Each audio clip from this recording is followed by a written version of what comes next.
Welcome to Moving On TV, and today is Moving On Theatre, our theatre company. So today you're going to get footage from Encounters the Musical, Piaf, Maria Callas, all the musicals that we've done. And probably about 6:30 tonight, I'm going to be joined by some of the cast, and we're going to do some scenes from Encounters or Cabaret, whatever we feel like. And we're going to have some fun. We're going to try and unite. And later on, we've got an interview, a massive interview that I did with Luke Barrett.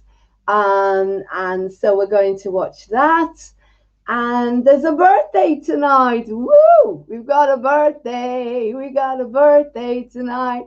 So starting at 12 a.m. tonight, we've got a birthday celebration. So join me. I won't tell you who it is. Hopefully we've got a birthday celebration if he gets back to me. He hasn't got back to me. I've sent him quite a lot of messages. So we'll have to wait. But that doesn't stop me, does it? So he did say he wanted a birthday celebration and an interview tomorrow. Okay. So guys, I hope you're out in the beautiful sun. Check out Instagram, Moving On Theatre, as I put a little message on there today about what's going on. And let's get going with some freedom. I've got no adverts. This is so cool.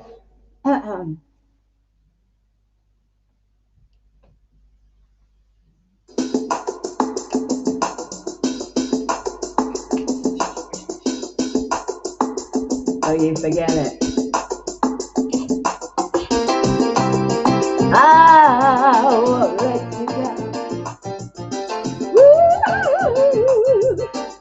gotta have faith. I won't let you down.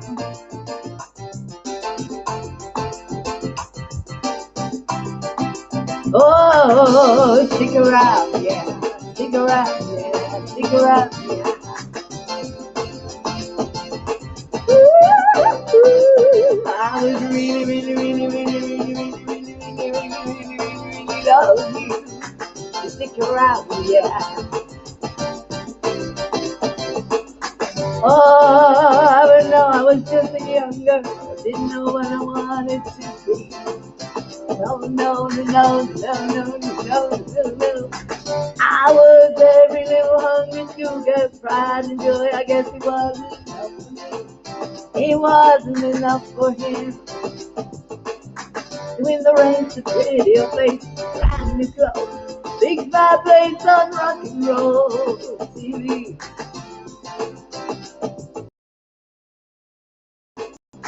But the game is nothing, no way. I just wanna get happy. Woo! I think there's something you should know. I think it's time I told you so. There's something deep inside of me. There's someone else I've gotta be. Take off your something in the brain. Take back your singing in the rain. I just hope you understand. Sometimes the girls cannot make the man. All you have to do now is take those lies and make them true. Everybody now. All you gotta see is I don't belong to you and you don't belong to me. Everybody now. Freedom, freedom, freedom, yeah.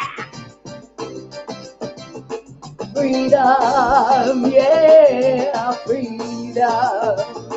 Woo! Yeah, freedom, everybody.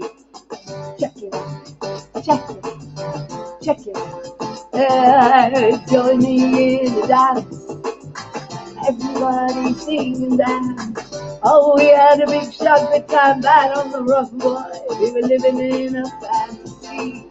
Get into party with me.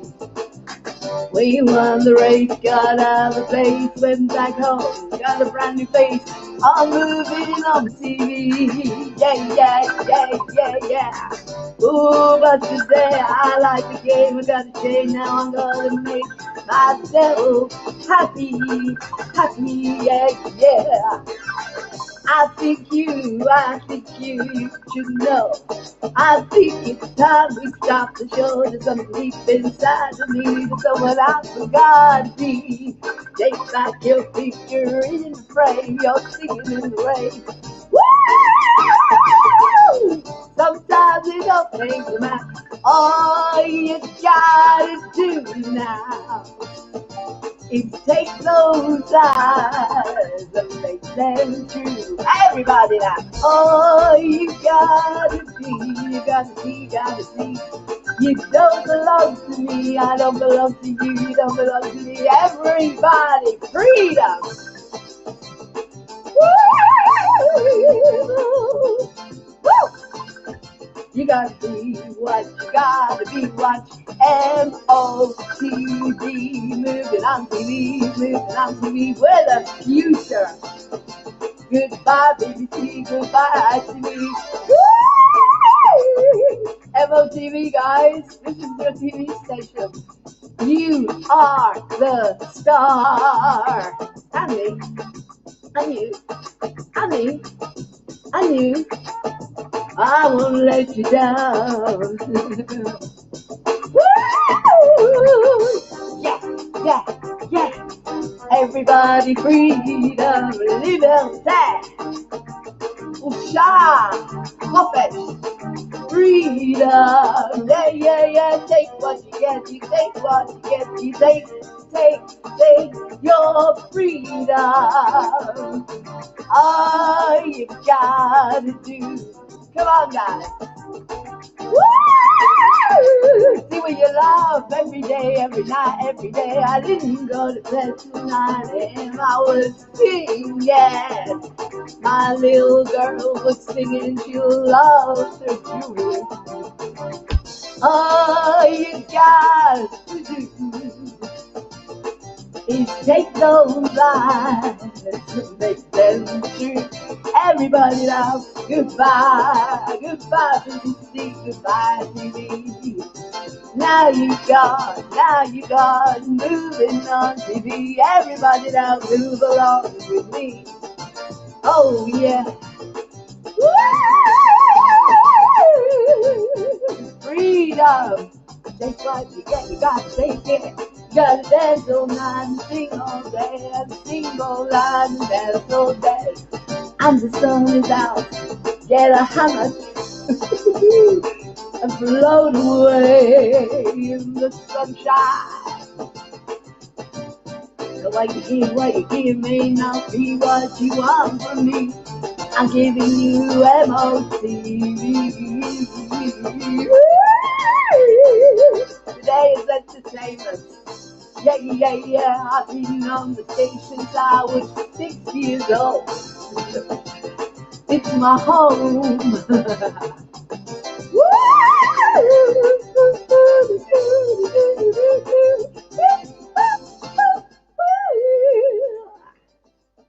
You gotta be free. You gotta be free. You gotta be free. Liberté. Oufla. Holiday. Free. Thank you guys. Freedom. Right now, this is what today is all about. I get these stupid comments and they say, oh, she can't eat, but she can sing and she can stream. Well, this is why, guys. This is why. All right.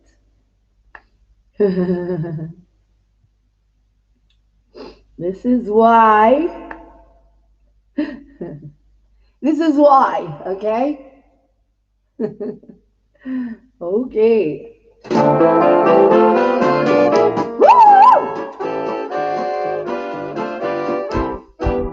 There's no business like show business, like no business I know.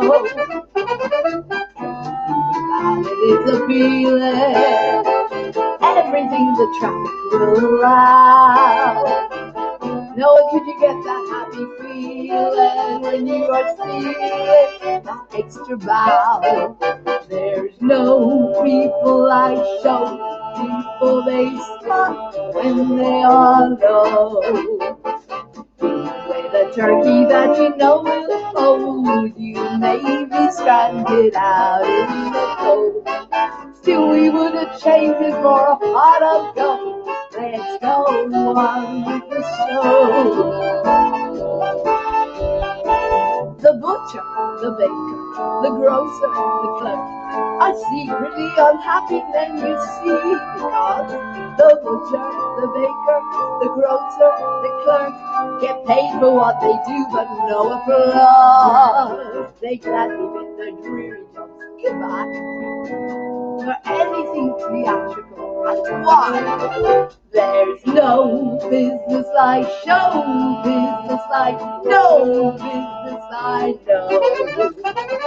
Traveling through the country will be thrilling, standing out in front on opening night, smiling as you watch the theatre filling. There's your billing out there in lights, I'm still waiting. There's no people like show people. They smile when they are low. Yesterday they told you would not go far. Tonight you open and there you are. Then on your dressing room they've hung a star. Let's go on with the show. There's no people like, no people like, no people like, no people I know. There's no people like show people, and that's us. Moving on Theatre. Check us out, guys. We've got 5-star reviews. Oh, this is a good one. I did this one last night. We've got 5-star reviews. I keep getting a football pitch calling me. A football pitch. Yes, you got it right. A football pitch keeps messaging me. So, if this football pitch decides to become human, I will talk to them, but not as a football pitch. Thank you. I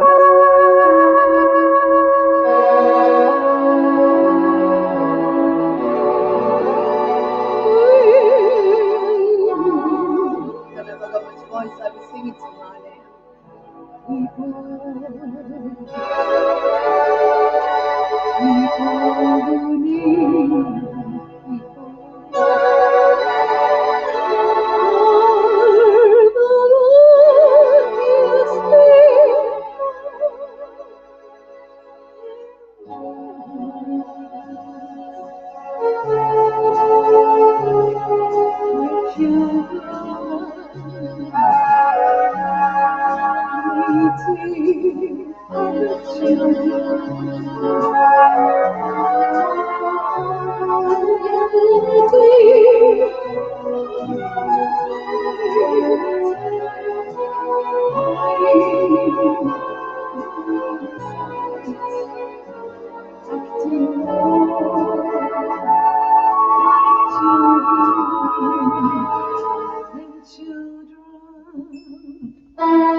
Very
with one person, that very special person,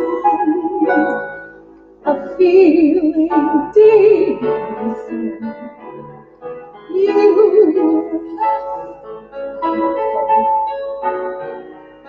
no more first, but first be a person who needs me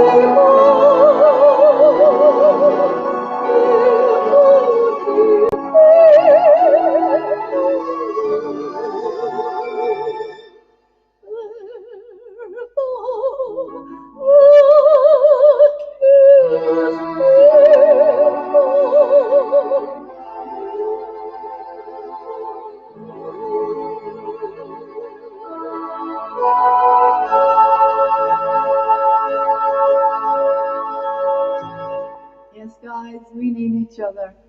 Tweet, tweet, tweet. You remember why I did the tweets? I did the tweets because the tweet places my voice. Tweet, tweet, tweet, tweet, tweet, tweet. When you're down, have trouble, and you need a loving hand, and nothing is going right.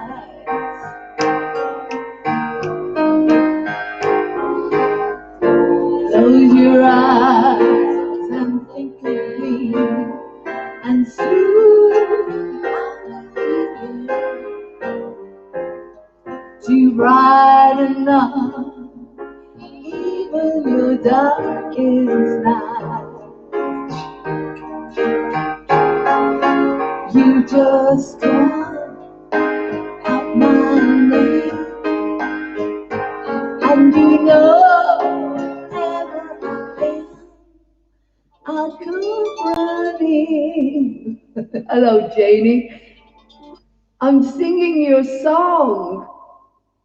Oh my God, such weird synchronicity. I'm singing your song. Janie? Hello? I'm singing your song at the moment. I can't hear you. Oh, hang on. I'm on mute. It's her song. I'll go running. Oh, so many synchronicities today. It's been crazy. Mr. Dave Coons, I need you to get back to me.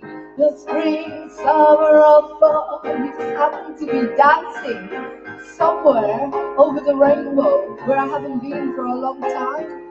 Weird. And it's your birthday we're celebrating tomorrow. Isn't that a weird synchronicity? I just happen to be singing You Got a Friend, and it's Janie's favorite song. She calls me in the middle. She didn't know. In the sky above you, grow dark and full of clouds, and the north wind begins to blow.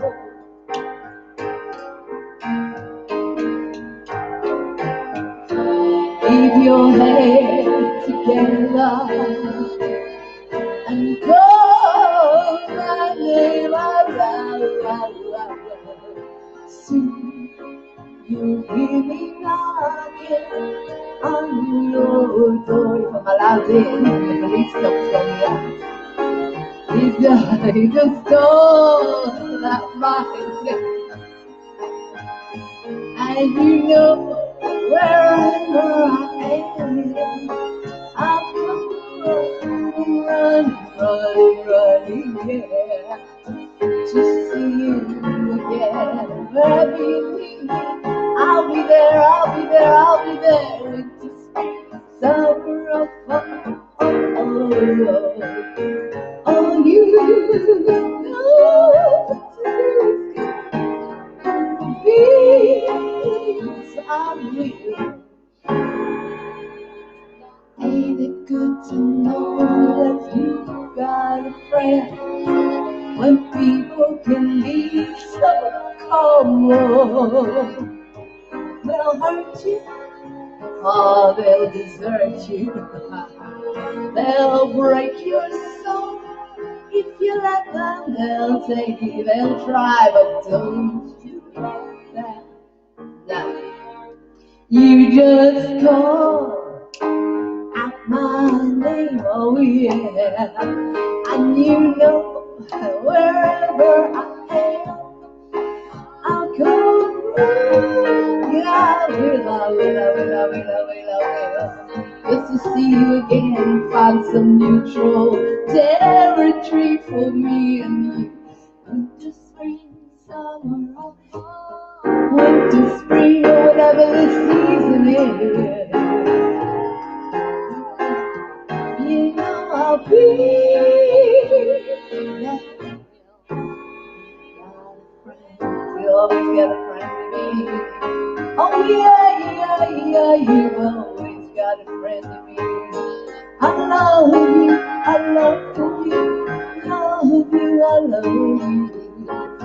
You always got a friend in me. Yeah, I love you, yeah. You got a friend to me. I love you, yeah. You got a friend. Here it's Moving On TV, your best friend in the world. We give you love 24 hours a day. Well, I went to bed at 10 a.m. and I got up at 2, so I got a 4 hours sleep. 4 hours. Goodness me. 4 hours. Right. Let's get back to some of the classical stuff. Yes, I'm Lauren Hope Glory. I'm the proud CEO of Moving On TV, or her twin, or her triplet, or whatever, who cares. Today, I'm a teenager. Today, I'm taking care of my little girl, my little inner child who loves singing more than anything in the world. River,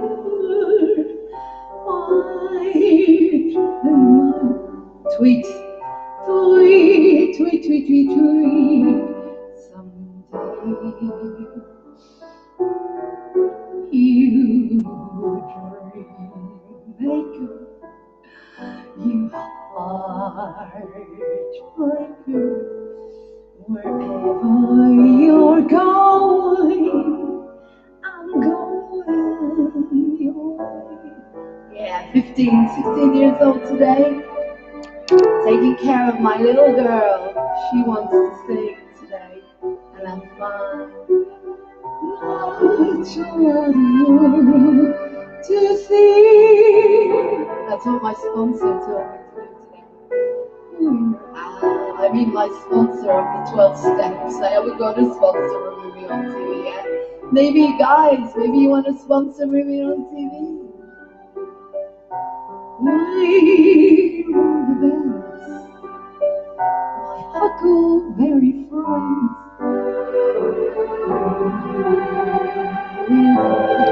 Dave Coombs, where are you? Dancing around the Positivity Center. I'm not allowed there, I'm banned. I need to talk to you about your birthday. Can you please contact me? Such weird synchronicity. What are you doing there? You're obviously a neighbor. Come and visit. Let's do the interview here in the house, Dave. Oh, in the bunker. My God. Such weird synchronicity. I thought you were somewhere up north, or Wales, or Scotland. Anyway, you need to get back to me about your birthday, mate, because I'm sending you a stream tomorrow, a restream, so you can come on and talk about your amazing project for mental health for kids. Everything that we do, guys.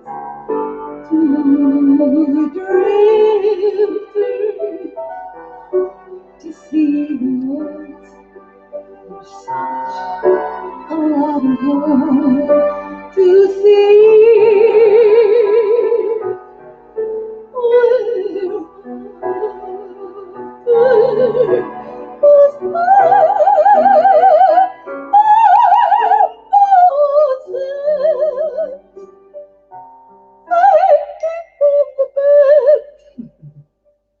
My huckleberry friends.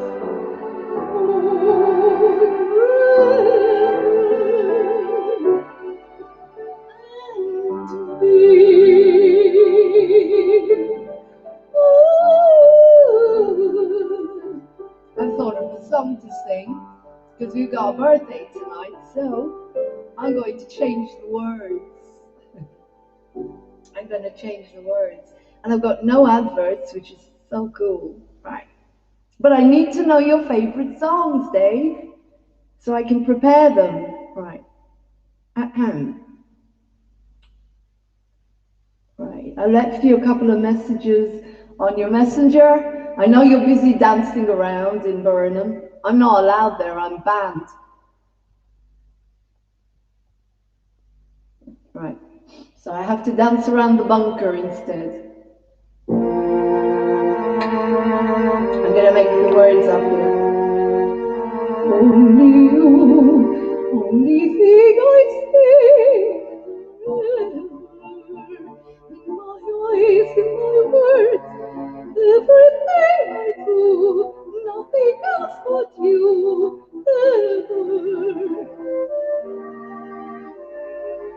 Tonight at 12 a.m. we have a birthday.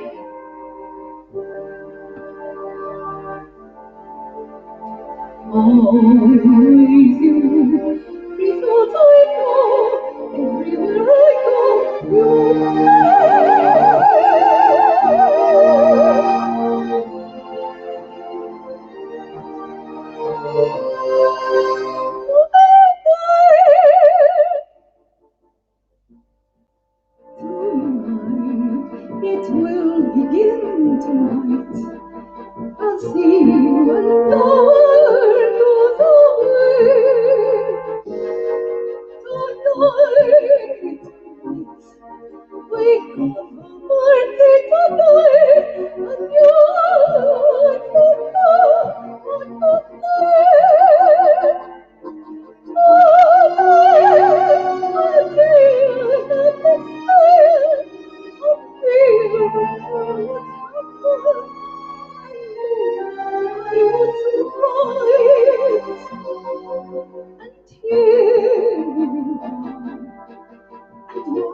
is the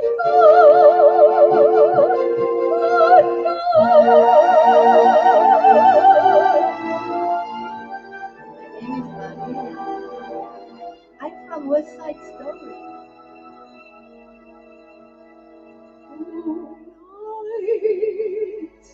Tonight, the world is full of lights, with suns and moons all over the place.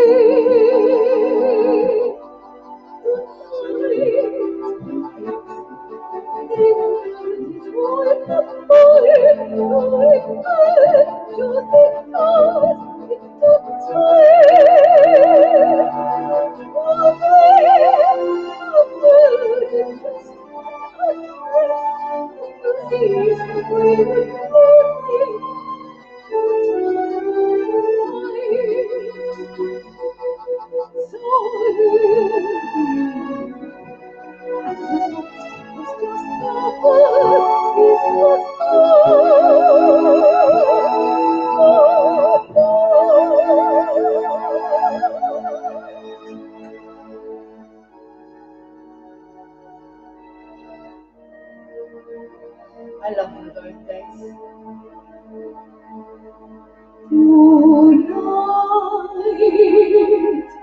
Tonight, join us.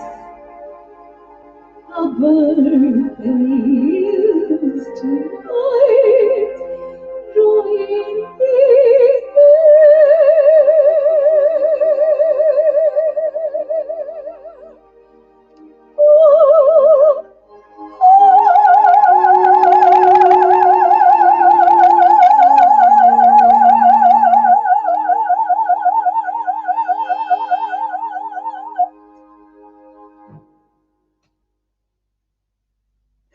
Oh my God, this is amazing.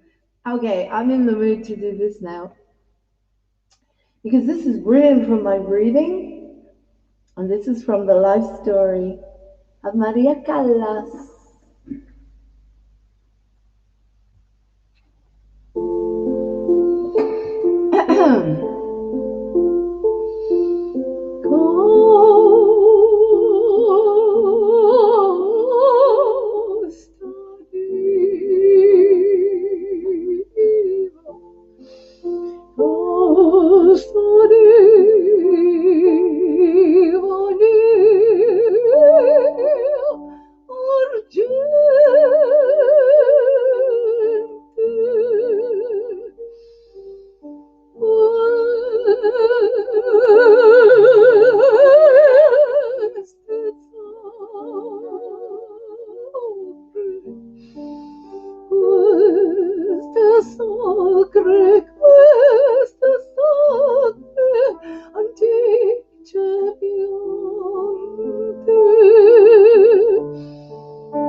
Why does it always go off in the middle of Casta Diva? I don't know. Always goes off in the middle of Casta Diva.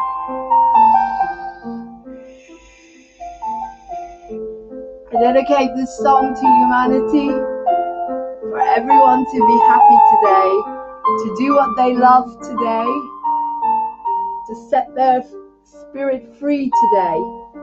Do everything you love today, like me, and to the children. To see the children released, and to freedom everywhere, and to peace in the Middle East. My God, peace in the Middle East. That's always been my dream ever since I grew up in the Middle East. Peace, shalom, salam, shanti. Nimna amin, nidcha aman. Ana bechebek. I love you. אני אוהבת אתכם.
I grew up in the Middle East.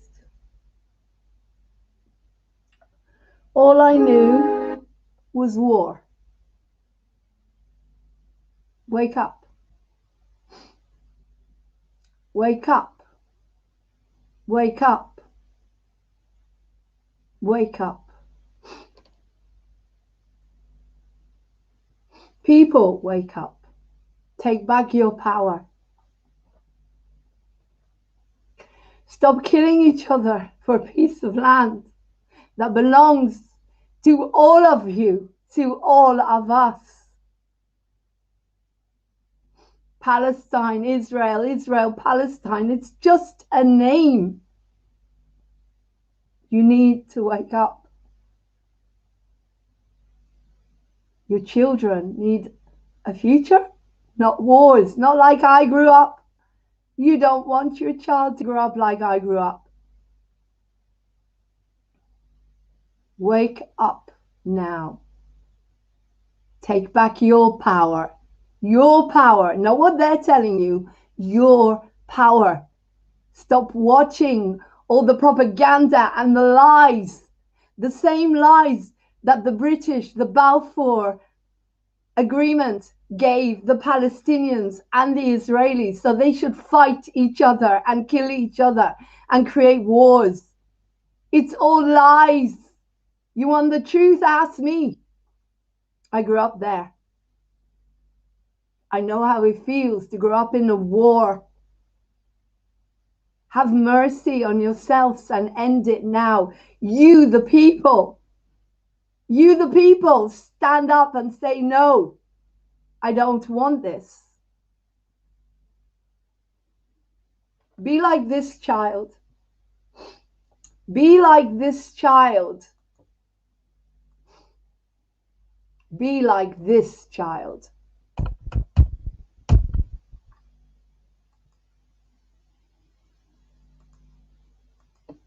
Be like this child. Would you like to introduce yourself? Hello.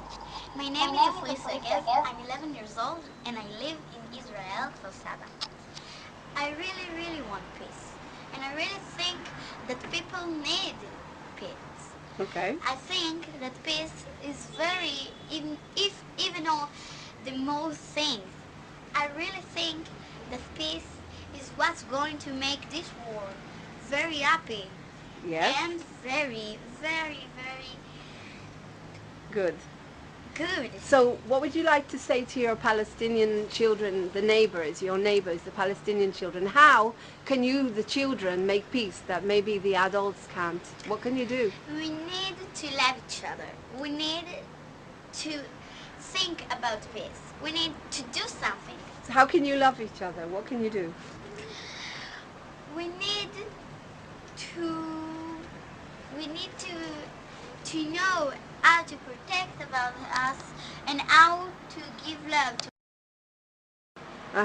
So do you want to say something directly into the camera now to your Palestinian friends who may see this? What would you like to say from the heart? Okay, from my heart. Yes. I wish to anybody Go. happy holiday, salam and shalom. That is beautiful. Thank you very much, Ofri. And with more children like you in the world, I think we will have peace. If I believe. If I אם believe. נאמין, איתך אמנת. Shalom, salam. That's beautiful. Thank you. Be like her. Be like that child. Be like that child. When I was growing up, we had a peace ship. Does anybody remember the peace ship? A.B. Nathan? No more wars, no more bloodshed, peace in the Middle East. That's what we wanted more than anything. The peace ship. No more wars, no more bloodshed. A.B. Nathan, ahead of his time. This has nothing to do with you and me. This has nothing to do with Jews, Israelis, Arabs, Palestinians. This is about leaders. And they're doing the same to the whole world now. And there's only so much I can say on here, but whoever knows me, I'm in touch with my foster son. Do you know that my foster son is Syrian and Muslim? And I'm Jewish and grew up in Israel. So what? Love is love. Love is love. I fostered him when he ran away from Syria years ago. I visited him when he was in Gayson in a concentration. They put him in a camp, all the Syrian refugees. Not concentration camp. He was in a camp in Gayson. If you want to know what I am and what Moving On TV is, ask Arjun Ahmed. As a matter of fact, I'm trying to get him at the moment on WhatsApp so we can ask him together. So you know what moving on TV is, and you know what I am then. He calls me sweet mum. I never tell anybody about Arjun unless they ask.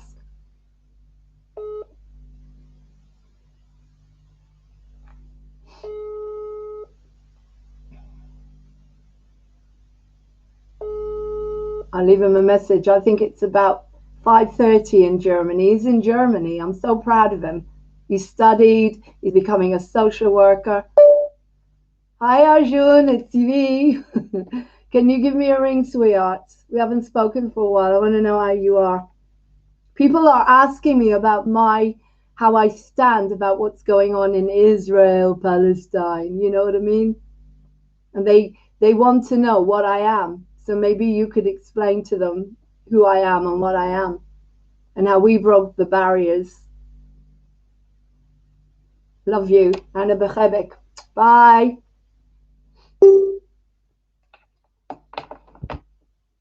The happiest time of my life was when I had an Arab boyfriend, Ahmad Khaled Tatur.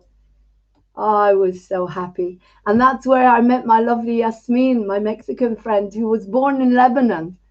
This has nothing to do with religion and the countries we were born in.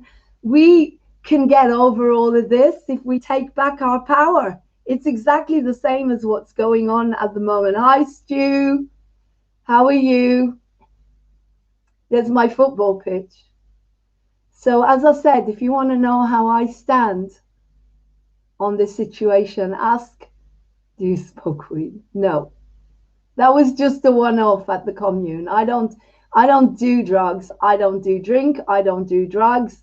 Baba Bertha does chocolates. I sing because today I'm doing what my little child wants to do because my whole family are stuck in a war in Israel for nothing, just to distract you from what's really going on in the world and your new that's coming soon. I can't say it.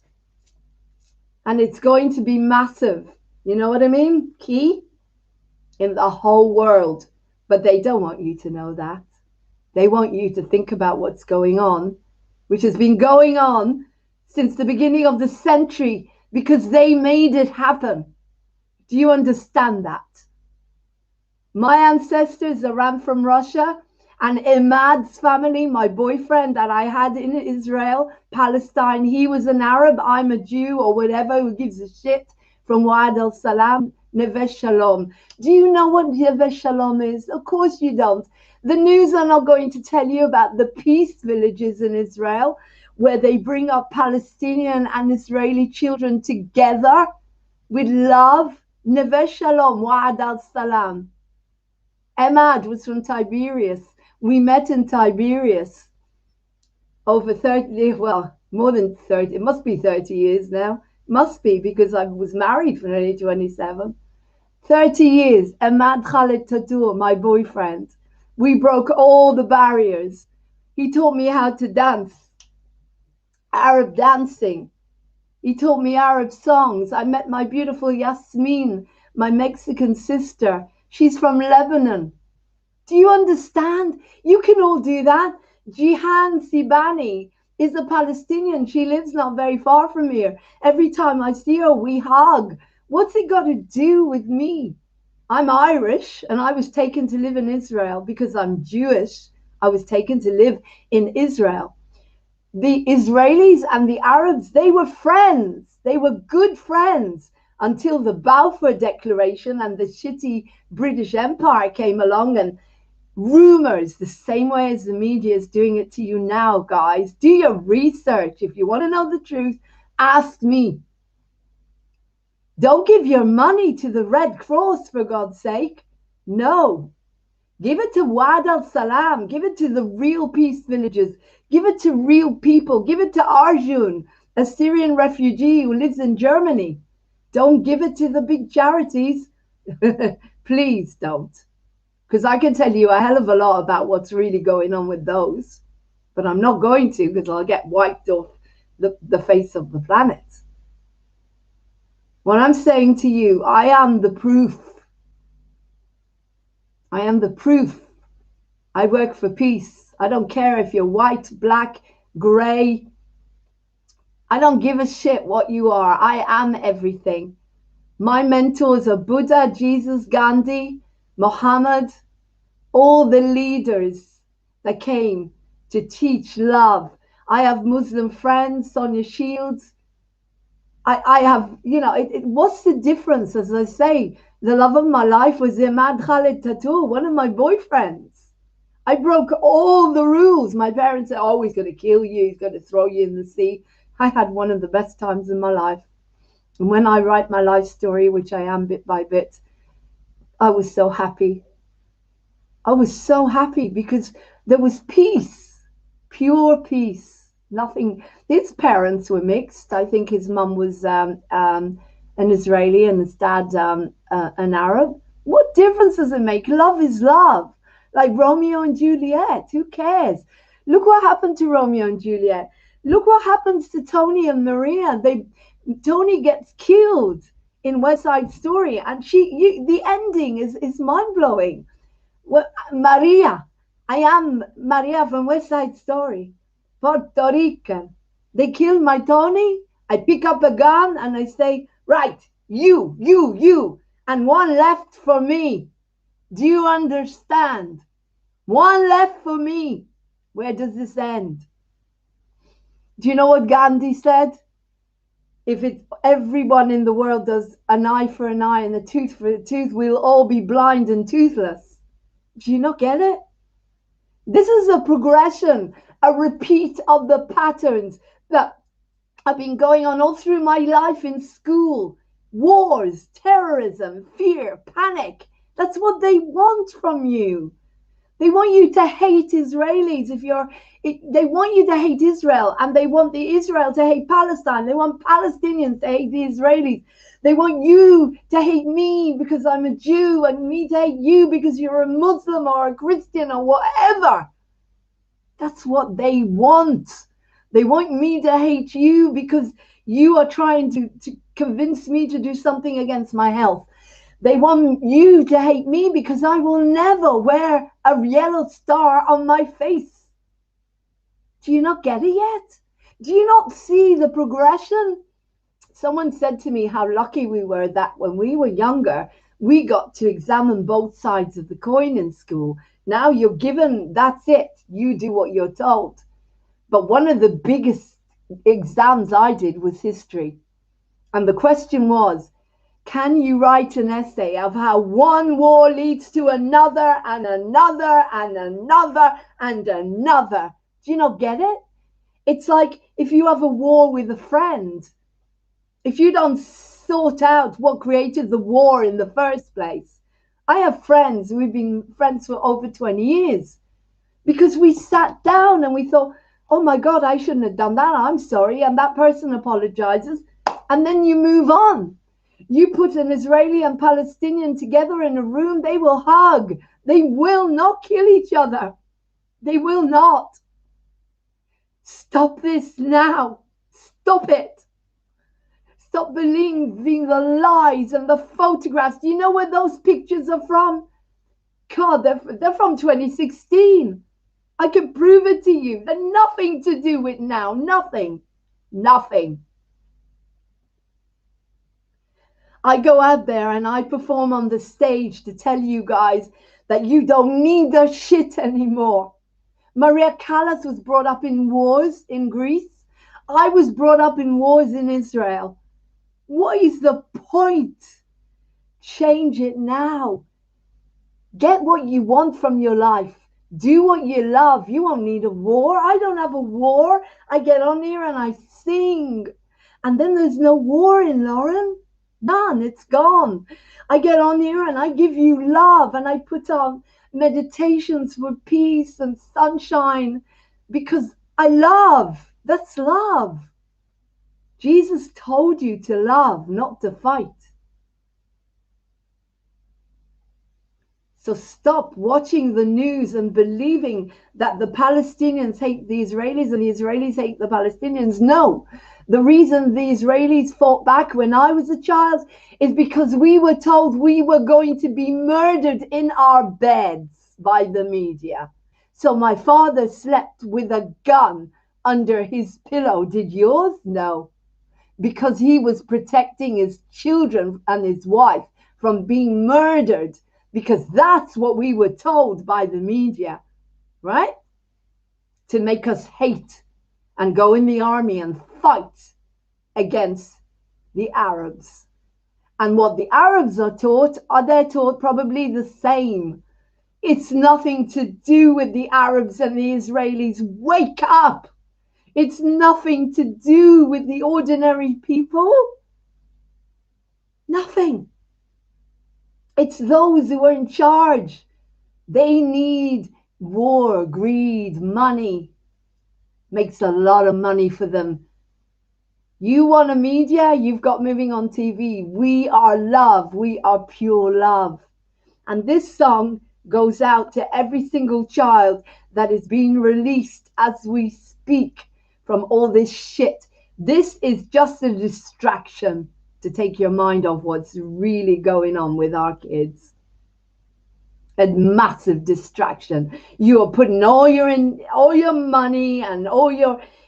It'll be gone next week and there'll be an earthquake or a fire in Australia. Wake up.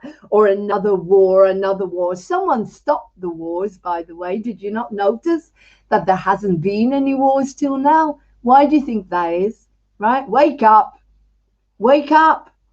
This is not a war. This is a strategy, a distraction. That's all a war is, telling you that you've got no power. No power. How do you think I felt when I couldn't go anywhere because I was going to be murdered? Every time we went on the bus, a child's bus was hijacked. I know differently now. I know that this has nothing to do with ordinary people. And the people I was brought up to be scared of were probably not even... They were being manipulated like the puppets that the media manipulates. And I don't know how much I can say on here without being wiped off. So I'm going to sing because it's safer. But I will put it into the song. And this is something I want you to hear. I want you to hear me, what I grew up with. Okay? Listen.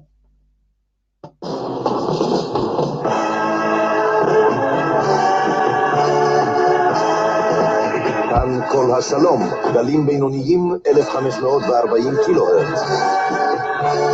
From somewhere in the Mediterranean, we are the Voice of Peace on 1540 kilohertz. Right now, you can listen to the Voice of Peace on FM stereo. That's right, 100 on your FM dial. No more war. No more bloodshed. The October War should be the last war. No more war, no more bloodshed. Peace. All right. Is the word. And the Voice of Peace. That's a different. You never knew that existed, did you? No. You never knew it existed. Go placidly amid the noise and haste, and remember what peace there may be in silence. As far as possible, without surrender, be on good terms with all persons. Speak your truth quietly and clearly, and listen to others, even the dull and ignorant. They too have their story. Avoid loud and aggressive persons. They are vexations to the spirit. If you compare yourself with others, you may become vain and bitter, for always there will be greater and lesser persons than yourself. Enjoy your achievements as well as your plans. Keep interested in your own career, however humble. It is a real possession in the changing fortunes of time. Exercise caution in your business affairs, for the world is full of trickery. But let this not blind you to what virtue there is. Many persons strive for high ideals, and everywhere life is full of heroism. Be yourself. Especially do not feign affection. neither be cynical about love, for in the face of all aridity, and it is perennial as the grass. Take kindly to the counsel of the years, gracefully surrendering the things of youth. Nurture strength of spirit to shield you in sudden misfortune, but do not distress yourself with imaginings. Many fears are born of fatigue and loneliness. Beyond a wholesome discipline, be gentle with yourself. You are a child of the universe, no less than the trees and the stars. You have a right to be here. And whether or not it is clear to you, no doubt the universe is unfolding as it should. Therefore, be at peace with God, whatever you conceive Him to be, and whatever your labors and aspirations, in the noisy confusion of life, keep peace with your soul. With all its sham, drudgery, and broken dreams, it is still a beautiful world. Be careful. Strive to be happy.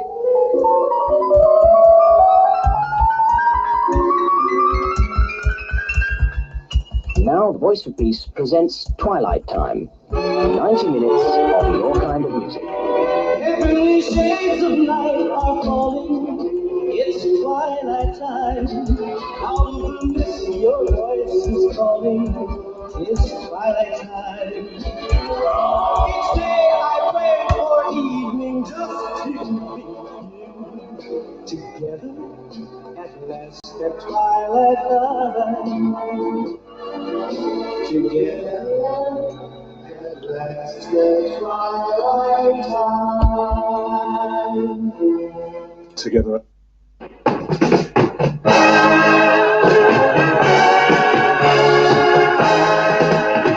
Ici la Voix de la Paix, émettant de quelque part dans la Méditerranée sur 1540 kilocycles. From somewhere in the Mediterranean, we are the Voice of Peace on 1540 kilohertz. Right now you can listen to the Voice of Peace on FM stereo. That's right, 100 on your FM dial. It's my childhood radio station.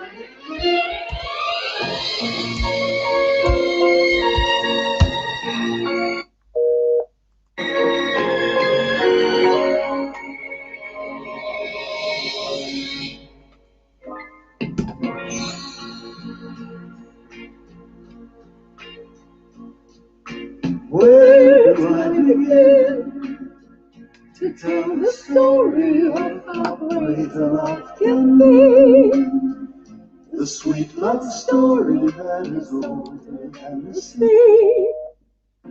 The simple truth of the love she gave to me. Where do I start? With her first hello, she gave me to this empty world of mine. There'll never be another love, Another time. She came into my life and made a living fine. She fills my heart. She fills my heart with very special things, with angel songs, with wild imaginings. She fills with so much love. Oh, that's a shame. The battery is dead. So I'm showing you guys, that was the radio station I grew up with. Okay? So if you want to know what's really going on in the Middle East, ask me. I'll tell you what's going on in the Middle East. The Middle East brought us up to fear Arabs and brought Arabs up to fear me, right? Not people, leaders. Fear, that's the Middle East. Listen to A.B. Nathan. Go placidly amid the noise and haste, and remember what peace there may be in silence. As far as possible, without surrender, be on good terms with all persons.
I'll do this one with Luke, or this one.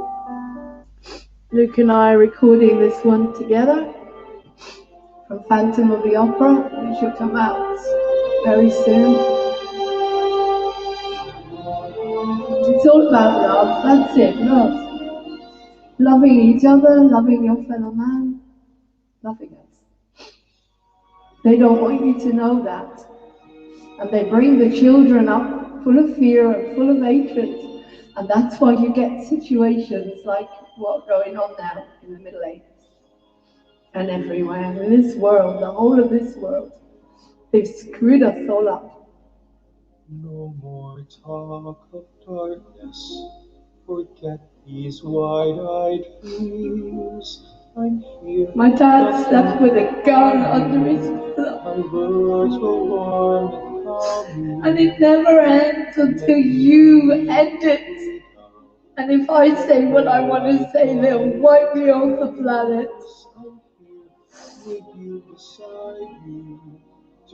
They force you into the army.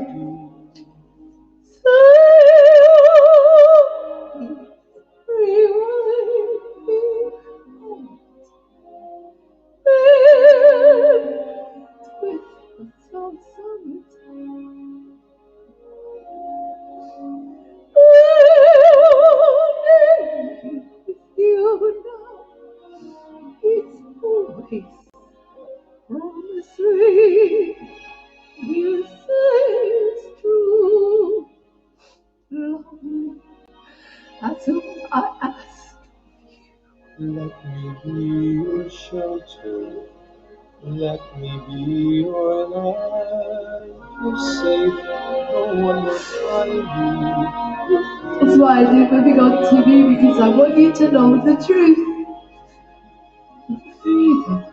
A world with no more lights, and you always beside me, to hold me and to guide me. Then the sun will shine me. Oh, Luke's voice is a million times better than this guy. Luke's voice is stunning. Wait till you hear the version of what we're doing. We might sing it tonight. If we can coordinate it.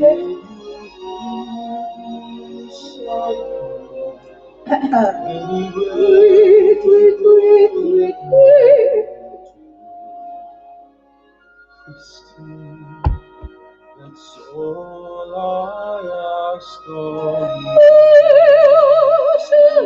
you. One lifetime.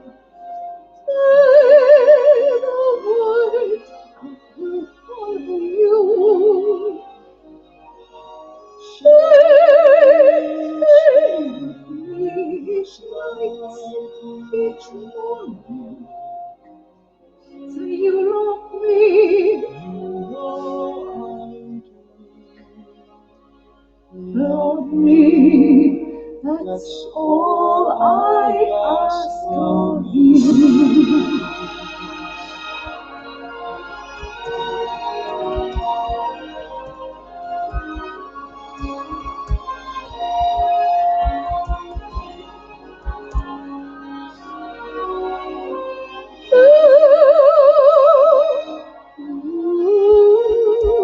His voices. Everywhere you go, I will go too. Love me, that's all I ask of you.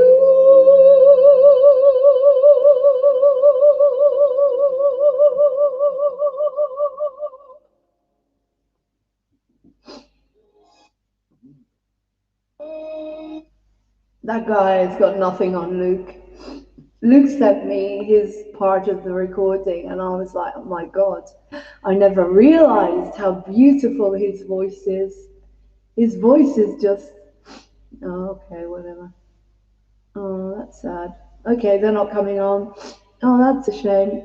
Oh, well, I sent you, right, I sent you I sent you my recording. I sent you my recording. Your voice is stunning. Oh my God, I've never heard you sing like that. Your voice is stunning. I was crying. Can't wait to hear the mix. I hope you can do it justice.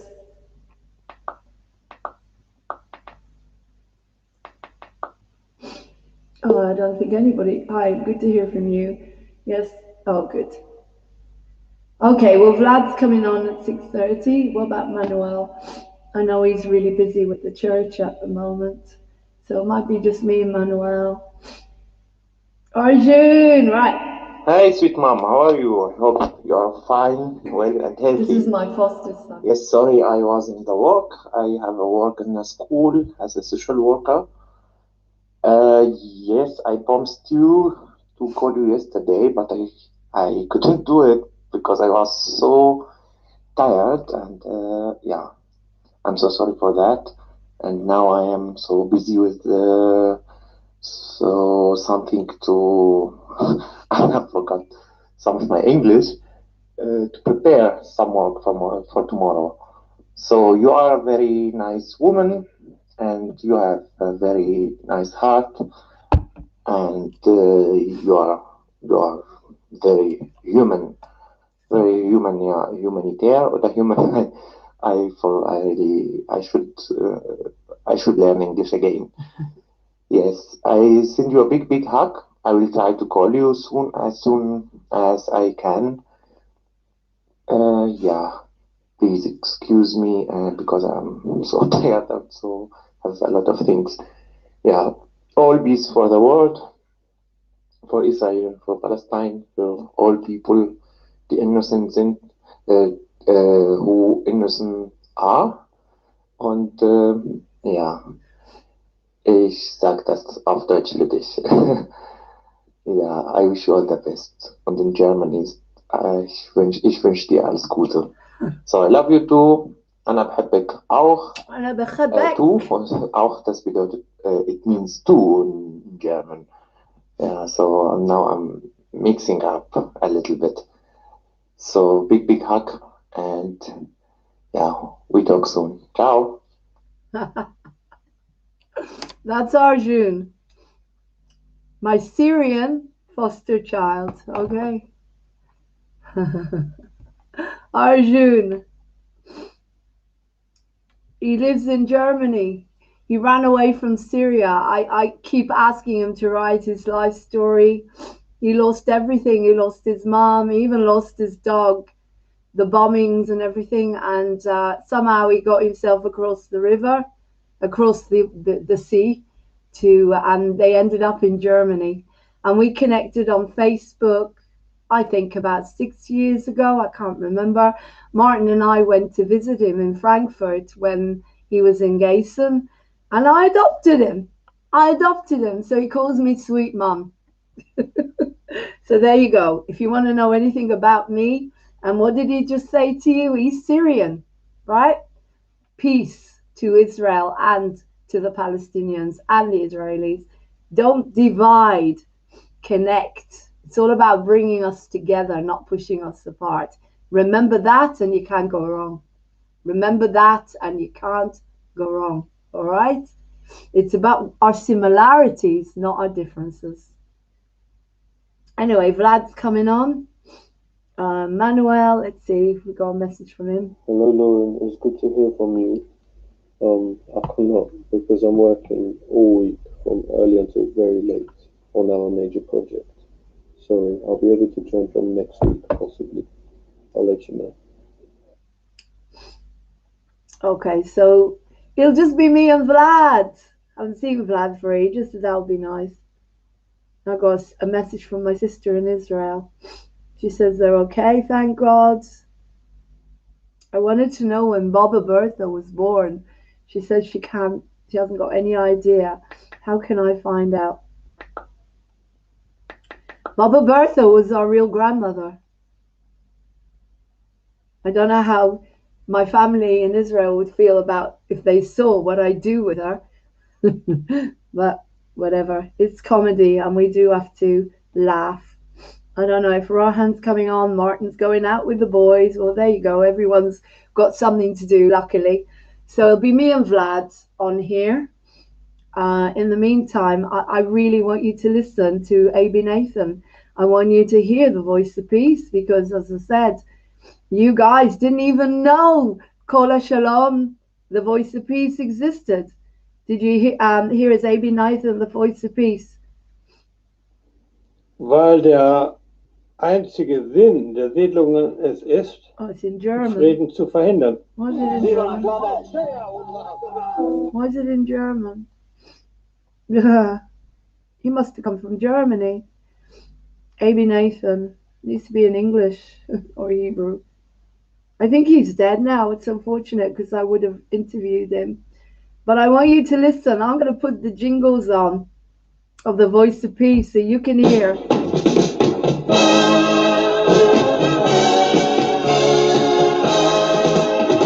Ici, la voie de la paix, émettant de quelque part dans la Méditerranée sur 1540 kilocicles. From somewhere in the Mediterranean, we are the voice of peace on 1540 kilohertz. Right now, you can listen to the voice of peace on FM stereo. That's right, 100 on your FM dial. Yep. That's how I grew up. That was my radio station. From somewhere in the Mediterranean, peace, In the love, Middle East, love. and good music. That's why I am what I am. The voice of peace is your voice. 24 hours a day. I wonder if... Da, da, da, da, da. Ici, la voix de la paix. على الموجة المتوسطة 1540. Arabic. From somewhere in In the the Mediterranean, Mediterranean. we are We are the the voice voice of of peace peace on on 1540 kilohertz. 1540 kilohertz. Every language. Every language. What's this? William 20%. Hello? Hello? Who is this? William 20%. Hello? Oh, they just ring me. They don't talk to me. Talk to me. Ici la voix de la paix. This is the voice of peace. Moving on TV, we are the voice of peace. Would you like to say something? Very quiet. Join the conversation. Anyway, they're not answering. I get these people ringing me like, my football pitch, where are you? He's gone. There he is. He puts 2 messages on. He goes, yo, and then he goes, hello there, football pitch. When are you going to ring me properly and talk to me like a human being? Like I get these people ringing me. They don't say anything. Hello? I don't know. Whatever. Good day to you. How is everything? I guess I am not disturbing your busy schedule because I would like for us to get to know each other more. This is from somebody called CID, Sid. CID, whatever. Well, talk to me then. You know, talk to me. I don't know. Anyway, somebody called William 20% or something. Sid 294684, whatever that means. E2BC77 on Skype. This is what it is when you run a TV station. Anyway, I want to interview someone from the Voice of Peace. Let's see if they're on Facebook. Let's get them on. Let's get them on. Because Owad El Salam, we need this. We need people to tell you the truth. We need to tell you about the peace in the Middle East, not the other. That's my job, to tell you about the peace. My Voice of Peace. Anyway, I'm just having fun today, putting on the programs, right? Here we go. Kol Shalom. כאן כל השלום. עם שקיעת החמה, תחנת כל השלום תפסיק את שידוריה למשך 30 שניות, לזכר קורבנות האלימות באזורנו ובעולם. Okay, this is in Hebrew. It's saying, for 30 seconds, the Voice of Peace will end its transmission in order to respect everyone who has ever been sacrificed in a war. Hopefully it'll be in different languages.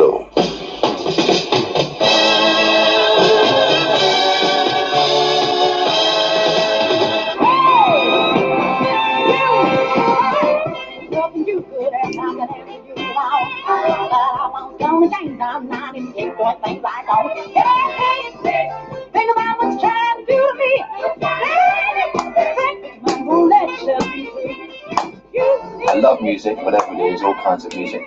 I'm also the senior DJ on the ship. I've been here for almost 18 months. And besides me, there's 5 others.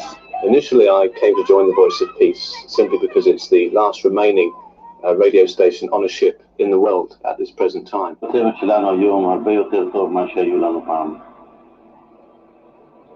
מרגישים כמשפחה, וזה קשה.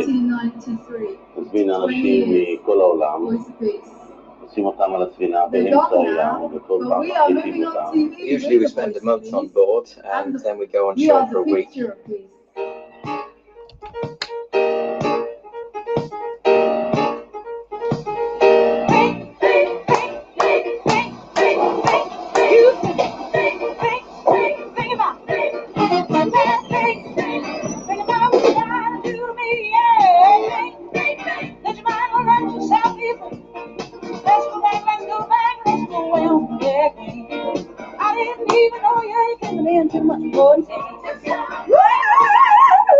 Voice of Peace on a Thursday morning with Doug Woods. It's 11:36 and it's raining again. Oh yeah, like England. I've been doing morning music now between 9 and midday for just over a year, and I really enjoy it. I guess the biggest part of the audience at the time of the day is housewives. In fact, they call me the housewives' pet, you know.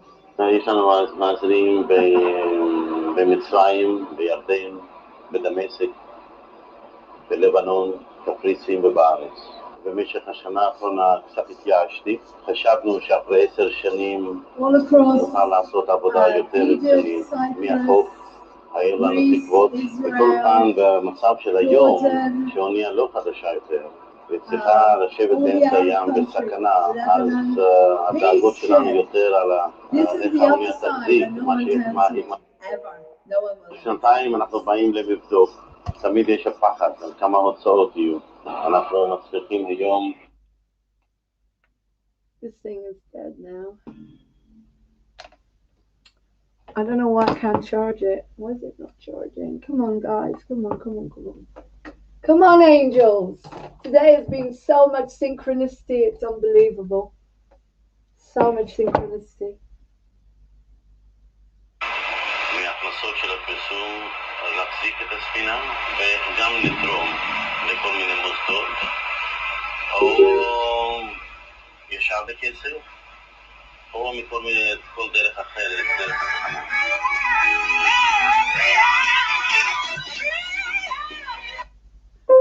See freedom!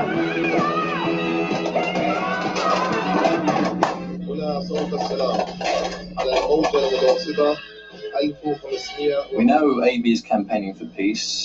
We don't know fully what he does in Israel and all the other countries in this area, because obviously we're away from the shore.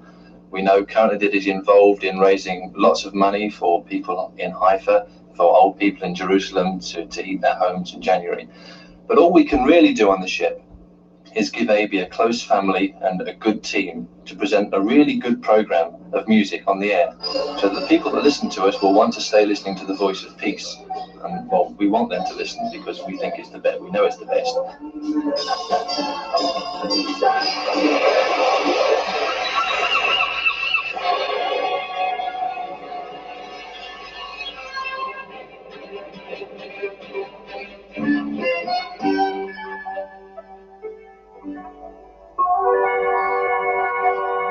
אני מאמין בתחנת שידור שיש לה כוח עצום של שכנוע. אפשר לחמם את האנשים למלחמות, ואפשר גם להרגיע אותם, וגם לדבר עליהם על שלום. We are the voice of peace.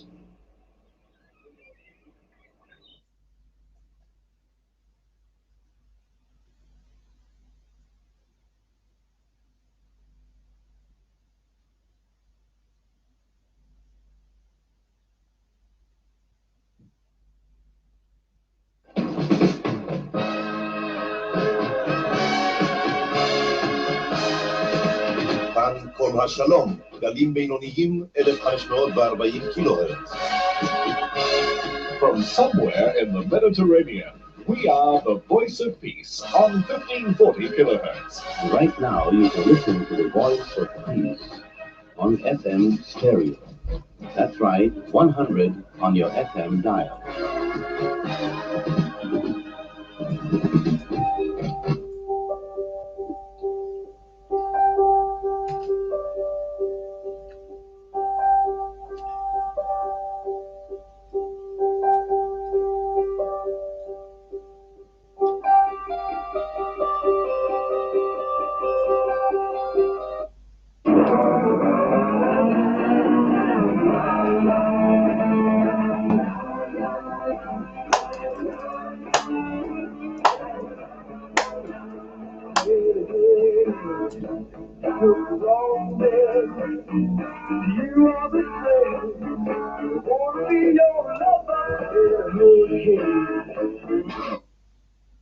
The radio program presented by Laurie Taylor.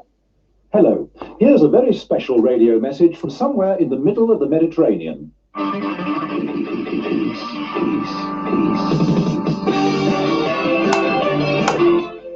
The Voice of Peace, a radio station which for nearly 20 years has been broadcasting its mixture of Pacific politics and Western pop lyrics to the State of Israel. The man behind the station is A.B. Nathan, a man whose principles and practice have now earned him a jail sentence. But as Jonathan Friedland reports, the station and its message are as strong as ever. From somewhere in the Mediterranean, peace, love, and good music. The voice of peace is your voice, 24 hours a day.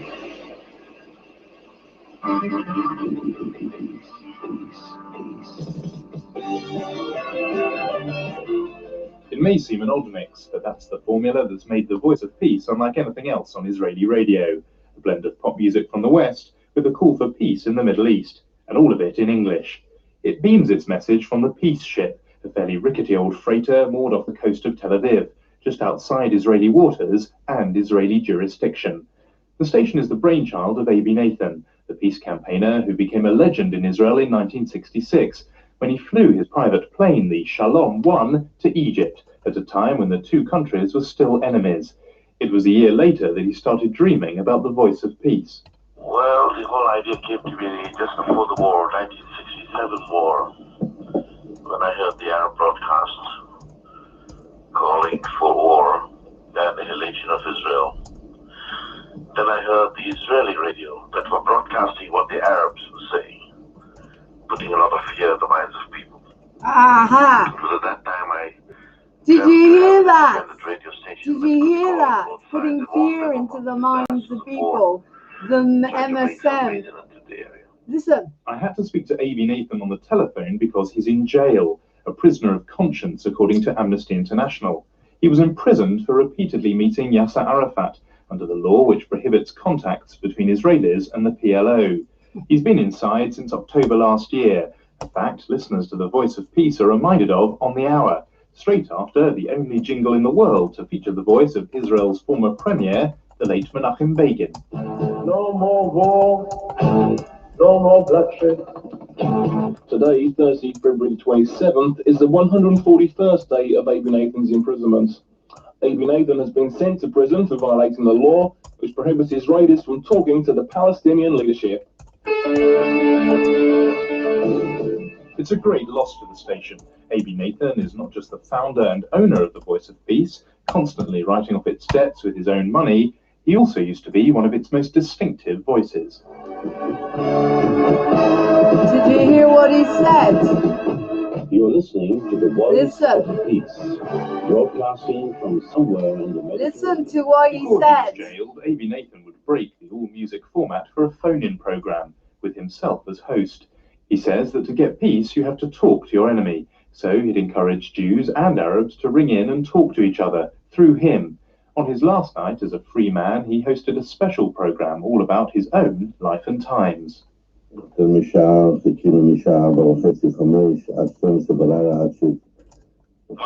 the law? Because today they tell you don't talk to the PLO. Tomorrow they can come up with a law and say don't talk to Arabs. And the day after they can say shut up, don't talk at all. This attitude is not Jewish, it's not Israeli, it is not human. It's hard enough to imagine the head of a British commercial radio station imprisoned for his beliefs. Harder still to imagine him continuing to run things from his prison cell. So how does Avi Nathan manage it? Well, first we're allowed to use the telephone. We're in contact with the ship every day. Secondly, I've given permission to get my manager to come to visit me once a week, especially to make payments and checks, etc. And I'm in touch with them all the time. If I was freer with the telephone, I could do a lot more, but they don't allow me to talk on the radio station or make any broadcasts, which is understandable. All I can do is to try to solve problems that they have and contact people to make sure that even contact advertisers, etc. from the prison. That must be painful for a man who is such a notoriously hands-on boss, known for his habit of using the ship-to-shore phone to demand a change in music, often mid-record. On the receiving end of that treatment are the disc jockeys, usually British, always young. For them, The Voice of Peace is a training ground like no other. Thrown in at the deep end of the Mediterranean, they often broadcast for 6 hours on end, 6 days a week, for little more than pocket money. And addressing a foreign audience isn't without its problems either. That's Karen White, and she's getting all romantic. It's your Voice of Peace. I'm going to play one of the best records I've heard in a long time now. It's from Yehuda Polakez. I hope I said that right. And this is Yakor's Ladder. Pronunciation is not the only problem. The equipment on the Peace ship, which was converted into a floating station back in 1969, may have been state-of-the-art then, but it's pretty aged now. 19-year-old Nigel Grover, who heard about The Voice of Peace at his local hospital radio station in Kent, discovered that broadcasting on the water is not always plain sailing. I've just opened the mic. What was his name? And hang on, what was his name? I'm going to find him. The age of now. 19-year-old Nigel Grover, who heard of Nigel Grover, are you on Facebook? Right, let's find him. Voice of Peace at his local Nigel hospital radio Grover. station in Oh Kent, my God, discovered from that Kent. broadcasting on the water Find is him. not always plain sailing. I've just opened the mic and I had to just start another record because it had quite intro. And I just wave just hit the side of the boat really hard and I fell off my chair. I kicked the desk. Of course, the stylus jumped. So it was in the middle of another Jackie Graham track, totally different, what I wanted. And so I had two records going out on it at once. And all I could do was lie on the floor. So, you know, it took about 5 seconds, you know, to get everything under control. Okay, it's good radio, but it's very annoying, you know. Not everyone is convinced that the Voice of Peace is such good radio. Jacob Wirtschafter, who writes about the media for the Jerusalem Post, thinks it's too much of a one-man band. Aby Nathan has succeeded in making himself a major celebrity. Aby Nathan is the Voice of Peace. We have his meditation hour where we hear about how to be nice people and how to relax and how to work on our careers and how not to give up. I'm going to find him. And other than that, were you on the Voice there are of no Peace? other voices on the station except for the DJs introducing songs. The station, despite its name and despite the groovy T-shirts with the dove on it, right, that's one Nigel Grover. Pretty lukewarm. Israel, like Britain, I'm looking for Nigel Grover. I'm going to find him and interview him. Numerous Right, financial troubles. The station Here's will stay on one. air until then, at least. He lives in Broadcasting Southend a region on used to the Sea. sound of war, its own message. You might be a DJ. Hi. Were you on the Voice of Peace? Of Peace? Right, were you on the Voice of Peace? Okay. Nigel Grover. Here's quite a few of them. Semi-retired. Could be him. Message. Were you on the Voice of Peace? Were you on the Voice of Peace? Right. Nigel Grover. I'm going to find him. I'm going to find someone who was on the Voice of Peace and I'm going to interview them. Okay, because Aby Nathan's dead, unfortunately. Right, Nigel Grover. Any more? Nigel Grover, Hillside Secondary School. That's the last one. Does he do DJ?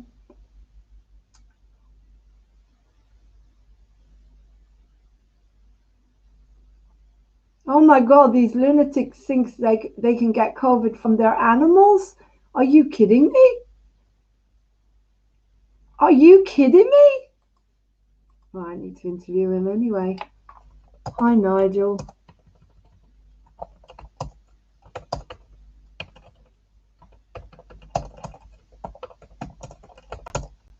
They're mad.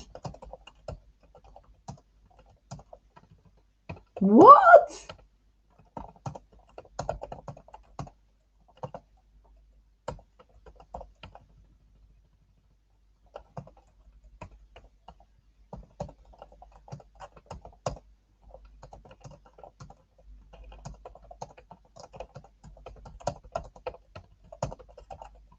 Oh my God, I never knew that. The RSPCA are people are leaving their animals. Oh my God, this is so crazy. This is just so crazy. I don't believe this. Well, this is crazy. I'm just picking I did some put it across Telegram because of course I can't put it anywhere else. Did you know that people are dumping their animals because they think they can get the hoax off their animals? Oh my God, I just found that. I'm going to try and interview this guy. This is sick. This is just sick. I mean, did you see this, guys? Did you see this? This is just gone way beyond madness. Way beyond mad. What? This has gone way beyond mad. Mad. Mad, mad, mad. People have gone way beyond mad. They have. They've gone way. Jesus Christ, have you seen? This is mad. This has gone way beyond mad. Look.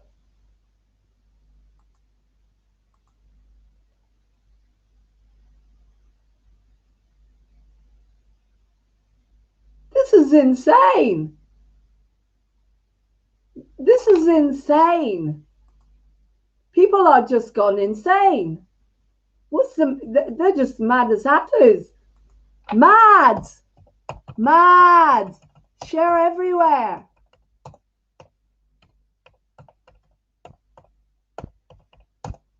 What the hell? This is insane. Have you seen this? Have you seen this, guys? Have you seen the insanity? Have you seen this?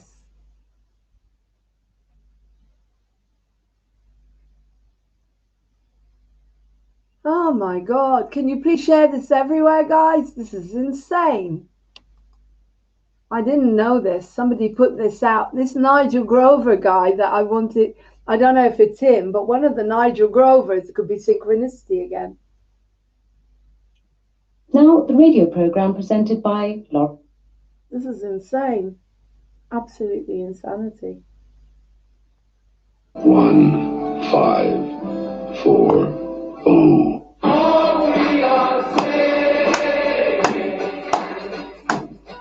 Is give peace a chance. Peace is the word, and the voice of peace is the station. 24 hours a day. Like moving on TV. Woo! From somewhere in the Mediterranean. We are peace, love, and good music. Good music.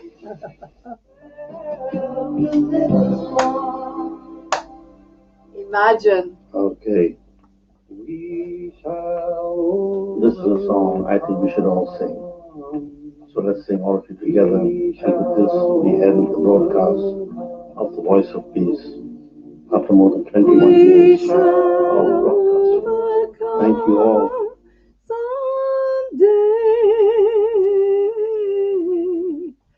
Oh, deep in my heart, I will believe.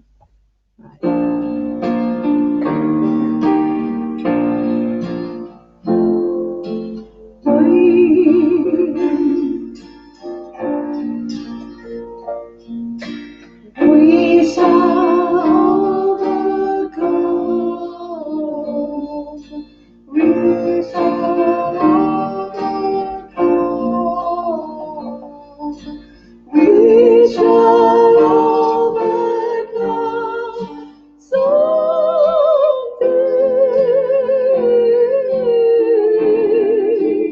Oh, deep in my heart, I still believe that we shall overcome someday.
beautiful.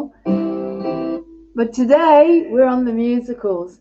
So how about I go and make something to eat, and Vlad is coming on around 6-ish, and we put something on from the musicals. How about we put, let's see what comes up. Maria. Life story of Maria Callas, who, like me, was unfortunately a war child.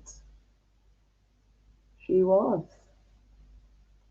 a little war child like me. There you go.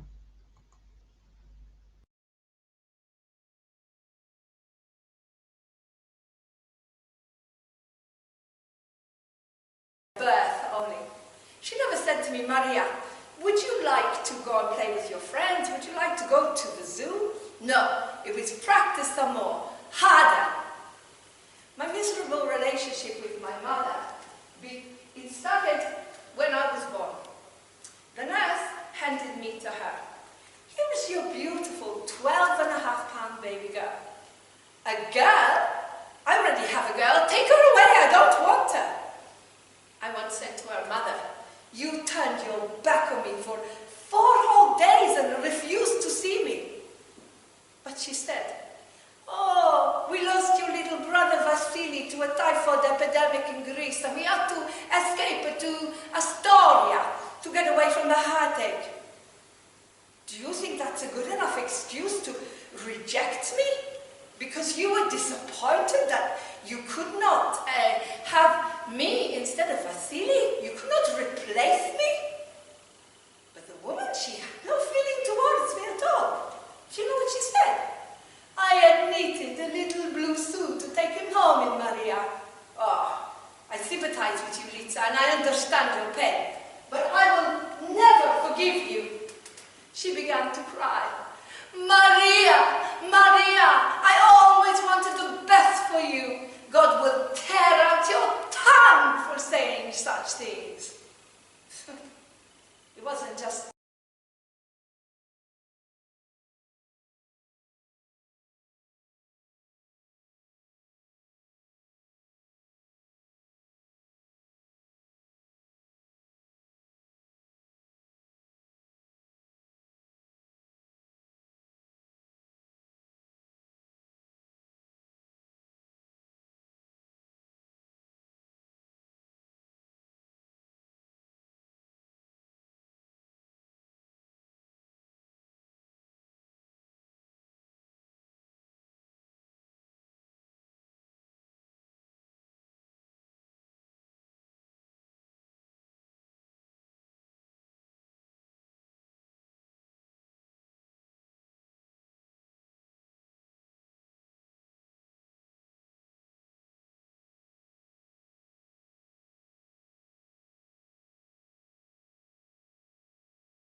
I think Martina would say the same. I don't see what Maria goes.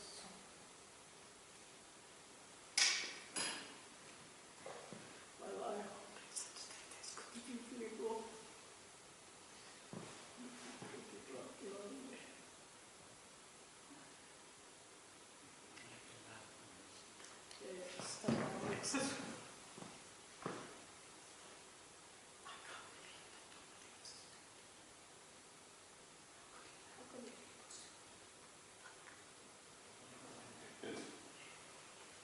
That's it.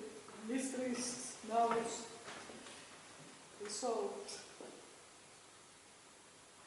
There's no mystery at all.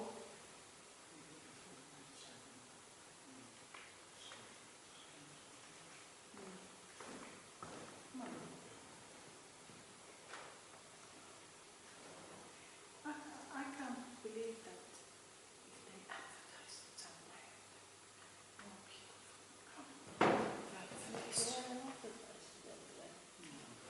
This sort of money for 12 pounds a ticket. Yeah, you would think they were able for 12.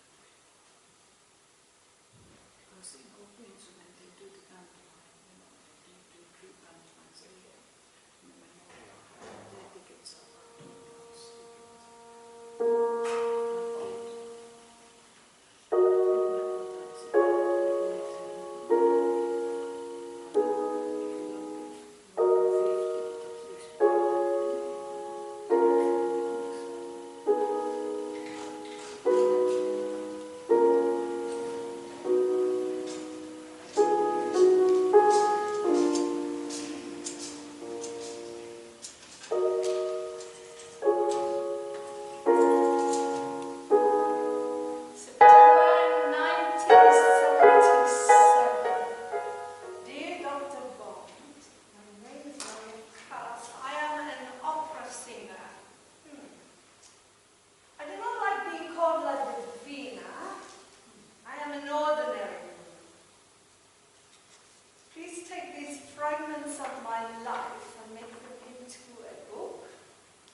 It's over.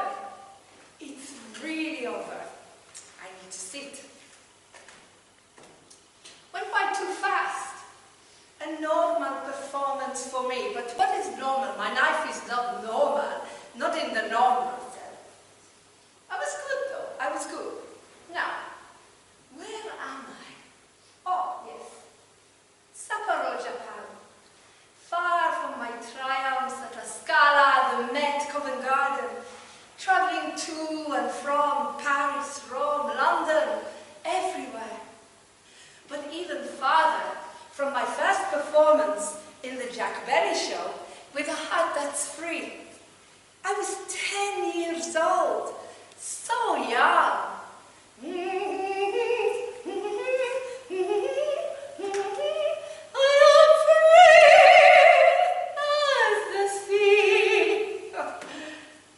Shouldn't have been me. Should have been Jackie, my sister, but she couldn't sing. Neither could Lisa, my mother. Mother by birth only. She never said to me, Maria, would you like to go and play with your friends? Would you like to go to the zoo? No, it was practice some more, harder. My miserable relationship with my mother, it started when I was born. The nurse handed me to her. Here is your beautiful 12.5-pound baby girl. A girl? I already have a girl. Take her away. I don't want her. I once said to her mother, you turned your back on me for 4 whole days and refused to see me. But she said, oh, we lost your little brother Vasily to a typhoid epidemic in Greece and we had to escape to Astoria to get away from the heartache. Do you think that's a good enough excuse? reject me? Because you were disappointed that you could not have me instead of Vasily? You could not replace me? But the woman, she had no feeling towards me at all. Do you know what she said? I had knitted a little blue suit to take him home in Maria. Oh, I sympathize with you, Litsa, and I understand your pain. But I will never forgive you. She began to cry. Maria, Maria, I always wanted the best for you. God will tear out your tongue for saying such things. It wasn't just the rejection with my mother. Everything I did inspired her dry voiced criticism. Why are you so fat, Maria? Here, have some more macaronada and ice cream and potato. Even when you were in your crib, you were always screaming for a cookie. Why was I always in my crib, Mother? I didn't want a cookie. I wanted to be picked up and hugged. But before I was 11, I grew up into this adolescent, pimply child. And Jackie, my beautiful sister, she was so young and so slim. I used to see you talking and whispering in corners. You never wanted me, only her. She stole my childhood away. And I will never forgive her. But did she apologize? No, no. She said, I am your only friend, Maria. You will be sorry when I'm gone. I made you who you are. She made me who I am. I work my butt off every day to become Maria Callas. My career is my accomplishment. Then, all I got was loads of letters. It is the duty of a daughter married to a rich millionaire to look after her sick old mother. Send me XXXX dollars a month. I stepped to my dressing table and I wrote her a letter, which has followed me all over the world. Mother, money is not flowers growing in the garden. I work for a living. You can as well. You're only 53 years old. You're not that old. Go and get a job. And if not, well, throw yourself out the window. Please try to understand. I couldn't be a good person with Litsa around me. God gave me Litsa for a mother. But he didn't say I had to take care of her, now did he? My father, George. Sometimes I thought that my father could have taken care of me better than Litsa. He used to be a famous pharmacist in Meligala. But he could not stand all the memory of my brother Vasily, so he took the family all the way to America. But talking to my father, it was like talking to the Sphinx. He just sat there every day, reading a newspaper.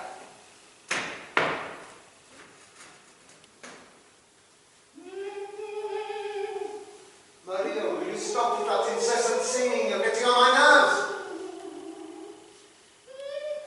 Maria! Just a minute, Papa. I'm going to make you something. Papa! Would you like to hear me sing La Paloma? Papa, would you like me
teachers were cheaper in Greece. The famous Elvira de Hidalgo was teaching in Greece, and my mother wanted me to audition for her. I was petrified. What would a wonderful singer like that want with a pimply teenager from Washington Heights? I remember later Elvira told me that I stood there biting my nails and she didn't think I'd make an opera singer. But when I sang, she could feel it deep in her heart, and she made me one of her students. Oh, my life changed after that. I was no longer Maria Cecilia Cecilia Caligulopoulos. I was now Maria Callas, an opera singer. Elvira taught me everything. She taught me how to stand tall inside myself. She taught me how to use these hands, these eloquent hands, the reviewers later called them. She taught me about all the famous composers, Bellini, Donizetti, all of them. She taught me about the heroines like Tosca, which was one of my favorites. I was standing, looking out at the milky sky one evening, thinking, thank you, Elvira, spiritual mother and greatest of friends, for taking a stray kitten and making a tigress out of her.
been for years. Just sign the contract, okay? Good morning, sir. Who the hell are you? My name is Maria Callas. I'm an opera singer. Never heard of you. What have you sung? I performed in Herodotus in Greece. I used to study with Elvira de Hidalgo, the most famous opera singer in the world. Who the hell is she? Elvira de Hidalgo. She performed at Covent Garden, everywhere. Let me stop you there. I quite like those pizzas back in year one, but you go and make a name for yourself in Italy, Maria. Then I may sign you up. Good day. Rude man! Pizza? He called Elvira a pizza! Papa! Oh! Papa, where are you? Papa, I need to talk to someone. I don't have anyone in New York. Papa, where are you? What do you want, Maria? Papa, you know, when I am famous, not one of those low-brow agents I will not need them ever again. You know what he called Elvira? He called her a pizza. Now, what kind of person does that? Some of us have to rest, you know. Papa, I don't know anyone in New York. I'm lonely. What shall I do? Yes, Maria. Stop bothering me with this stupid opera business. And come and sell cosmetics in the pharmacy. You don't know how lucky you are to have such an offer. Marina Theolopoulos' daughter is earning $15 a week there. $15 a week. Come on and get a real job. I'll never, ever work in your pharmacy. One day, I will sing in the Metropolitan Opera House.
festival to be your official escort.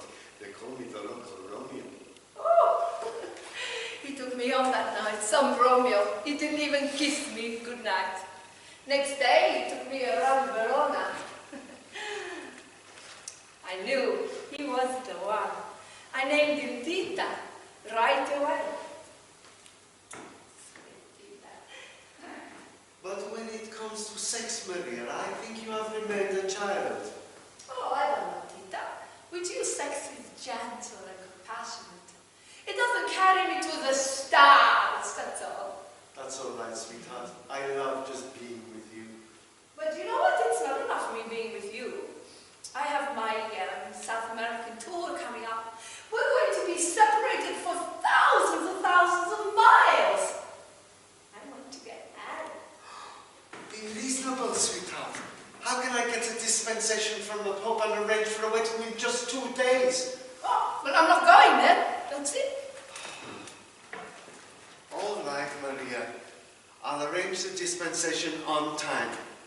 You know, I know a dark and musty little sacristy in Verona, heavy with the smell of incense from the cedars of Lebanon. We can be married there before you leave. Oh, dear! Thank you. Oh, blessed Virgin Mother of God. I am now a normal woman, married at last. Right. I will give money to the poor, and I will give benefits to the church. I will be a good Greek Orthodox woman, and I will do my best to hold my tongue. But please, please, sweet Virgin, make sure that he is here when I return.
I'm going to interrupt the program. Oh my God! I know when Baba Bertha was born. My sister sent me the information. Baba Bertha, She was born, Bertha Fine, here she is. She was born on the 22nd of May, 1892. Bobba's birthday is coming up. Oh my God, 22nd. What day is it? What day was the 22nd? What day was the 22nd? What day is the 22nd of May? What day is the 22nd of May? 2nd of May, 22nd of May. Well, today is the 20th. Oh my God, it's Bobba's birthday. What day is it today? Wednesday.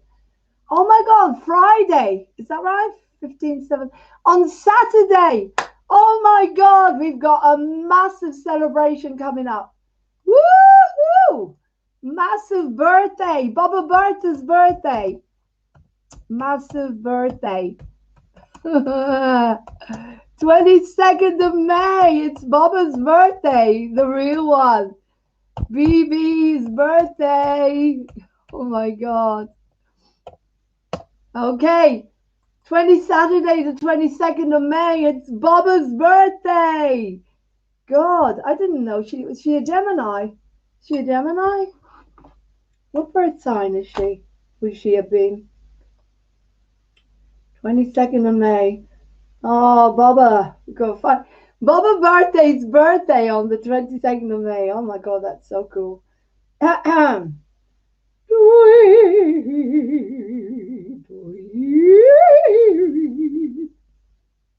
get on the internet. What's wrong with that?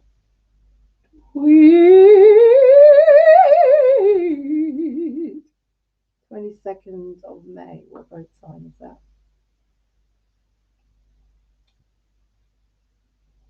I wonder what our favourite songs were. I don't know. Right, 22nd of May is, what zodiac is it? The 22nd of May,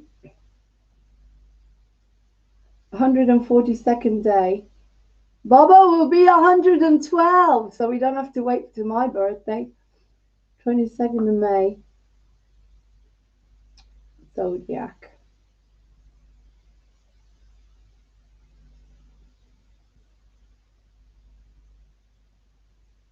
Is it Gemini or Taurus? Taurus, Gemini, cusp. She was on the cusp of both. No wonder that's why she clashed with Dad so much. No wonder she clashed with my father. They're both Taurus. My God, two bulls together. Anyway, that's exciting news. I just thought I'd interrupt. I don't know how I don't want to eat that. I don't know. Okay, let's do it live, and then we've got Vlad coming on. So Bobba's birthday. Oh my God, she's gonna have a birthday. She'll decide if she wants to say 111 or 112, because now she knows her birthday. It's not the same as mine. She'll have her own birthday. Woo! That's incredible. Let's put on Bobba's testimonial.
Hello there, it's Baba Bertha here. Now, this is not usually me day, because usually Sunday's me day to do my show. But I got on here to do a testimonial for the granddaughter, right? I got me towel on and I got my shower cap. You like my shower cap? Anyway, it's not about me. It's about the granddaughter. And she needs the testimonials for the good stuff that she's doing. You're disgusting, all of you. Why are you not coming on here praising her all the time? All the work she's done for you for nearly a year now. She's done a load of work for you. And you're not praising her. You're not telling her she's wonderful. I don't know what's wrong with y'all. Anyway, I'm here to give her a big testimonial. She's a lovely girl. I think she's wonderful. And I'm really grateful that she lets me do my show on Sunday. I'm 111 years old and no one else will let me do my show on a Sunday or a Saturday or any day, that is, right? So I got out of me bat again. Me bat, now shut up, I'm Irish. You know that I'm Irish. I've got me orange on towel on to prove it. And I don't want to hear nothing from you anymore. I always put my flag up. What I'm saying is, I'm very proud of the granddaughter. And you should be too. And here's a testimonial to the fact that she's wonderful and she's doing a lot of great work for the wee ones and for you. And she's always on Charlie Wiley. And she's been on Charlie Wiley now for nearly a year. And just because you watch Charlie Wiley all the time, it's not fair. You need to watch the granddaughter and support her, right? Just give her a testimonial. Tell her you're doing all this good. Tell her, say thank you. Say thank you for all the good work that she's doing for you. That is the start. That's all. That's all. So do Baba Bertha a good deed, for God's sake. She's on the bed crying her eyes out. I can't calm her down. So you need to really do some nice testimonials. That's it. Goodbye. And I think she's wonderful. And I'm so happy to be on Moving On TV. She helps me improve my narcissism. I'm so happy I can do that on Moving On TV. So there you go. If you're Irish, come into the parlor and there's a welcome there for you on the mat of Moving On TV. I love you. Maybe I don't. Goodbye. This is Baba Bertha. You can contact me on my page, BLM Baba Lives Matters. And that's it. And if you don't like me accent, tough. There's nothing I can do about it. And I'm Irish and you just got to live with it. Goodbye. And please watch me show. Don't forget to watch me show on Sundays, right? Me show's on Sundays. Sometimes it's on, sometimes it isn't on. It depends how the granddaughter is feeling, right? Figure that one out. I'm not a clone, or maybe I am.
And I'm muted. I was muted all through the whole thing. Thanks.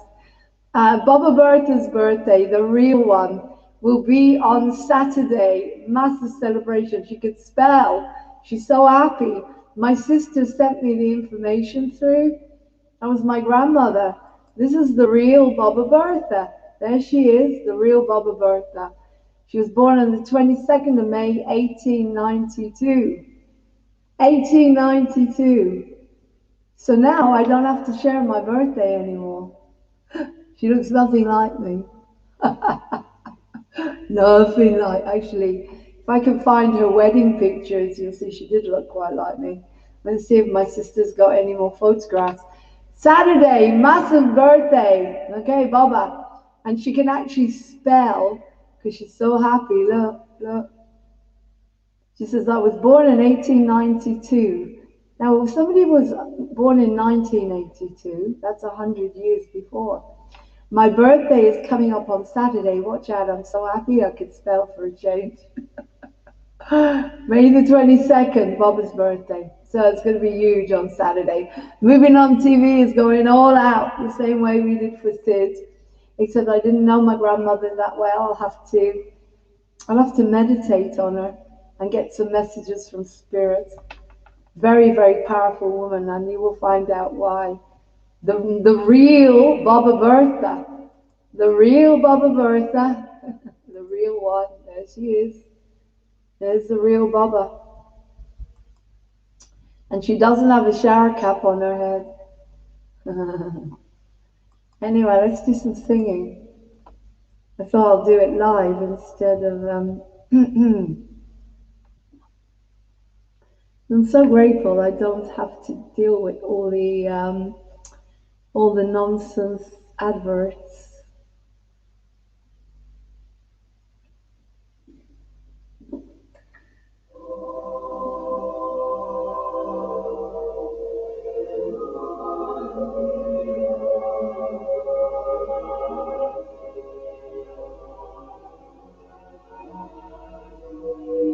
Guno. This is a different one. Guno. Ave Maria Guno. Bach and Guno.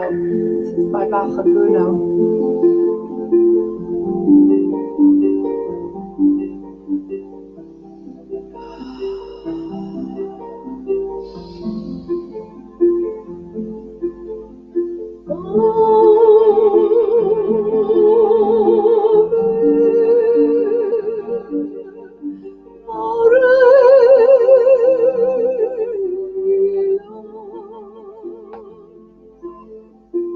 Oh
Somewhere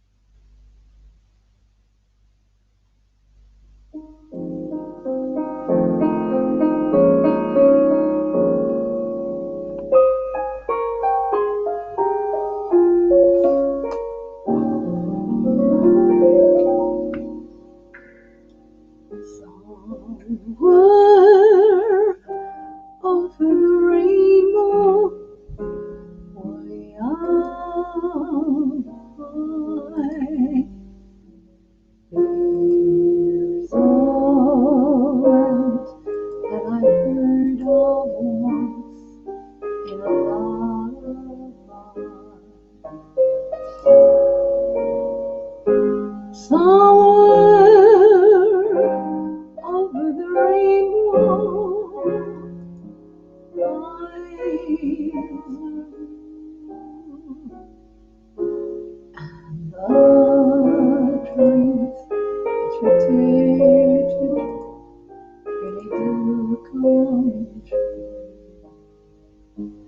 Someday I wish upon a star, wake up with the clouds of far beyond me.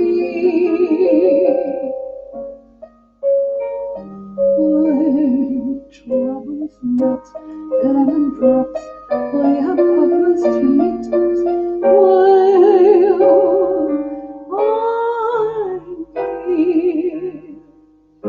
Somewhere over the rainbow, the birds fly,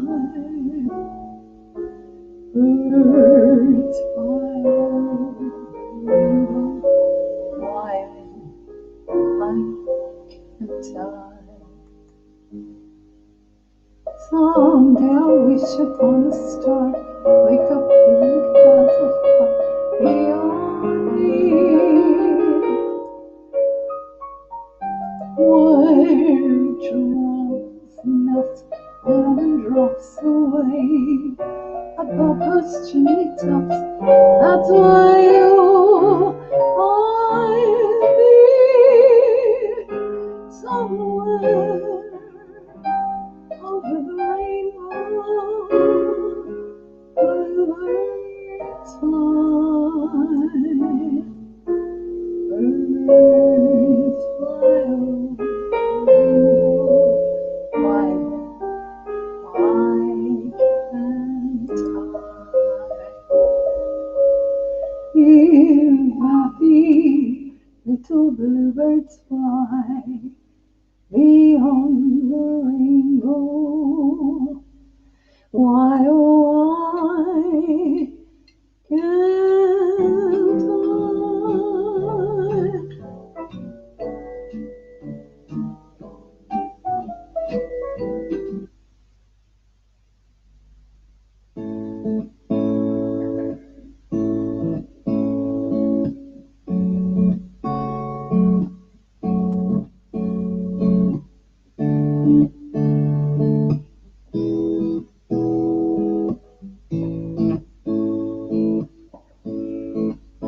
When the night has come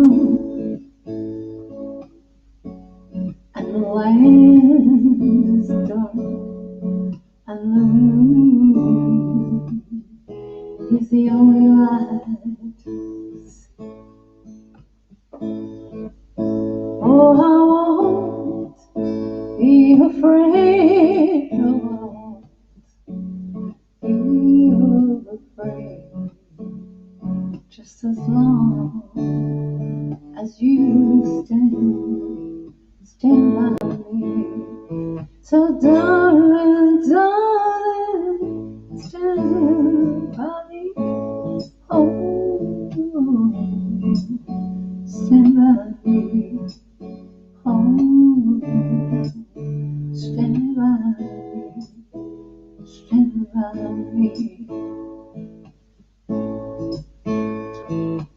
the sky that we look upon should tumble and fall, and the mountain should crumble to the sea. I won't cry, I won't cry, no, I won't shed a tear, just as long as you stand by me. Darling, darling, stand by me.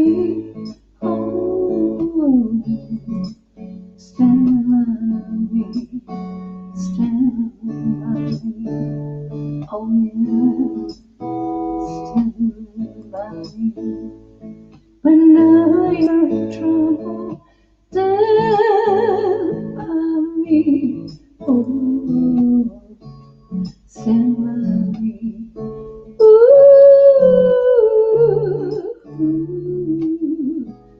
just stand by me. Whenever you're in trouble, just stand by me. Stand by me.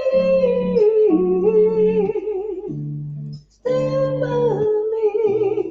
Ooh,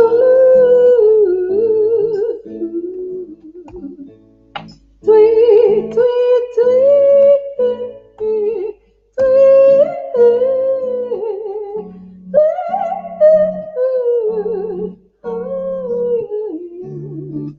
stand by me, stand by me. Whenever you're in trouble, do stand by me. Oh, darling, stand by me, stand by me. Come on, babe, stand by me. Yeah, yeah, yeah, yeah. Stand by me. Stand by me.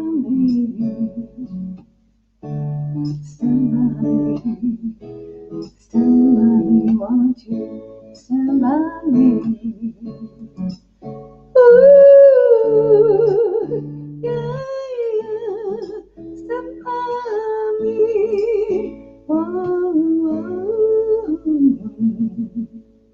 Right, I'm going to record that now. Make a recording out of it and a video. Amazing backing track. I love it. Okay.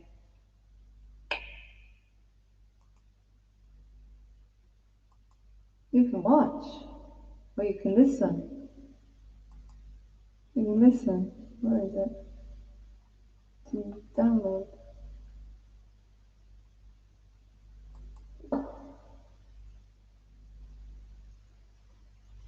Sweet, I saw it.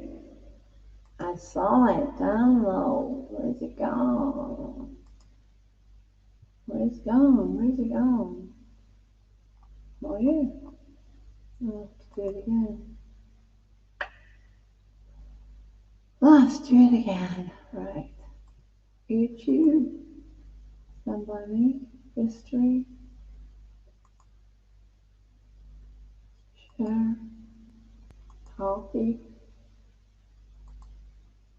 YouTube. Downloader.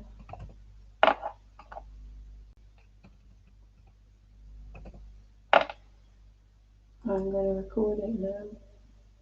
If I find a song that I really want to record, I just download it and then I record it. That's what I do now. That's what I do. There we go. Okay. You can actually watch me record it.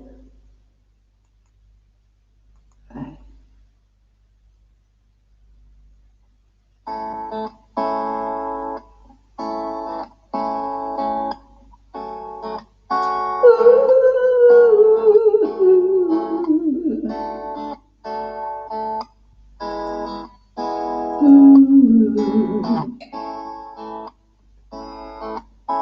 When the night has come, and my end is dark, and the moon is the only light we'll see.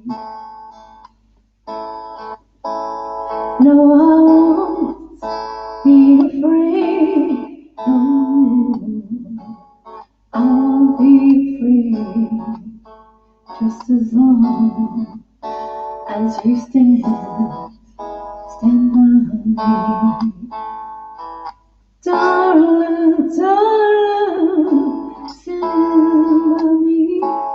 Oh, stand by me. Stand by me. Stand by me. Stand by me.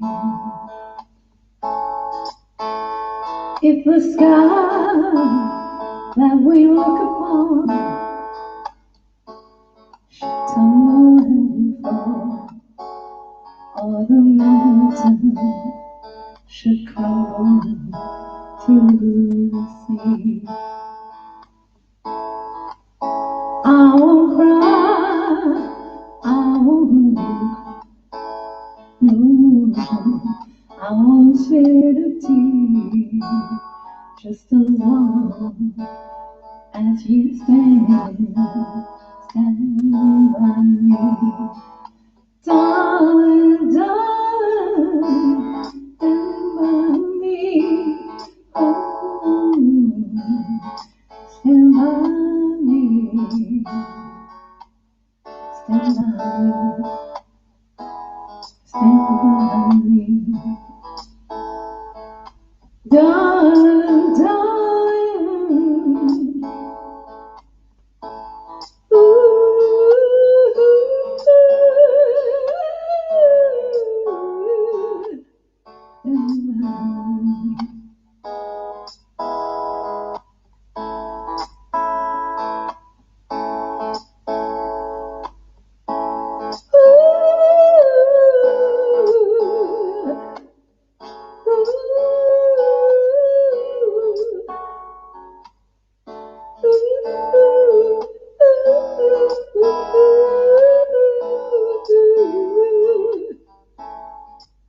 Well, the night has come, and the end's dark, and the moon is the only light we'll see. Stand by me, oh, stand by me, stand by me, stand by me, stand by me. Whenever you're in trouble, won't you stand by me? Stand by me. Won't you stand by me? Stand by me. Won't you stand by me?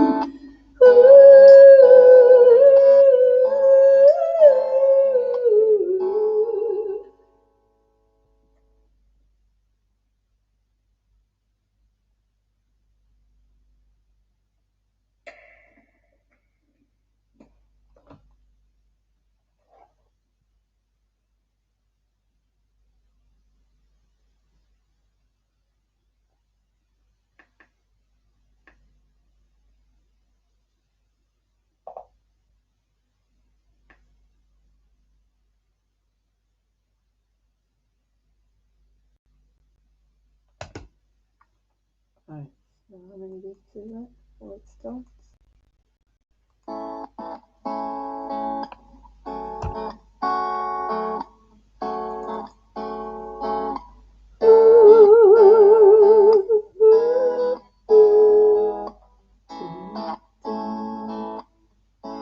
Seconds. When the night. Okay, 20 seconds in. 20 seconds in. 20 seconds. All right. 20 seconds in. 20 seconds. 20 seconds in. 20 seconds. I'm recording it. It won't take very long. Stand by me.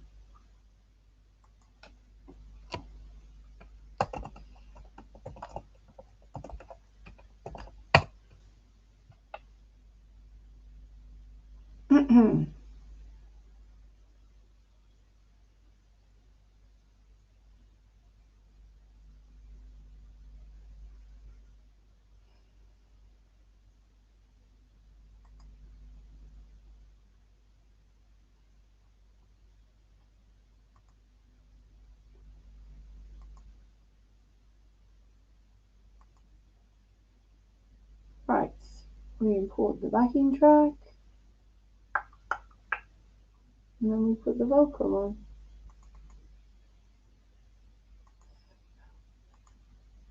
"20 seconds in, and then the vocal comes in. Vocal.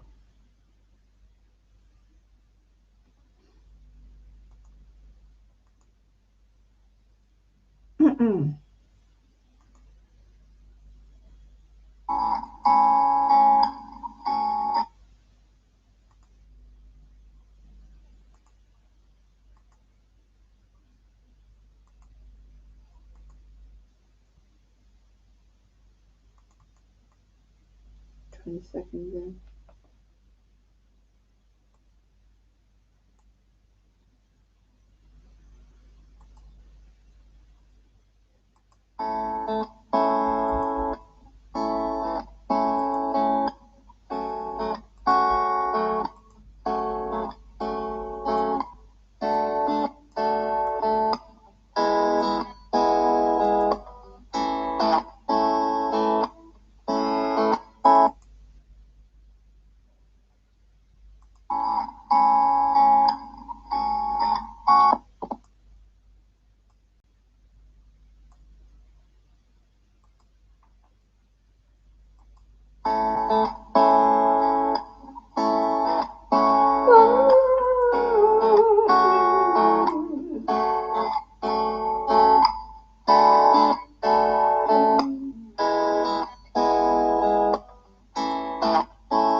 is the only light to see.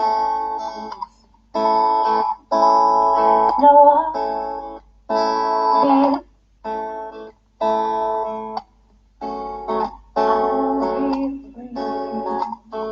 just as long as you stand by me.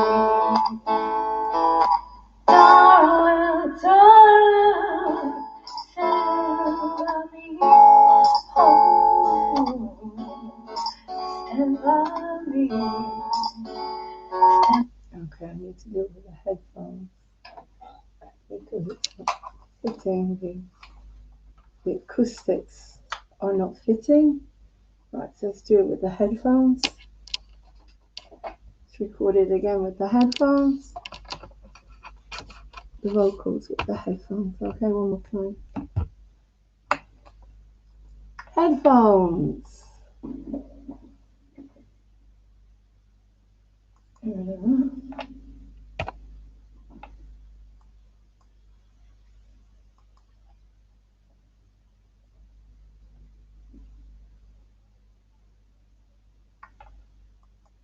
Hang on. Move back in track.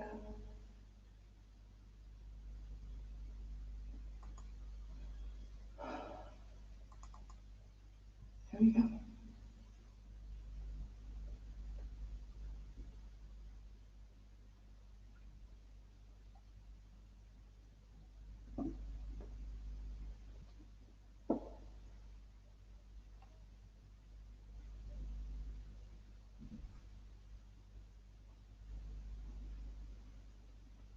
When the night has come. Actually, I want to do it again. I'm going to do the U's. I want to do the U's.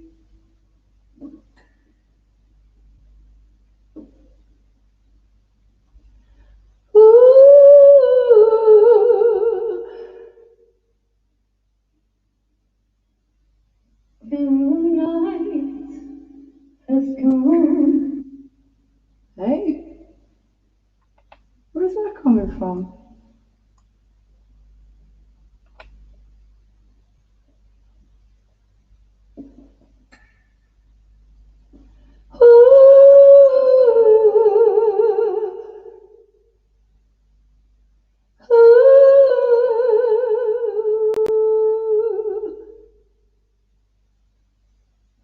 When the night has come and the land is dark and the moon is the only light we'll see, I won't be afraid. Oh, I won't be afraid. Just as long as you stand by me.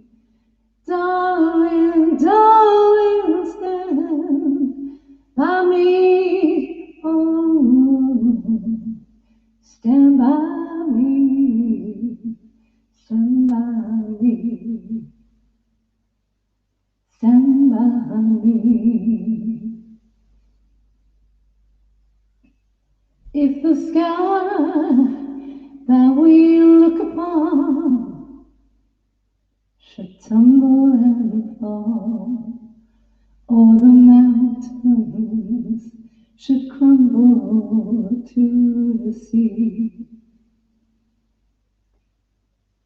I won't cry, I won't cry, I won't shed a tear. Just as long as you stand by me. Darling, darling, stand by me. Oh, stand by me. Stand now, stand by me. Stand by me.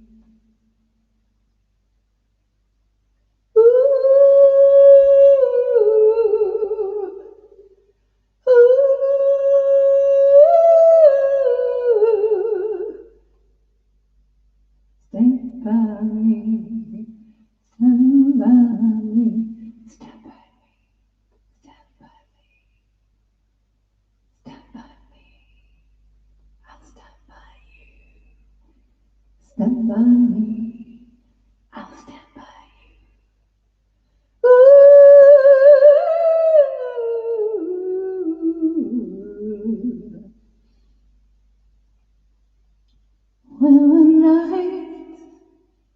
come. Oh, the land is dark and the moon is the only light we'll see. Darling, stand by me. Stand by me. Stand by me. Stand by me.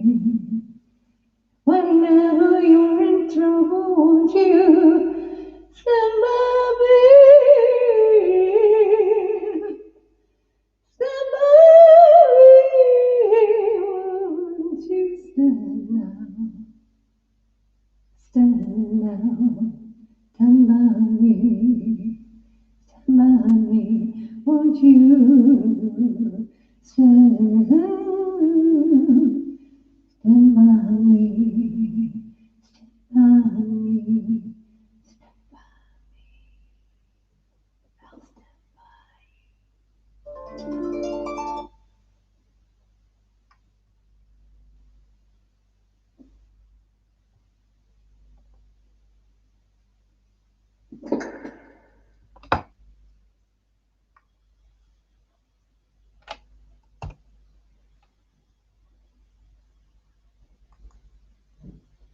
Right, better.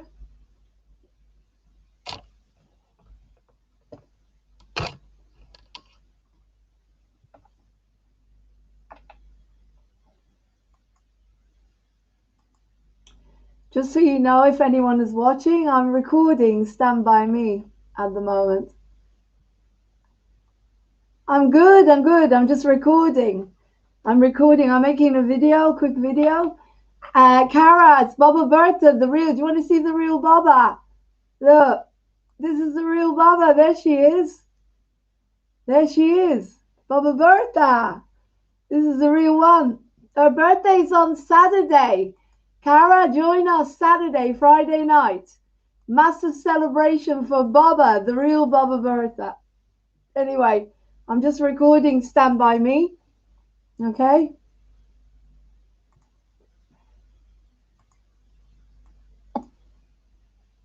I've just made a record. I'm making a new, just doing a recording. Whenever I feel like I want to record something, I just do it. There we go. Make a new video.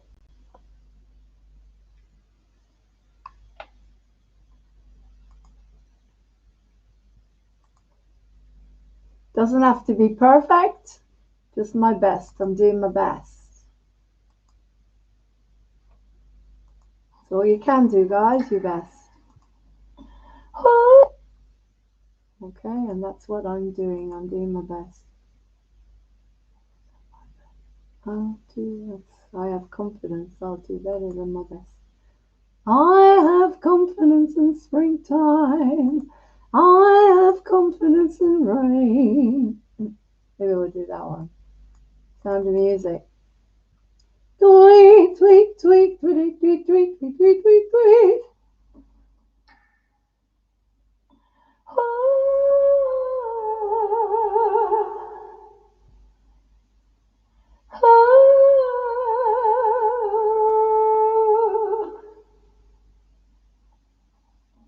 When the night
stand by me.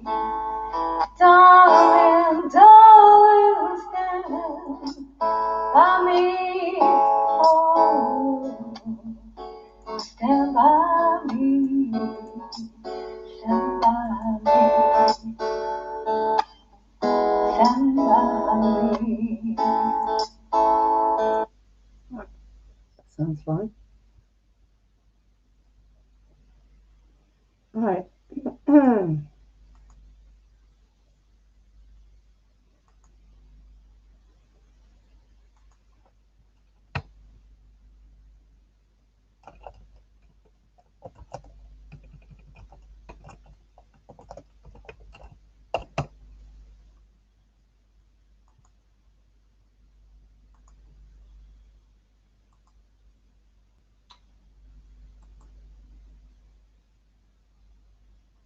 Yes, that's the real Baba. That's the real Baba. Yes, thank you. Hang on, I'm making a video. What I do is I just make videos. I just find the backing track, put my vocal on it, and that's it. Okay, so we're on the musicals today. So let's do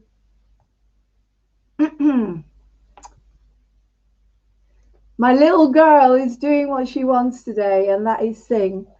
Baba was the one who discovered me. I was playing the accordion, but we've got a massive celebration on the 22nd on Saturday. It's going to be Baba's birthday, and Cara joined tonight because I'm going to be showing the interview with Luke with all his music. I interviewed him. It's a massive interview with Luke, probably around 9-10 o'clock, something like that. Okay. Right. Let's do some Sound of Music. I'm just recording what I feel like. I'll play it for you in a minute. It'll be ready. All I do is download the backing track and then that's it. Put my voice on it. It's not perfect. Oh my God. Wait till you hear Luke singing All I Ask of You. I was crying. I've never heard him sing like that. And I put my voice to it, so he's mixing it. Oh, it's going to be, oh my God, please God, I hope you can do my voice justice, because he sounds stunning. But the tweeting is helping my voice, and the vitamin D as well, the sun. Philip Day was right. It's vitamin D. We're lacking in it.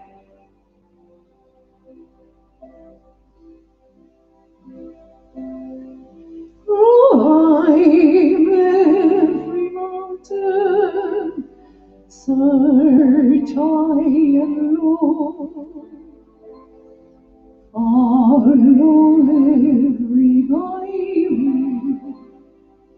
every path you know.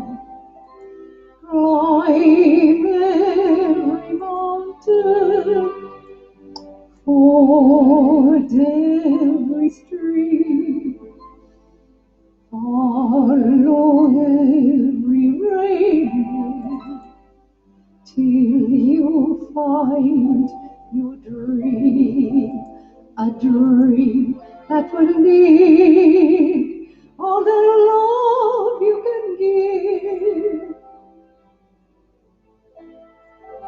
Every day of your life, for as long as you live,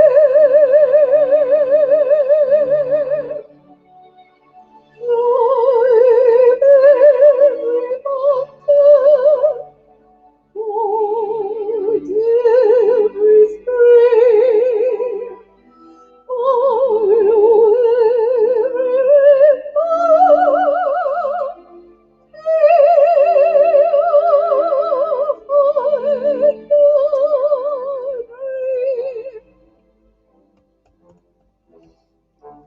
A dream that will need all the love you can give. Every day of your life, for as long as you live, climb every mountain,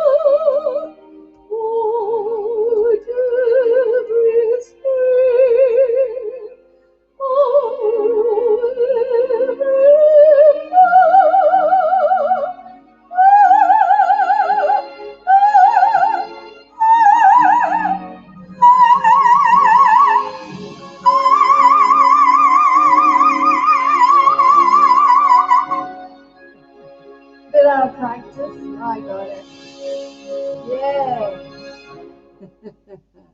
I'll record that one next. I'm going to record that one next. Right, I just need to export that one.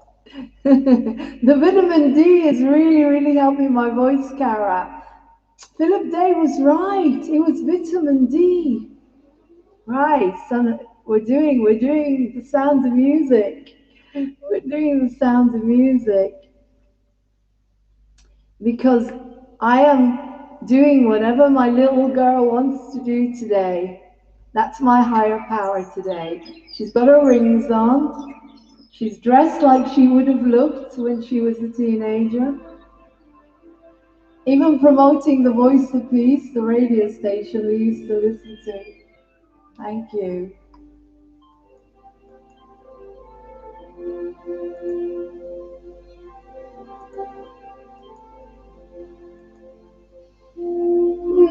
Tweet, tweet, tweet, tweet, tweet, tweet, tweet, tweet,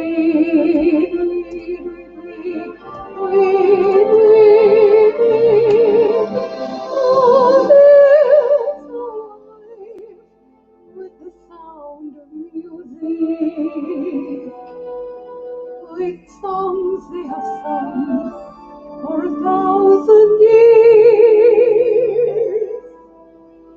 My head's the words with the sound of music. My heart wants to sing every song it hears. My heart wants to beat like the wings of a bird that flies, see through the trees. My heart wants to sigh like a child that flies from the church on a breeze, to laugh like a brook when it trips and falls over stones on its way, to sing through the night like a lark who is learned to pray. I adore the years when my heart is lonely. I know I will hear what I've heard before. My heart will be blessed with the sound of music, and I'll sing once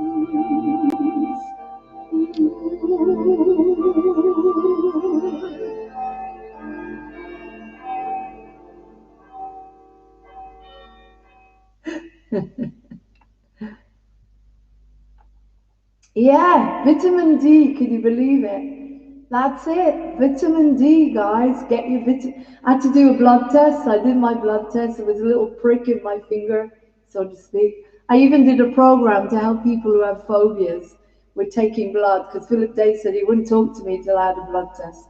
Now I'm waiting for my levels to come back, but I've upped my vitamin D, and guess what's happening to the voice? It's amazing. And I'm tweeting. Tweet, tweet, tweet, tweet, tweet, because it places the voice. And I started singing two-way back in the throat because I was straining. That's why I was having issues. Let's carry on with the sound of music. And I'll change Maria for the name Lauren.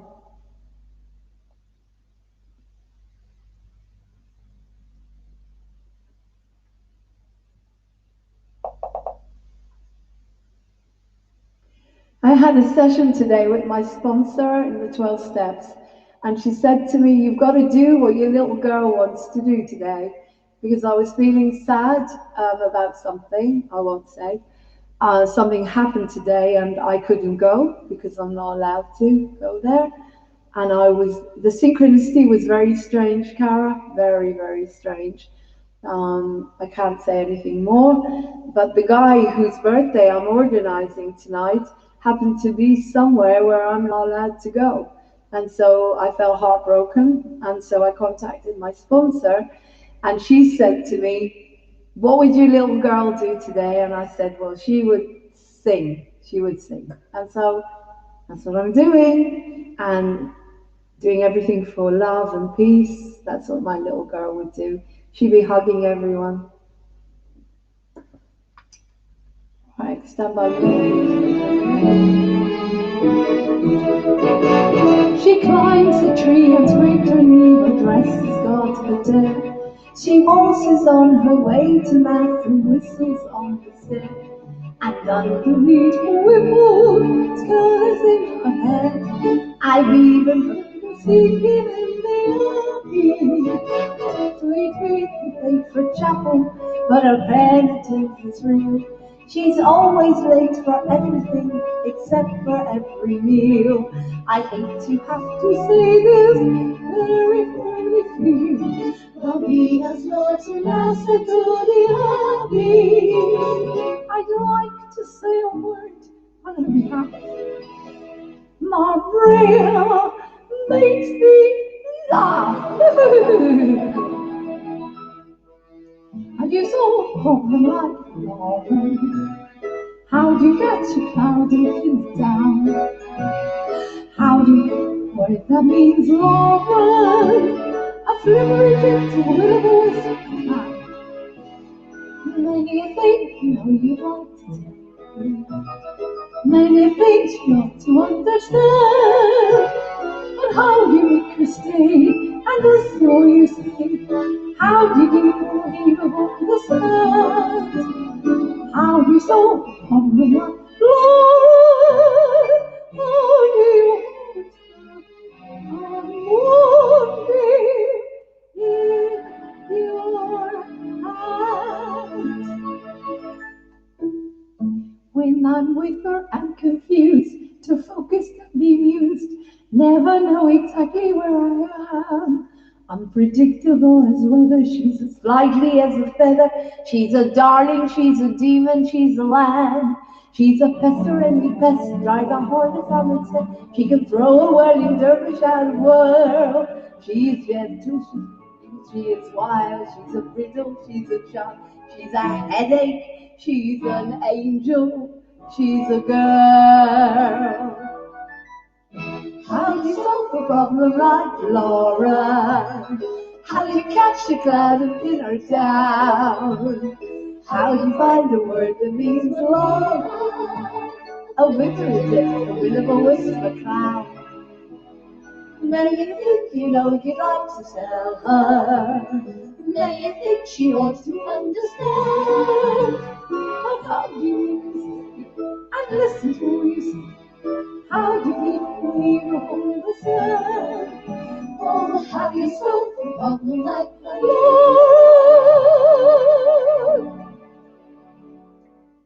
Oh, do you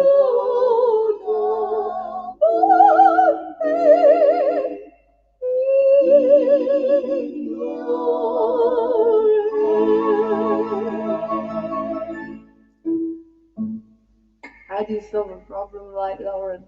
You can't. You see, I went back there again. Tweet, tweet, tweet, tweet, tweet, tweet, tweet, tweet, tweet, tweet, tweet. Tweet, tweet, tweet, tweet, tweet, tweet, tweet, tweet, tweet, tweet. Tweet, tweet, tweet, tweet, tweet, tweet, tweet. Tweet, tweet, tweet, tweet. Tweet, tweet, tweet. Tweet, tweet, tweet, tweet, tweet. The placement again.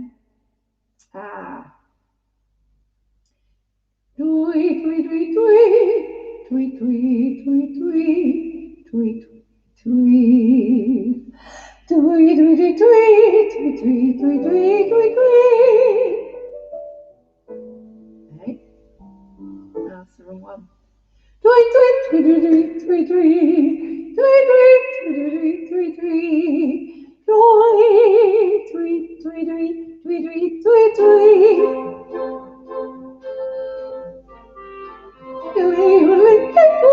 Now go the voice and we go to Oxylaton, sweet remotely, people, the still clean, from this road to the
I've got no adverts, Cara. I got rid of all the adverts. So it goes, I'm going to sing to you in Japanese now.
I'll do another one. I'm going to record this.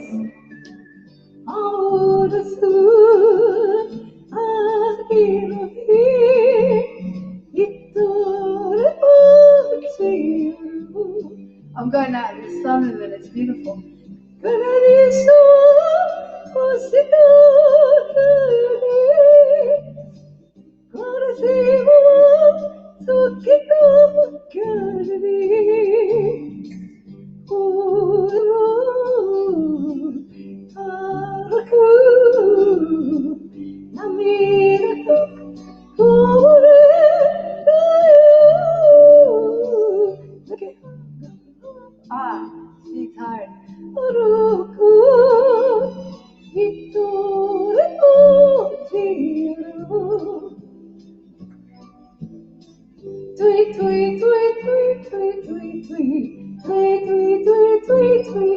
She's tired.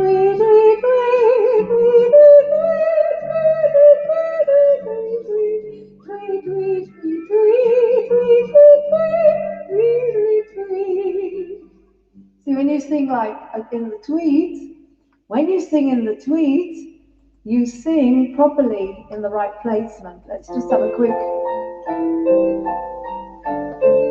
Oh, I don't know that one. Another one. Right, let's have a quick advert, then we're going to watch the video I just made. And I'm going out into the sunshine.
I'm going out to the sun now, but I just did this now while I've been talking to you, Cara. I literally have done this while I've been talking to you.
I just did that on the spot.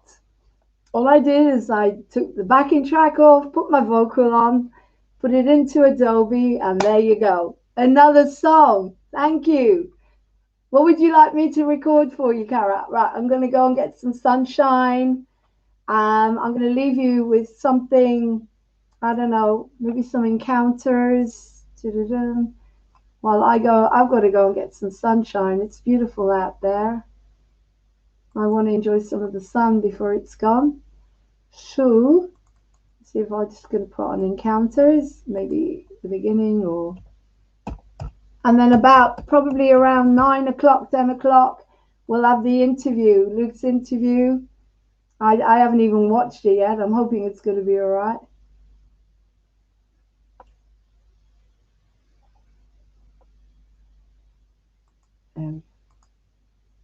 Enjoy.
It's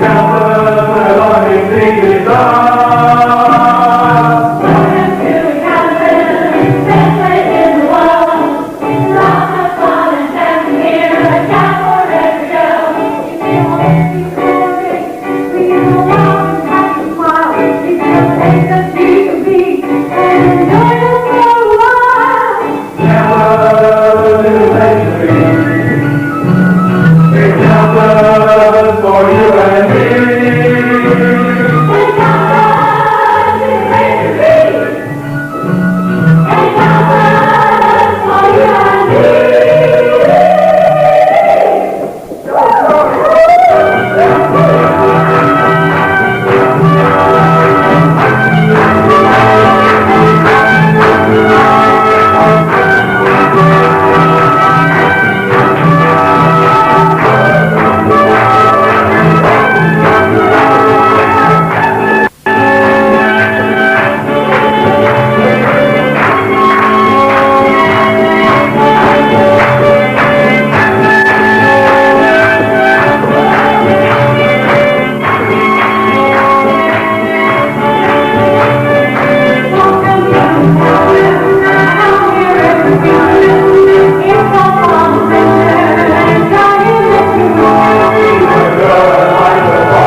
going in with both feet. She doesn't know anything about him. You said it, Jim. She's so in love, so stupid. I do worry about her. Oh no, look who's about to show his ugly face around here. Driving down. I do. Hi, Sam. Hi, Deb. Hi, girl. What's cooking? All right there, Ray? Come on, look at you anyway. Only asking. Don't be snappy. You know, it sounds amazing. You've only just been 5 minutes. And the girls are in the home under the table or running out the door. What have you got that I haven't got the name? Well, what can you like it? It's all an act. You see, I read in this book about women. You know, and it says that when a woman is really interested in a man, she'll do anything to hide from him. What's supposing you? You close her eyes. You'll see those girls are free before me. They're dying for me. Watch this. Hey there, Jimmy. Know what I've done for you. You got come down here to me to my fire and you just say, hey there, sweetie. Show me sugar in your life. Make the mystery out of life. Come, I've got to give you something that you've never had. Come on, I'm not trying to mad. Whoa.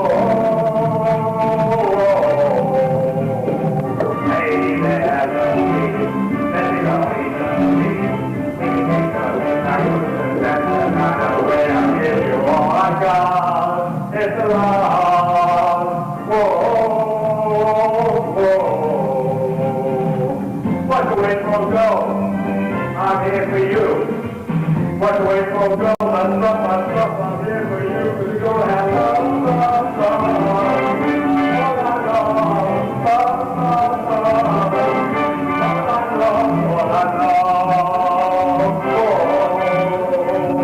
Hey there, look what it's what's behind these big brown eyes of mine.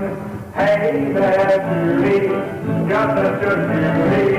Look what I find, what's up inside his head of mine. And run away, baby, baby. And you'll be begging me to stay. But I gotta have fun, just to alone, fun. You're not the one, you're gonna have fun, just to alone, fun. You're not the one, you're gonna have fun. Go after you, you know that I got it fun. Oh, go after you, you know that I got it fun. You better take your radio, you wanna get the stuff go. You better take your radio, you wanna get the stuff go. Hey there, Julie, you're such a beauty. Give it your way, my country, you'll do something to me. You're very special, got what it takes. Let's see if we use it. Come on, give us a kiss.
I've never been in love like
This is the night.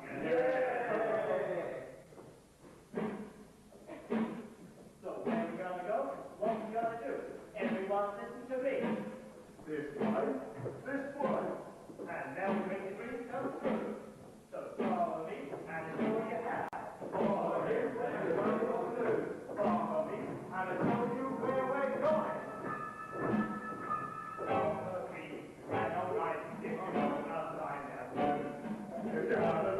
The best with us, everybody was better. And one night, but outside, one night, that ain't all there. Your last night, when the girls are all ready, and we're gonna have some fun. I'm gonna be the wild boy before I step out that door. And I'm joining the Army Corps, but he's got to run the course. Stay on the old thing. And I'm sitting on me, oh my love, fun like thunder. Oh my love, fun like thunder. Carry the breaker. Oh my love, fun like thunder. The things I've got to do. Get the crazy fun like thunder. Come on, do. We're gonna take you everywhere. We're gonna feel like you don't care. We're gonna feel alright. We're gonna have a right. We're gonna have a fun night before they come. We're gonna have a fun night before you say. We're gonna have a fun night before you join.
Right, lad.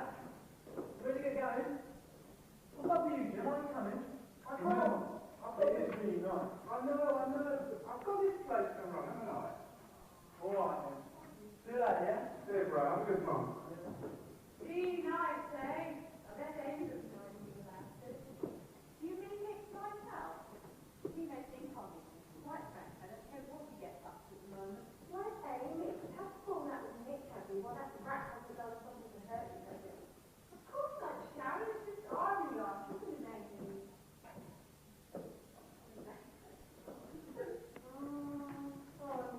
What am I having this fun with us for? No man apart from him, of course, and he's successful anyway to go. You, eh? Yeah, that's girls, Jim. Maybe I should have gone to the boys now. Rather than risk my chances with you girls, eh?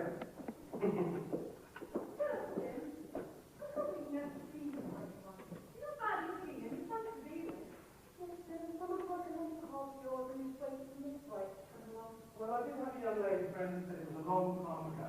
I'm quite happy being single. I'm not really into commitment, you know? Ah, so it's just you and us girls. How are you going to cope, girls, eh? Oh, I think I know how I can cheer up. Oh, dear. Oh, you lovely girl. Oh, me?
I know, I hate bands. Fancy? Is that what you call it? That's spending hardly, I say. You know, that's a bloody great calling on something. Look, I didn't know what to do anymore. It seemed right at the time. But where's the lady gone, Sharon? Please, I need to see her try and explain. If you've got any sense, so as far away from you as possible. She's been trying to pick up the pieces of her life and been doing it quite well as we showed face around here again. What did you do anyway? You didn't even write her a letter. It sounds stupid, I know, but I missed her a lot, Sharon. Much more than I thought. I suppose what I'm trying to say is I still love her. You've got a funny way of showing it, all I can say. All right, you make your point. I'll go now, but please don't know what I said. I'll just get out of you. You men are all the same. You can treat us women however you feel and expect us to open our arms afterwards and expect you back. That's it. Are you okay, Sharon? I'm afraid when you want to. Trying to do my put what in the head to you in this situation. No, I mean. Do me a favour, get off there. No, I'm going. Don't forget, Sharon. I'm living. I'd like to think about it. How are you anyway? Cooking. Living my life, you know. Look, Sharon, I know I'm trying to raise the bar, but I've really got to speak to her lately. I've got to make it up to her somehow. Will you help me there? Oh, I don't know. You could be so loud and... I don't know, what are you doing this evening, Mike? Oh, I don't mean like that. Not much. Why? Well, it's just the next time you guys are not out to celebrate the same time. Well, why don't you go along? You can start taking your mind of things and it gives me a chance to do them. You're a dog, Sharon. Yeah, I know. I knew I could count on you. I might just do that. Why? I miss her so. I wonder if she missed me. I miss him so. I miss her not so much. I wonder if you want to know me. Ooh, what should I do? What should I do? What should I do? You sure you did the right thing there, Sharon? Oh, I like him. Please make it gorgeous. Oh, I got brilliant, didn't it? You got that right. Anyway, I better go find a lecture and a flight to take by now. See you later. Cheers, Sharon. Nice girl, that Sharon. Quite cute, really. Yes, she is nice. Too nice for you, Capiche? No, I really like her. I think she's got a good heart. A heart? A woman's heart? What is this? Is that temperature or something? I've never heard you mention a woman's heart in your lifetime. It's normally the more obvious things, like their bums or their tits. Well, Sharon's different. She's classy. Yes, and she's well and truly attached. So don't we forget it. Ah, that won't last. When it's over, guess who'll be there? Pick up all the pieces. All those lovely pieces. You know, for a minute there I thought I believed there's a soul there, Sam. What was I mistaken? Look, you better be getting on. Let's have this big night out. Okay then, Jim. You thought this, you have to stay behind. And all those lovelies you've got lined up. Wow. That's all I understand. You know, Sam's right though. Sharon is a nice girl. And so's that Elaine, I'm thinking of. I suppose I'm quite happy being single. But if I was to meet a girl, she has to be something really special. Sort of like a dream girl, I suppose. My dream girl would have golden hair all in brown. I really don't care.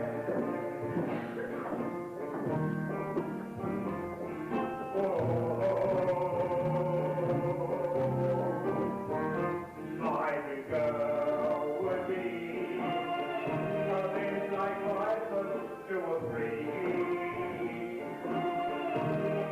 I really don't care to see, as long as she's with me.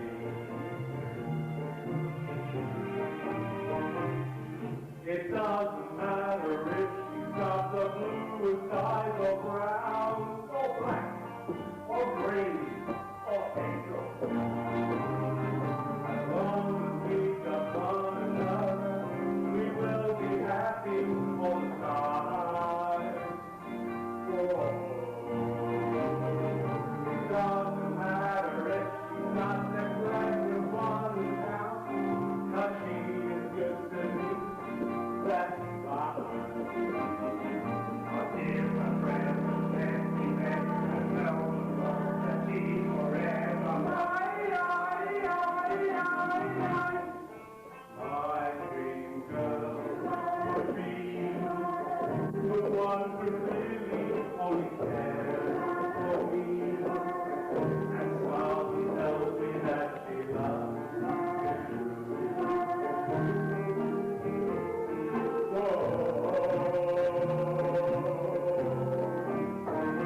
My girl would say, I think you're wonderful every single day, and understand the compliments I make. My green girl, my green girl, my green girl, my green girl, my green girl. My green girl.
I see the face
Hi guys, welcome to Moving On TV. Okay, so we're going to watch the interview with Luke. I hope you enjoy it. It's just gone 9:30. I will be repeating it. I'm hoping it's going to work. I haven't watched it yet. I just kind of scoured through it and it looked pretty good to me. I'm hoping that Luke is going to be able to watch it as well. If not, I will put it onto YouTube and he can send it around. Janie, hi honey. All right. It's on Facebook, right? That was Janie. Hi honey. Hi honey. Spam. Who tried to call? Oh, Janie tried to call me. Okay. Right. Good to have a friend like Janie, I tell you. Okay, guys. So this is the interview with Luke. I hope you enjoy it. It's Lauren Hope Glory Show. There we go. The Lauren Hope Glory Show. Enjoy. And then I'm going to watch it with you very carefully and very gently. Make sure that I didn't. Oh, God. Hopefully it's going to be all right. I'm sure it'll be all right. Okay. Let's get it on. Let's get it on, babies. Look.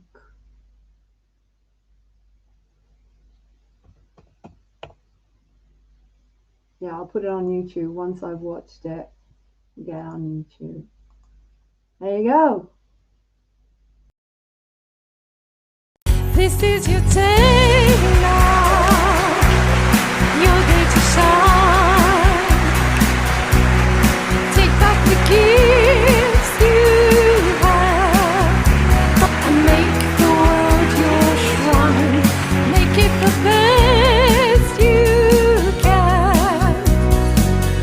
Make it about you. This is your day now, baby. Go out there, make your dreams come true.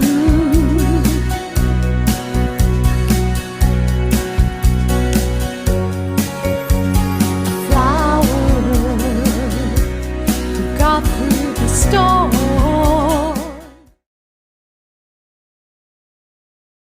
Dancing with you in the evening, holding you in the morning. Haven't felt that way in such a long time. You look so pretty in the sunshine. I know that you're gone and you're not coming back. What am I gonna do? I wanna talk, but you're on a plane 1,000,000 miles away. 1,000,000 miles. I know it's a small world, but where am I gonna find another? Just one night, but I'm never gonna find another like you. Drinking with you in the moonlight, lying with you by the poolside. I wish we could have stayed forever in that Italian paradise. I know that you're gone and you're not coming back. What am I gonna do? I wanna talk, but you're on a plane 1,000,000 miles away. 1,000,000 miles. I know it's a small world, but where am I gonna find another like you? I know it was just one night, but I'm never gonna find another like you. And I knew from the moment I saw you I'd be right.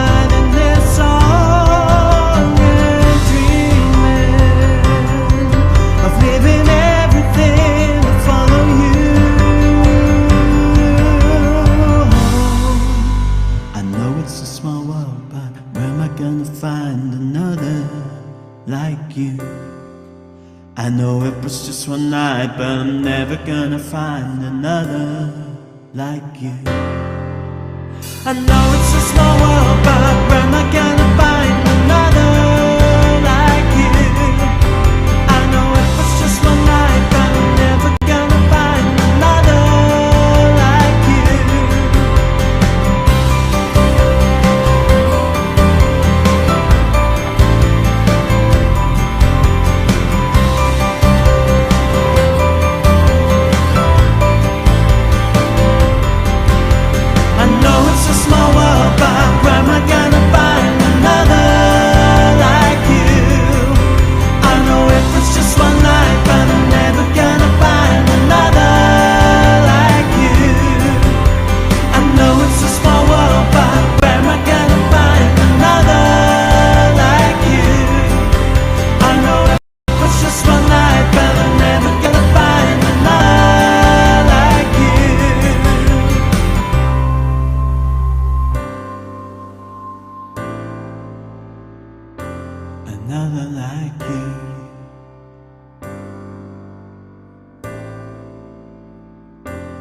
another like you.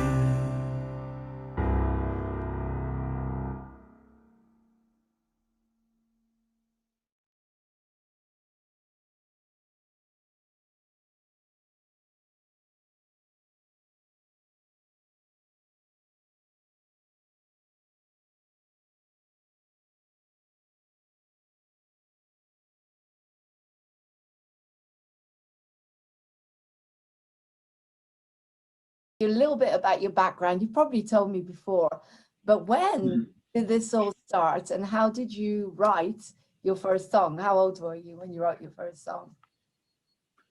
Well, I think it depends how far back we go, but I always I sort of started doing musical stuff, sort of singing along to Top of the Pops and also sort of musical theatre things and songs we'd be doing at school. So I started with that, and then eventually I started doing sort of Saturday musical theatre and singing and dance classes and things. So that was the main start of performing and singing, and then at some point, I can't remember exactly when, I started learning piano. And then not long after I'd started learning piano, I started, you know, trying to write my own stuff on piano. And then, yeah, I remember sort of writing silly songs at school as well and showing my friends. So you started writing silly songs at school, and who were your influences? Did you have any bands or performers that you felt that, you know, influenced your taste in music? Did you just write from the guts, you know, whatever came to you? Yeah, it sort of felt like it's just whatever came to me.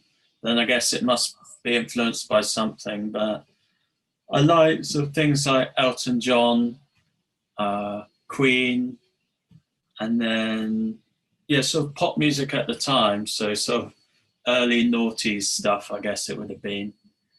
Sort of pop, yeah, groups like Steps, and so sort of pop music rather than like folk or that.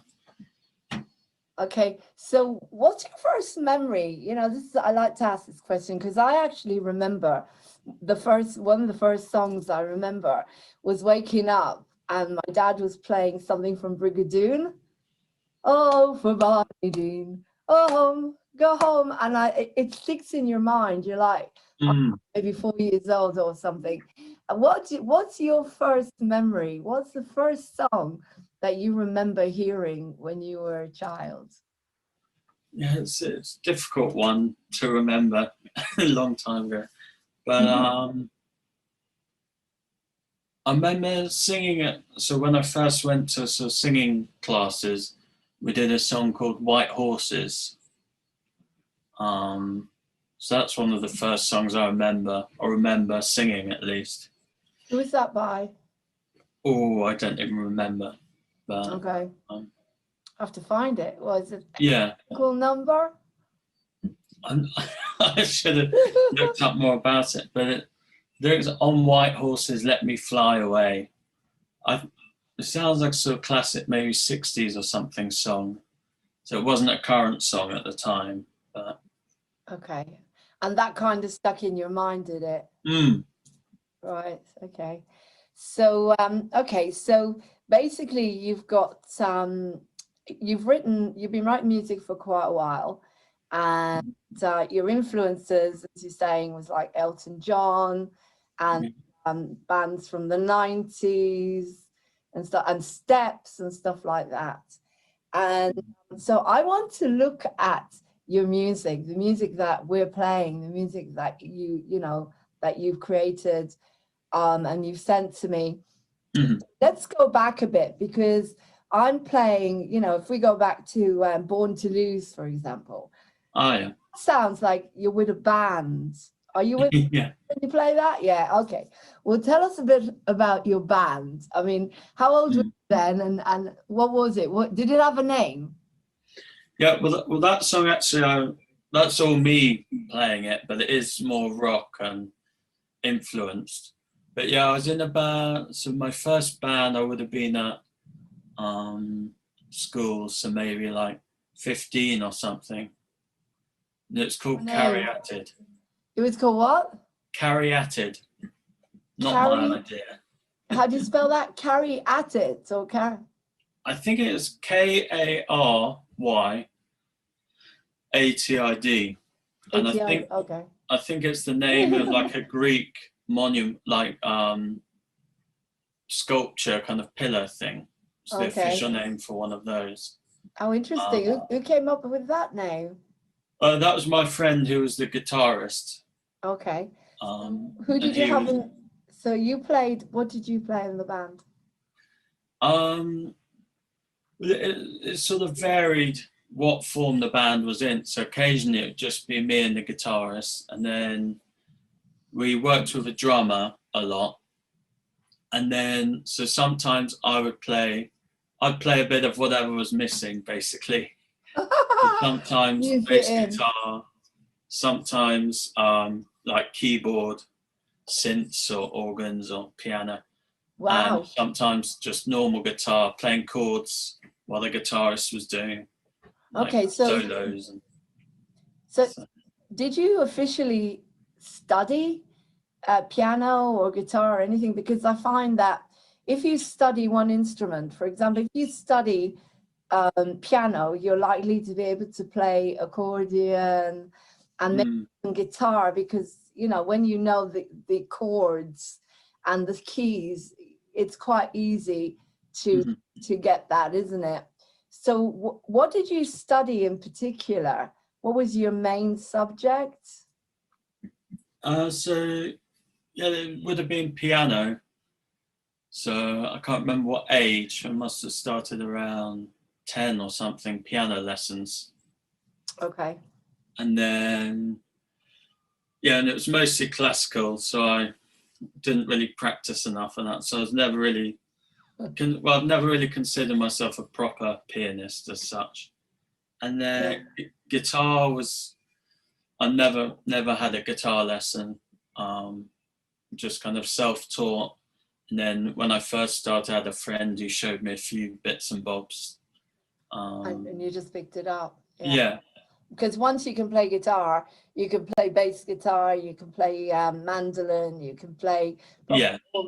The only thing, the other day I saw a bouzouki, and it's very, very strange. You know the bouzouki, the little green, little Greek instrument, where there's about 12 strings on it. I couldn't, for the life of me, I couldn't play it. I presume that it's quite similar. Anyway, coming back to what you were saying about, so you started with the piano. The thing is, don't you think that a lot of the time, I didn't want to practice ever. And I was trained as an accordionist, and mum and dad paid a lot of money to get me to the conservatory to study accordion and also music theory and solfege and everything.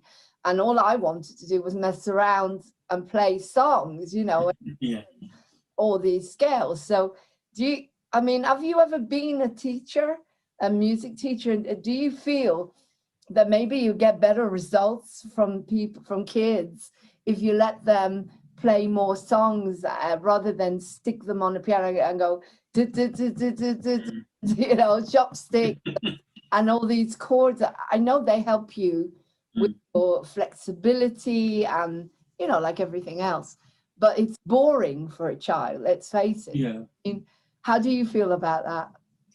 Well, I think my school is very, you know, lent towards classical music. I think during my time there, they started doing jazz piano lessons, though I never did those. And I think places are doing more and more sort of pop but yeah, because I was never that keen on the sort of classical piano.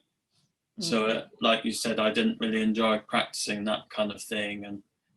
But then maybe if I had, I'd be a better pianist, but it wasn't the music I was really keen on. But I had singing lessons, which I did a bit more in the practice department, and yeah. It was always a battle to get me to do my singing and to do my exercise. I mean, even Maria Callas, the most famous opera singer in the world, her mother would be forcing her to sit down and practice some more, you know, because parents, you know, I don't know about you, but my mum and dad put all their money into my lessons, into the accordion, and then the singing took over because, you know, the singing was more exceptional than the accordion playing, and I of course wanted it more. But it's really interesting that, you know, we always go back to what we love. And so when I listen to your hooks for every single song, we're going to go through some of the songs, they're just stunning, and you've mastered. I don't think you need to master more than that to get whatever it is you need from each song, because every song is different. Every song starts differently. They've all got a different feel to it, and they've obviously got some kind of story. You know, as songwriters, you know, I'm writing a whole new album with what we're going through at the moment, and it's just literally your gut opening up and everything spilling out. We're very lucky. We're a bit like artists like I'll go into that in a minute, Da Vinci and the way he worked. Going back, so every song is a show with you and with me. It's like, it's an improvisational show where everything goes into it. And the reason I mentioned Da Vinci is because Leonardo da Vinci, when he approached a painting, he asked for the space and the time. I mean, he took like months and months. Everybody got fed up with him because he kept tearing it down, putting it back up, like perfectionism. Now, luckily, I don't do that as much. If I write a song and it's raw, then that's it. Then I accept it, and I think you do as well. Not talking about the vocals, that's something else, you know, where I always find issues with my vocals. But coming back, so an artist, like, if you were an artist like Leonardo da Vinci, and that your album was about 7 years to do one song, you know. So what I feel that you do is, you, like I said, like for example, Born to Lose. I'm gonna get fed up here because all I'm doing is talking. Born to Lose, right? If we take that song, which is, it's a very, very powerful piece of music. And it's a very, very powerful song. And you put like, da, da, da, da, da, da, da, da, da. I was born to lose. It's like real power. Like that must have come from some angst and pain. I mean, why else would you write a song like that? So is there anything behind that? Is there a story behind there somewhere? I'm not sure whether there's like one specific thing that sort of triggered it.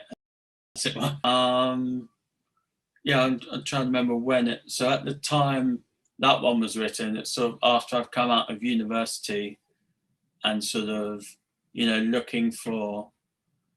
But it was mostly composition jobs and music jobs, and it's sort of like feeling like you're not getting anywhere. Yeah, that kind of thing. So that's the sort of the losing element is you're not.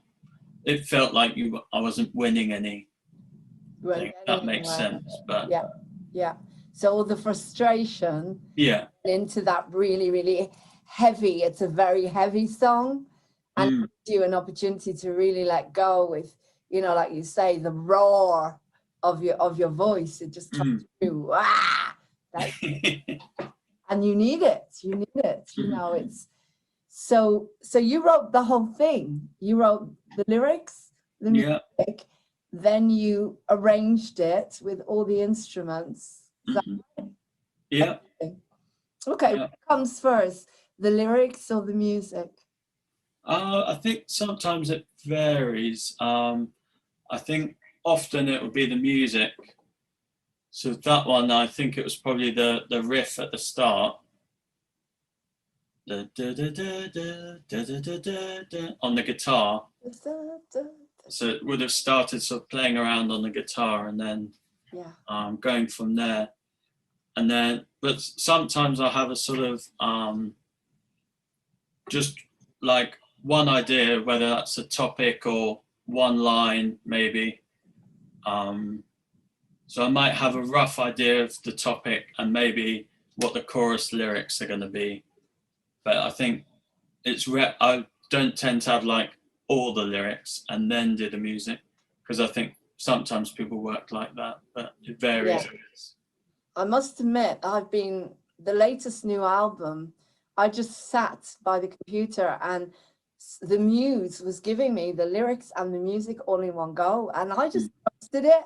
I just sat, I was boom, boom, boom, boom, boom. And it was streaming through me, like, because I'm a medium, I'm a channeler, you know, when I give messages, they come straight through. And I thought, I'm just going to trust. And they were rhyming, and that's unusual. It's unusual. But then I think when you're really in that situation, when you really feel it, then it's easier for that stuff to come through you. Yeah. So what I'm going to do is we're going to watch Born to Lose now. Obviously, I'm going to pause the video as we go, as I edit it. We're going to watch it so people can see what we're talking about. Yeah. I put a little bit of each song on so people can see a bit of that angst and that incredible power that you put into that music.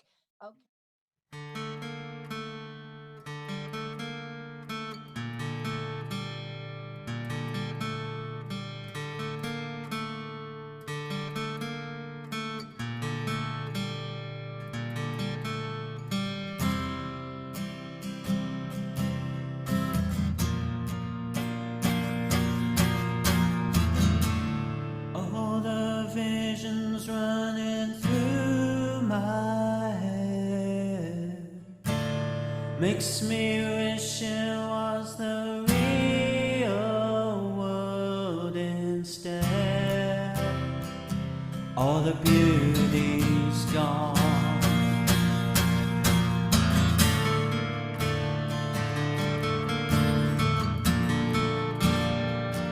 All the beauty's gone.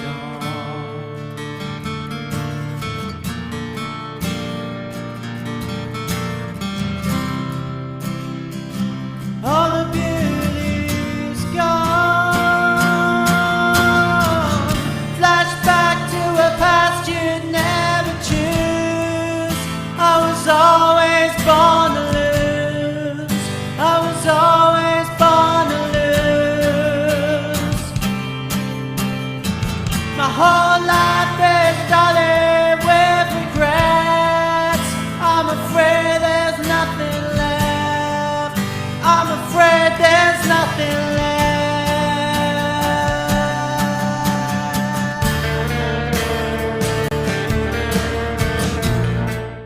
And as we move on, so what would you say from all the music that I'm playing at the moment, what the first one that you wrote that really stood out? Can you remember?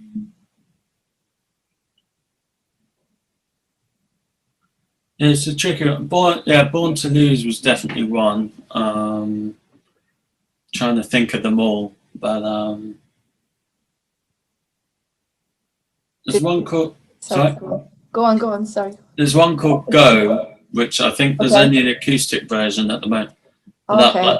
I quite like that song. Oh, I haven't got that one yet. Someday You'll Break My Heart. I like. Oh my God! One day you'll break my heart. Okay, let's move on to that one. And every song, as I said, this is the beauty of your writing, and it's a good composer. You know, if we put each other, we're both good composers. Why lie about it? Why be humble? We are. It means you can write anything. The only thing I haven't written is rap. Bertha did a rap.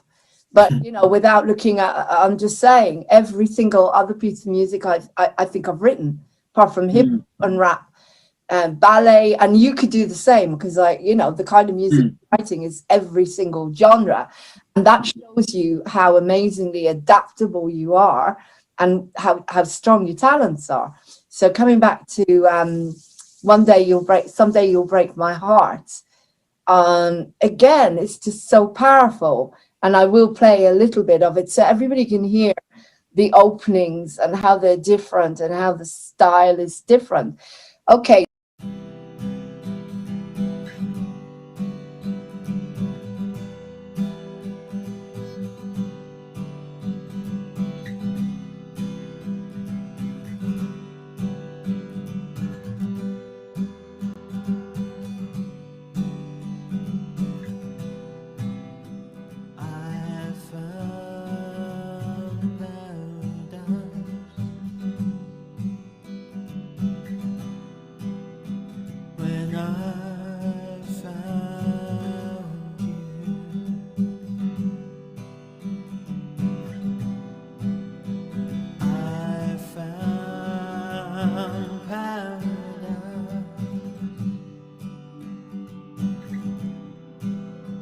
When I found you, don't bring me down, don't bring me down, let me believe. Don't bring me down, don't bring me down, let me believe there's a chance.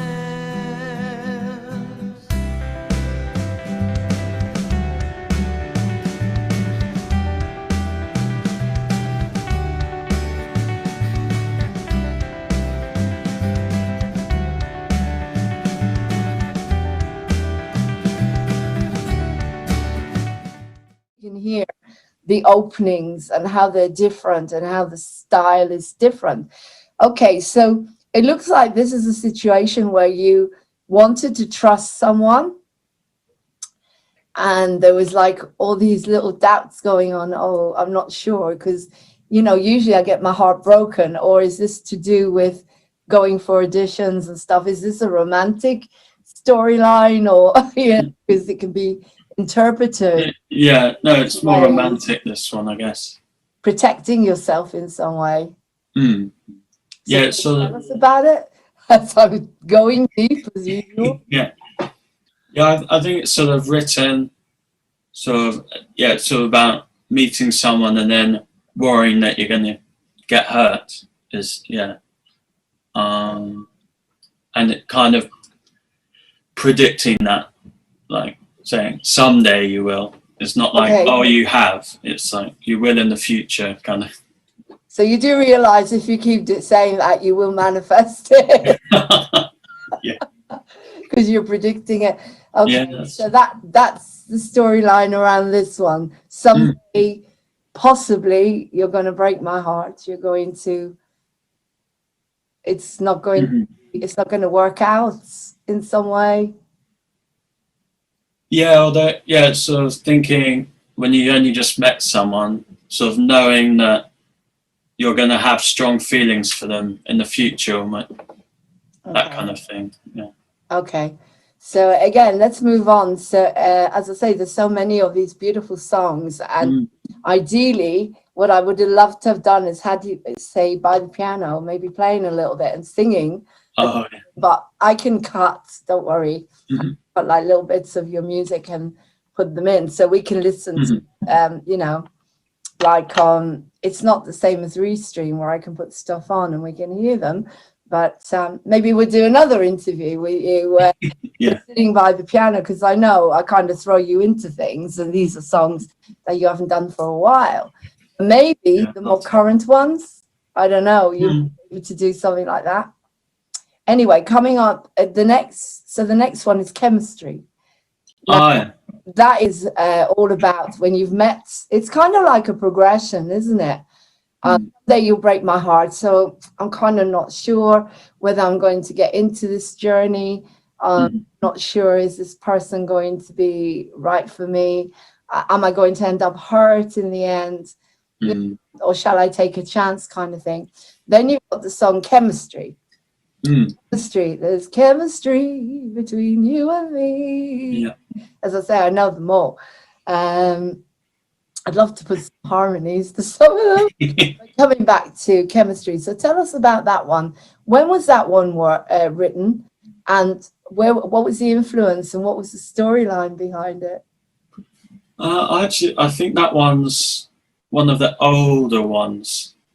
So that was possibly while I was at so maybe like, I'm guessing, but maybe like 2013 or 12. Around 13? No, 2013, the year. Oh, sorry. I thought you said you were 30. Oh, no. Cut that. I thought you were when it's like you had a massive crush and you fell in love. Oh, yeah. Like me when I was 12. So, okay, so 2013. You're right. One. I think so, if not earlier, but. Okay. And so was that a particular person that you wrote it for, or? That one I can't actually remember if it was, but probably is the answer. Which of course you don't, it's a bit like we write music and you think, oh, that person's going to watch. Maybe one day they're going to see this interview and they're going to realize, you never know. Okay. But I think that one's sort of, because some of the songs, I don't know if it's the right word, but are more sort of depressing. Okay, so you got hurt. You felt you were connected to someone and you could feel that chemistry, but it didn't work out. So some of the other songs are more like it didn't work out, but I think that song is more sort of optimistic and about like, oh, I've just met someone and we get on really well, and so that one's slightly more optimistic, I think. Okay. Than the other.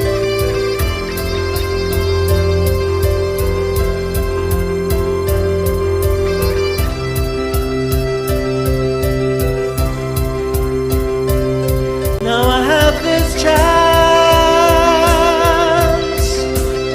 I won't let you down.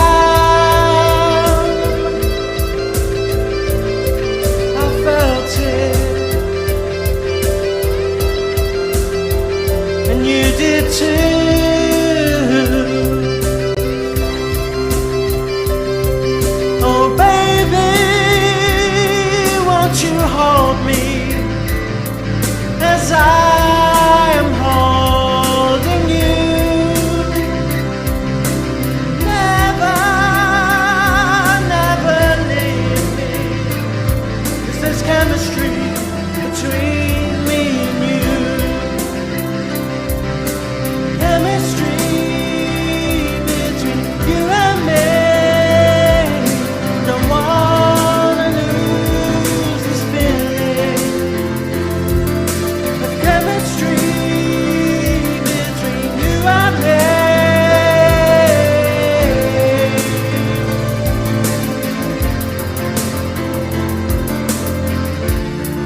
Never felt this way before. Such a connection, one I can't ignore, unless I wanna cry alone.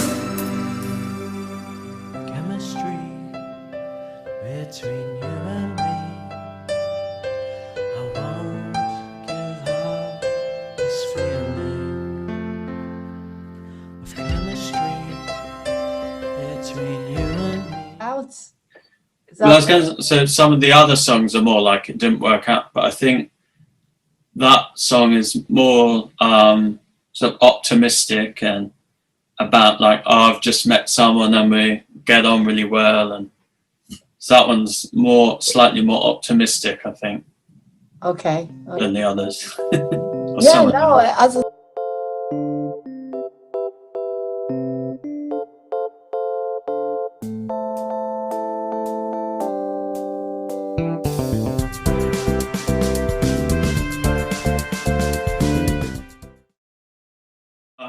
like this little sweet little nature little thing. What did you write that for? I'd love to use that actually on Monday, because Monday is, tell me why I do like Mondays, I'm going to call it. So spring in your step, it's kind of like giving, you know, I'm really grateful that you let me use your music. What was Spring in Your Step for? Were you commissioned to write a piece for a film or a program of any kind? Yes, so not for that one. I do a bit of I think that just the generic term is library music, because I do stuff for films and other sort of things for video. But so there are ones where I work on something, this, oh, we want this, but then I also do library music where it's just tracks that are already written and then people look through. So I think that was just one of those, and I don't think that specific one's been used, but I think I was just inspired by something fun and upbeat. And what inspired you?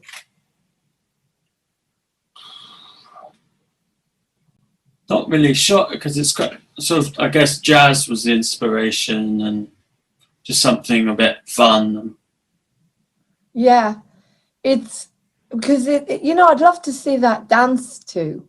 You know, it's kind of like, it's a very fun, freeing little piece of music, and the hook is brilliant.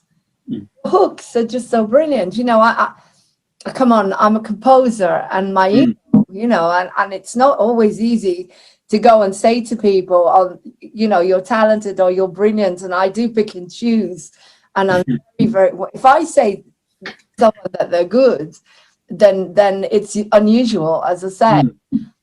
It's got to have a hook, it's got to have that memorable, you know, something memorable to it that makes you remember it. Like Dad used to say that. He'd go, he loved one of the songs from Encounters that Jim sings, The Dream Girl, because it's got such a great hook, you know. And of course, all the big composers, beautiful musicals like Rodgers and Hart, Rodgers and Hammerstein. Do you ever have those as influences? Yeah, I think so. Just because maybe just sort of absorbed it because of performing musicals for quite a long time. Oh yeah, we'll go into that in a minute, because if you look at all the musicals that used to be written and the music that used to be written up until the last probably maybe 10 years, they all had brilliant hooks and melodies. And then suddenly they started to become more like, to me, an opera. I think you could write an opera standing on your head. Come on, anyone. I'm not saying about arranging it, saying about writing it. It's just a conglomerate of pieces of music stuck together. Sometimes, you know, they don't fit. You know, some are terrible. I mean, I think they're terrible because they don't have a melody. They're just a noise, a cacophony. Now, I'm not talking about some of the really good ones. I'm saying, but, you know, even big operas like Wagner, you know, like really tough, heavy. To me, that's just a cacophony of noise. However, I'll give it to Wagner. He didn't know how to put the instruments together beautifully in order that they match. But anyway, musicals. So the music you write is very similar to Gary Barlow, Elton John, Billy Joel. These are the music that I'm pulling out, you know, very melodic, very beautiful. And I do struggle with music that doesn't have that hook. You know, as I say, when I collaborated last year with Paul McDonald on Heart Vision, you listen to that hook is so strong between what he did with the music and what I did. And that's why people love it. It's like it takes you, when something flows harmonically, then it makes you feel better as well. Anyway, musicals. So you've performed in quite a few musicals. Do you want to tell us a little bit about that? Yeah, well, it's so basically, as I said, when I was younger, I started going to like Saturday school, and so that was lots of musical theatre. And then I'm trying to remember shows at my first school. We did Bugsy Malone, we did Joseph, Oliver, and then what parts did you play? Sorry, So in Joseph, they basically, you know, there's the narrator. Yes. We basically had like two of us doing the narrator role. So I did like two of the songs, and then. Which songs does the narrator do? Joseph. I'm thinking of Jesus. Like the one where it's like, way, way back many centuries ago. Oh, yeah. I think there's some good ones, but I can't remember them off the top of my head. What did you play in Oliver Fagin? Oliver, Mr. Bumble. Oh, Mr. Bumble! And I've been him 3 times. Hey, boy for sale. Mr. Bumble. Oh, I love the musicals. Okay, and then you said, what else did you play? Well, I was going to say, I think I've been Mr. Bumble 3 times. Once was in just the play version, but I could see you as Tevye in Fiddler on the Roof. Oh no, I'm not. You haven't played that yet. No. Yeah, I think you do a good Tevye. Bugsy Malone, I think I was. Is it Fat Sam or Big Sam, whatever he's called? Yeah, but that's a funny musical. Yeah, The Wiz. I was the Wiz. Okay. What's your favourite one? Of course, you have to say Jim, of course. Oh, yeah. Of course. Now, what's your favourite musical? I think it's one of my favourites, but it's also like the one that I was like most happy to be in, and that was Spring Awakening. All right. Who wrote that one? Duncan Sheik. Never heard of it. So basically, he's a sort of alternative American singer-songwriter type person. And then I think it's relatively new. It came out when I was at school, I think. And won a Tony and stuff. Because at my first year at university, I was in the opera group.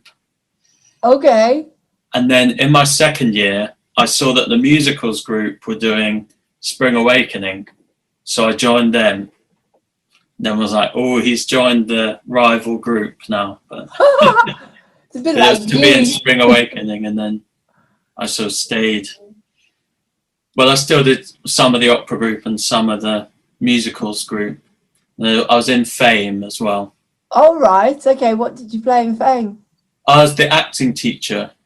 Okay. Fame, oh, yeah. which I don't think had any much singing at all. No. It's more of an acting role. But. Well, your voice is very adaptable. You know, you're lucky. You do lots of different types of roles. I've been so happy the last couple of nights because YouTube, you can watch everything. One of the best things about the lockdowns is the musicals. And the night before last, I watched Seven Brides for Seven Brothers. The dancing, it was professional. It was brilliant. Oh, the voices, but the dancing. I mean, the dancing is just, that's one thing, that's a weakness. And I know you're probably not a dancer and I'm not a dancer. You know, I just do it for fun or singers. But they were like acrobats. And these are my favorite musicals. Last night I watched West Side Story. Oh my God. And it was a bunch of kids. I mean, they couldn't have been more than, probably the eldest was probably about 17 or 18. And the ending tore my heart out because the storyline, you know, of West Side Story and based on Romeo and Juliet.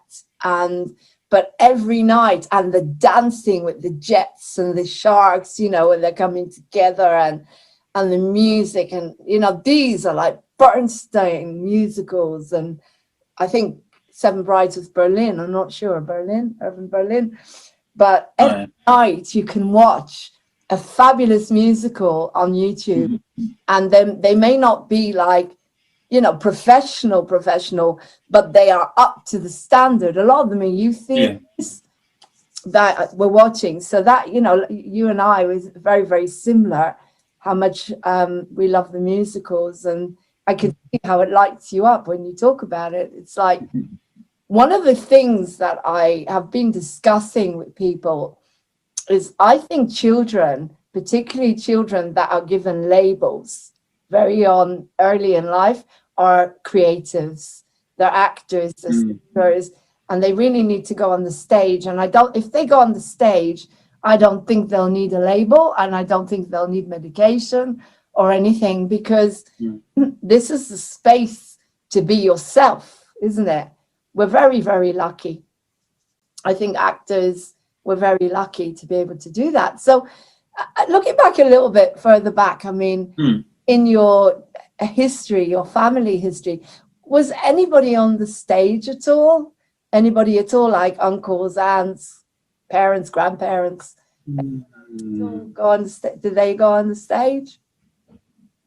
Not that I know of. My grandma always played. She was basically the accompanist for her local drama and musical group kind of thing. Both parents played instruments and stuff, but in terms of actual acting, I don't remember anyone. But no, but they were musicians, so yeah, music's definitely been a thing. But where do you go back to your lineage, your grandparents and your ancestors? Where does that go back to? Do you know? I don't know that far back, but basically my mum's side were Scottish. So I've always enjoyed Scottish music and Cayleys and things. And then I think the other side is pretty much English. I think there's some Irish somewhere, but you're not sure. I'm not certain. Scottish and Irish, yeah. Very interesting. So let's come back to your songs, because you talk about musicals till the end of time, all the storylines that are going into musicals, including encounters with people are trying to put across social issues and stuff like that.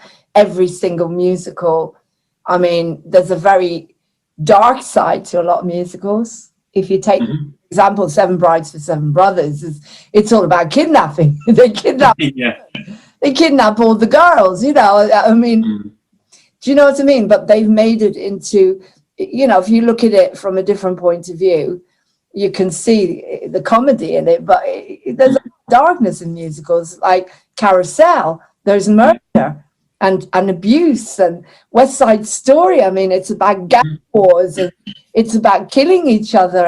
And the ending of West Side Story, when Maria picks up that gun and she says, right, there's one bullet left for me. How many more of you want to kill each other? So in a way, we have a responsibility, Luke, as writers, to highlight things. And just like Bernstein, and just like every single massive writer like John Lennon, who went out there and did Imagine, I think we have a responsibility that when we put our music out there, we are affecting people's lives. Like if we listen to your song Under the Same Sky, which I just have to say, it makes me want to cry. It is, I think it's probably your newest, is it your newest song, Under the Same Sky? No, but it's okay. It's written. It must have been 2015. Okay, so it doesn't feel like that long ago, but then when you add up the years, but yeah, right. I think there are lots of ones older than that on my page. Okay, because I just want to talk a little bit about Under the Same Sky. I feel that is the synchronicity of how we're living now. Is we're under the same sky. You're under the same stress as me. Won't you? What's the word? Sorry, won't you something? And won't you take me anywhere? Won't you take me anywhere at all? It's like we all want to escape, and yeah, it feels relevant. And it's all about how connected we really are, because it doesn't matter who you are or what you are. We are under the same sky. We're all going through stress, and it really talks to people like me, people that are isolated, people that are going through loneliness, can't see their families, and it's been like that for a year now, more than a year. And so it's very interesting that you could write a song in 2015 that actually the meaning of it becomes so poignant the way we're living. And yeah, it's a bit like, in a way, as I say, as a writer, your music can be interpreted in lots of ways. I'll give you an example. When I wrote Weave Me a Dream, the children's peace song started with Weave Me a Dream, which was, weave me a dream of hope and love again. And it was burn me a light, touch me a song, and lead me far away from all that has gone wrong. And initially it was a love song. I just wrote it as a love song. And then 9/11 happened, and I suddenly realized that I'm here to write peace music and to bring people together. And it became a universal thing that, I don't know if you know, there's a philosopher called Wayne Dyer. He's dead now, but he talked about music as a universe, piece of music. We are a universe, one verse. However, when we find each other, we go out of we go into chaos and disharmony, and the universe collapses. So, I took Weave Me a Dream is like weaving a carpet. It's a bit like Shelena Shelga, that Vlad has worked with the Bulgarian songwriters. Yeah. So as I say, as writers, we may start writing from our core feelings of loneliness or broken hearts or romance, but it can be used now, particularly that song Under the Same Sky, to me, is very much about how we're living at the moment. How do you feel about that? Yeah, I think it's sort of quite, it's sort of, in a way, almost timeless in a way, because it can be applied to, it was about a specific situation, but it can be applied to other situations. And I think because I think there's some sort of modern pop music talks about sort of current things like, I'm texting, just as an example, I'm going to text you or whatever. Where I think a lot of my songs are more, there's nothing too specific about a time as such. So it can sort of transcend time in a way. Well, that's it, isn't it? If you, like, imagine, it'll never die. Yeah. And neither will Summertime, and neither will all these amazing pieces of music. I mean, I've written some good music. I know that, like Heaven's probably, and in Encounters, and maybe If This Is Love, that Mike sings. But there's about 3 really good numbers in Encounters: Heartbreak, the ballet, and Under the Same Sky. When you get a piece of music like that, it stands out, and a piece of music that will always last, because it makes you feel something. It gives you that certain, it makes me cry. It makes me cry, and I'm sure it touches a lot of people's hearts. And that's why I asked you to do a longer version of it, because I want to keep playing it. I mean, and I want you to think about that I know you've done an instrumental, but if you can put any more lyrics in, and just, why did you make it so short? Because it's very short. It's more like a demo piece rather than a song. I just kind of think it's just how it happened, really. In some ways, I like that it's so short, and it's just like, this is it kind of thing. Yeah. I've played it a few times. I have been editing a longer version. I just keep forgetting to send it over. It's beautiful. It's beautiful. There's just something to that piece of music. And as I say, I envisage it's a romantic piece, but it's also a universal piece. If I saw it choreographed as a dance, you'd have like 2 dancers, male and a female, that, energy, and how they are trying to get together, but they keep going outwards, and they're trying to come together, and they keep being pushed outwards because they can't meet, because they keep the separation thing, they keep being separated outward.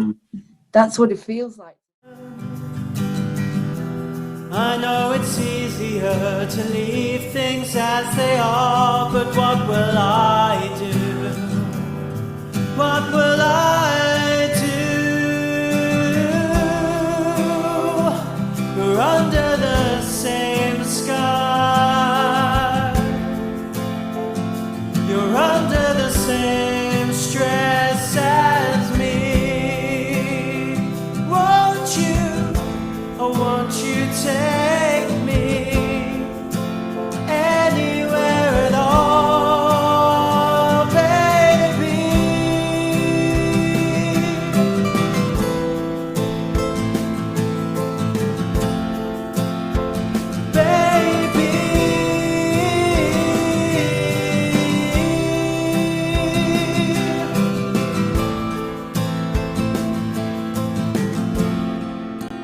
Anywhere at all, baby. What it feels like to me. Do-do-do-do-do.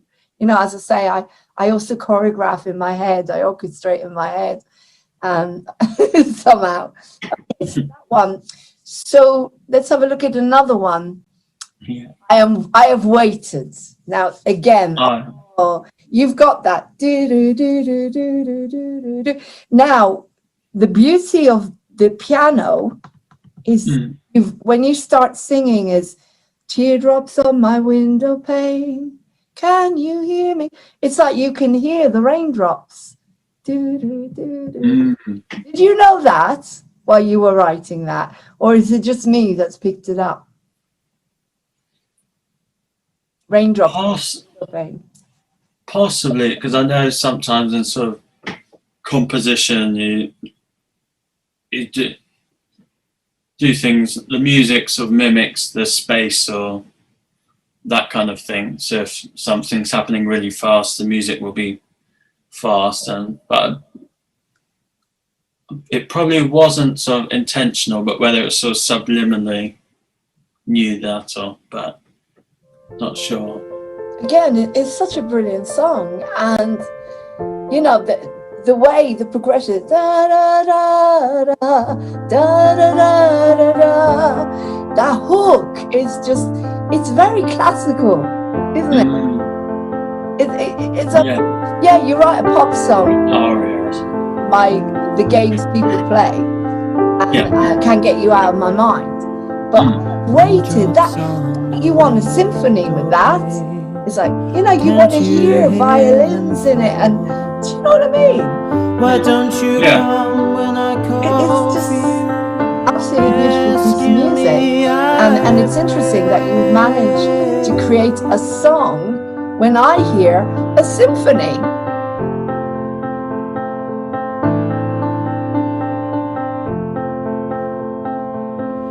Endless nights I lie awake, too afraid to dream. Oh morning, won't you come for me, rescue me today? I have waited long enough for you. I have waited for everything that you do. So frustrated, I'm through with you. I feel so hated. Time to Hear a symphony, and I see another beautiful dance. It's like there's so much emotion, and it's really interesting that I've known you now for 2.5 years maybe, and you seem very calm, focused, very like you don't like looking outside the box too much. Like when I said to you, do you want to sing in the park? It was like, ooh, not sure. And yet when you sit down to write a piece of music, that all goes away, doesn't it? But it does. Why do you think it is? Well, I guess it could be things coming out in the music, sort of feelings or whatever. Yeah. And it's music's a sort of escape or whatever. Escaping, yeah. Using creativity. Were you very shy in school before you started your band? Don't think, because I remember when I was younger, I was quite naughty. Oh no! What do you mean? What did you do? So like, I can't remember a few things like I'd be told off for singing in class or humming, that sort of thing. And then they'd say, "Oh, I'll make you join the choir if you do that." But I wanted to. Yeah, exactly. Yeah, so yeah, I was a bit so naughty. Why is that naughty? You see, this is the thing is. Well, making noise and put kids into. Oh, yeah. But you know, if you want to sing, you know, like Maria jumping around the trees and interrupt. But not in the middle of a class, I guess. But, so they threatened you with the choir. And I think. I love it. Yeah, I'd get told off for silly things. And were you bored? Possibly. What was your favorite subject in school?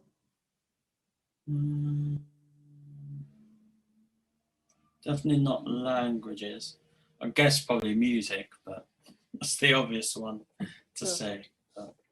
So when were you doing your singing? When maths was happening and things like that? Yeah. Why the hell? I had to have a tutor. I couldn't. It's interesting though. Maths and music are very, very similar. The way you that theory. Theory. And yet I couldn't figure out maths to save my life, but I could do theory. I could do theory and you know and compose and stuff like that, but I couldn't figure out maths. Okay, let's see now. What else have we got? What other songs have you got that I'm playing all the time? Let's think. Well, you've got Can't Get You Out of My Mind. Now, that is also, it's a very, very catchy little melody, and the hook is very, very strong. So you da da da da da da, and it's so easy to remember. So you teamed up with someone called Feet, is that right? Fed, yeah. Fed. F-E-D. And is she Italian? Yeah. Okay. Okay. That connects me to someone like you. Another like you. Another like you. Something like you. Another like you, which apparently happened in Italy, didn't it? Yes. Was that connected to her? Sorry, I'm being no. No. Oh, okay. But you did spend some time in Italy? Yes, that's unconnected to the singer. Although I always say I need to go out and for a trip to her house and sort of see where she grew up and that. No, but yeah, I was there for a wedding. For her wedding?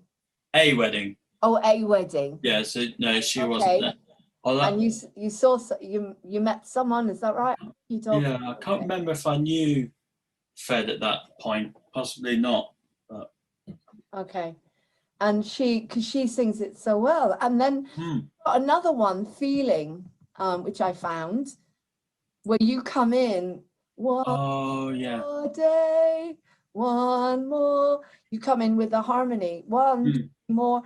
She's got a beautiful voice. Who is that? Who's singing?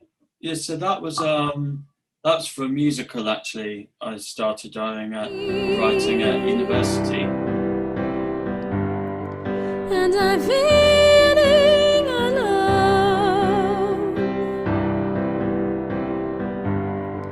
and I feel like a melody that's played on its own.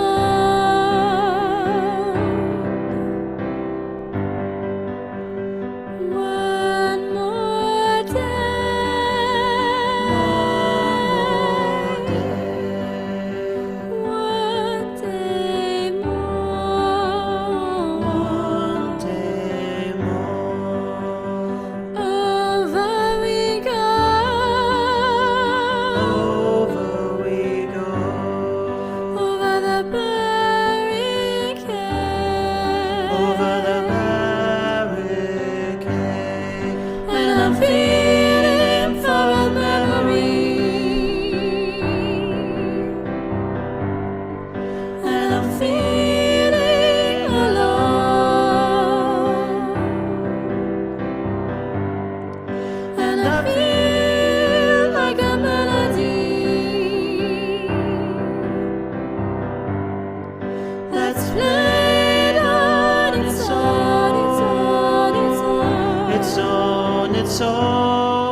So someone I knew who was in the musical society and was a very good singer.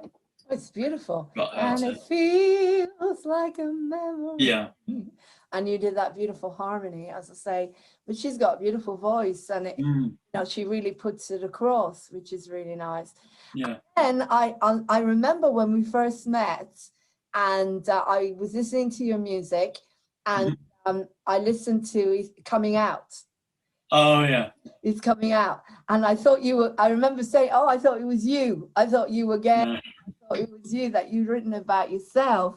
And then you said, "No, a friend of yours asked you to write a song for them." Is that right? Yeah.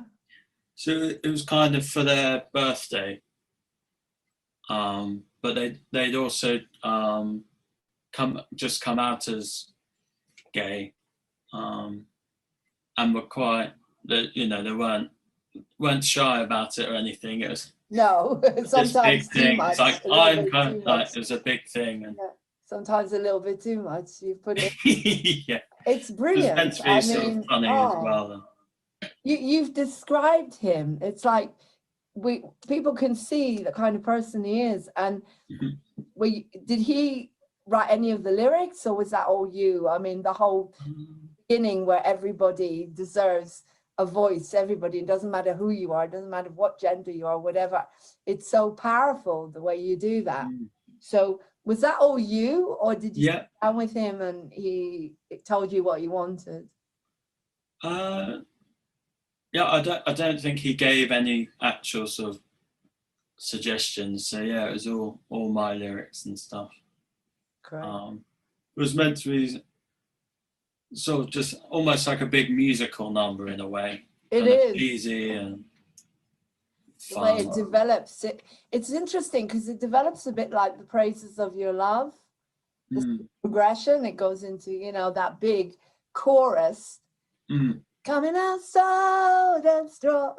Sometimes a little bit too much, but he's here and he's not afraid to say, and say, I can sing the praises of a moment. So it's kind of similar, that big chorus. No, it's beautiful. It's just amazing to write about someone else. I don't think I've ever written about anybody else, except all my music is about situations or about what I've gone through. I've written about my feelings towards other people, but I've never actually written about another person as such. The closest He's coming out loud and proud, sometimes a little bit too much, but he's here and he's not afraid to say it's okay.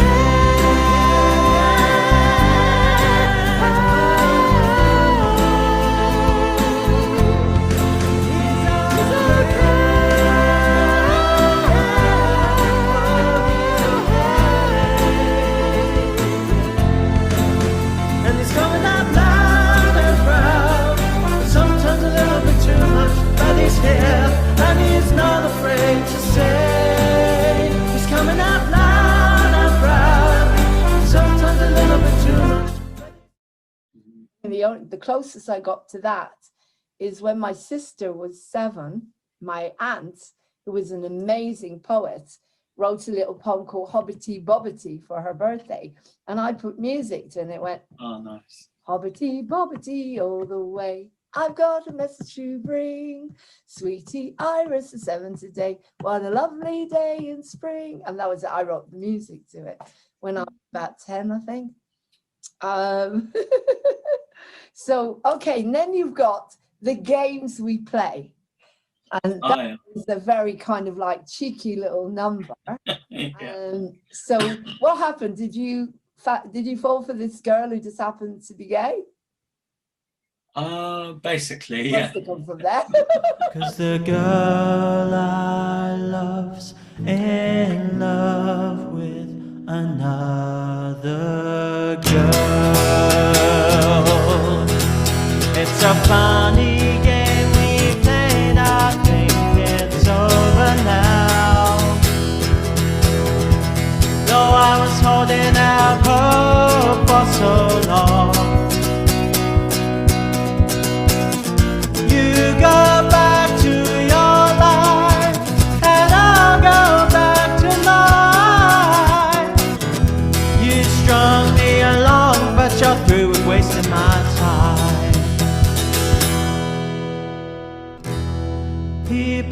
wonder why we held it off so long.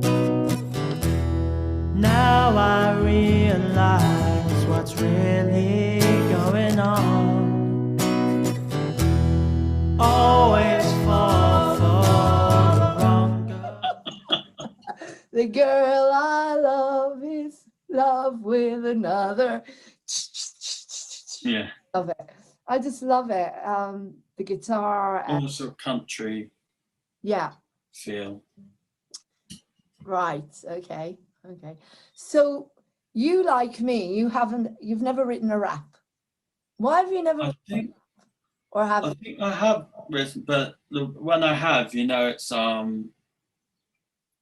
almost like a parody rather than, a serious rap, I guess. What's that? Which Pardon? one is that? Which one? Oh no, I don't think it's up there. Okay.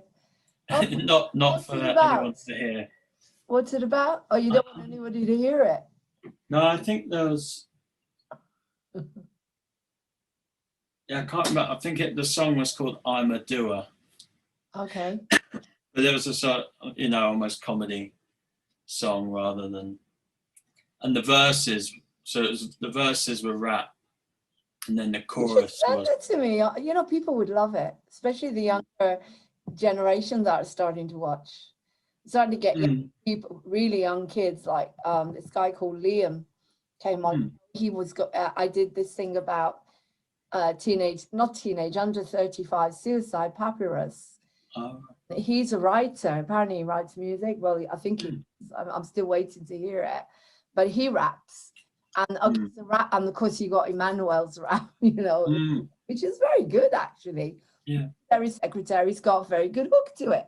As much as I don't like to admit it sometimes, but modern music can be good. And I play everything on Moving On TV because I don't want to hold back anybody or anything. But yeah, I have my own personal feeling. Variety. That's me. I cannot compare some music to the music that's been written, but that's my personal opinion. Moving On TV is not about that. And if people come down on me like a ton of bricks when I say I don't like hip hop, I like Muggsy because he's got brilliant hooks. I play Muggsy. He's hip hop. I think he's hip hop and rap from Australia. But he's got a hook, and when the hook is there, then I like it. You can pick it up quite fast. But anyway, it's my own personal opinion. So, what is it about rap then? Because it's a rhythm, isn't it? It's like you've got to get that. There's something about rap, and I think, I don't know, kids, younger people, they just do it naturally. They just imitate the people that are writing, I think. But I personally, I can't get that rhythm. What is rhythm of rap? Well, I guess it changes. I think some raps obviously, there's so many words that it's sort of almost rhythm, almost just how you'd speak it. And then other raps are sort of in time. And that's why when I have done, I sort of think, well, as a sort of musician, I can sort of rap in time and stuff. But can you do a little bit now? No. Off the cuff. No, that's not Luke, is it? No, I didn't think so. No, but it's interesting because if you wanted me to rap, I think with me, everything's rhythms. And, I suppose if you're brought up on certain types of music, then automatically you can fall into it. But I wasn't brought up on rap. I was brought up on the musicals and John Lennon and the Eagles and all this very flowy music, very open-hearted music. But and as I say, this is my personal opinion, and I would love to bring on a rap artist who could actually tell me more about what it's about, and so they can explain to me. I like sophistication. I like that. I like where the words are actually Anyway, but as I said, I don't want to go into it too deeply. I'll probably get a lot of thumbs down. There's sometimes like rap in particular or hip hop. Yeah, it's sometimes like poetry, so it's can be very good, I think. Yeah. But I think as well, it's so like, yeah, I don't want to get it wrong either. No, no. Sometimes certain places, like certain cities, or like I think lots of grime artists that are from London, so it's a kind of almost in certain areas, rap is sort of more common. So if I'd grown up somewhere like where rap was more common, maybe I'd be rapping more. But I don't know. It's an influence that you grow up with. Yeah. Okay. Coming back to your music, what's the latest song you've written within the last? Have you written anything within the last year during the lockdowns at all? What have you been? Have you written any new, like Hideaway Man? Is that the most up to date? So that's like the most recent one that was released, although that was written a while ago. And then so I'm planning more songs as under that name, the Hideaway Hero. Hideaway Hero, sorry. I've got it somewhere. I've got a list of, but yeah, I haven't been writing loads, but there've definitely been sort of a few, and then out of those, maybe a couple that I sort of think would be worth maybe trying to release or whatever. I can't wait to hear your new music. As I said, I'd love to do some harmonies or collaborate with you a little bit on maybe once, we can actually meet up properly and do some, at the moment we can't. So what was the latest song you've written then from all the music that I'm playing? So from all of those, it's Another Like You. Another Like You. And you have that one on video, which is absolutely beautiful video. Who did that video for you? So I think they're called Graphic Boy something. Wow. It was on a website called Fiverr, I think. Oh, I see. So you just send them the song and they put a video to it. Wow. And I sort of explained my ideas for it.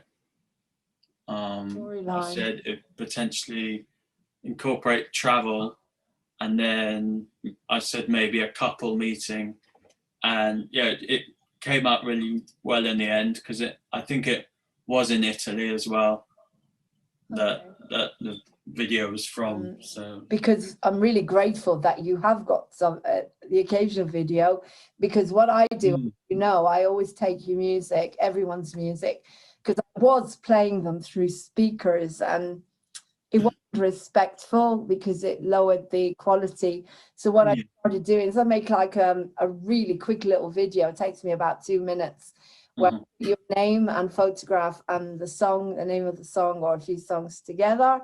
And then that way the quality is maintained, because as a songwriter, I wouldn't like anybody to, mind you, if anybody was playing my music and it was coming across whatever, I wouldn't really care playing it. Yeah. So, but I personally feel that that's a good selling point for Moving On TV, is the respect that we have for everybody's work, and their work is so important and needs to come across the best way possible. So I make little videos. I love doing it. As I say, I don't do it very much, just a photograph and the title and music underneath it.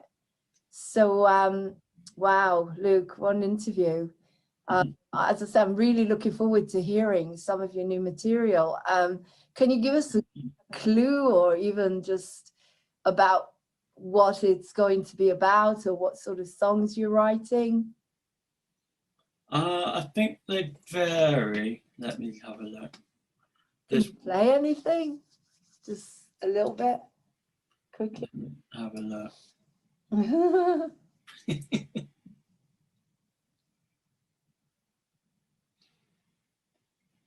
yeah, so because I write a lot and then it's deciding which ones I think are good enough to sort of put out.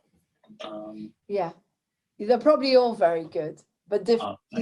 That's another thing, Luke, is when I sat there, I sat there last week with my guitar, writing and writing and writing. And I thought, well, I'll just keep going, because the more you go, you get one brilliant song, then another, then it goes a bit dead, and you just, you know, nothing. And then another one, and another one. And I thought, okay, I'll record all of them, which I did, and then I'll pull them out.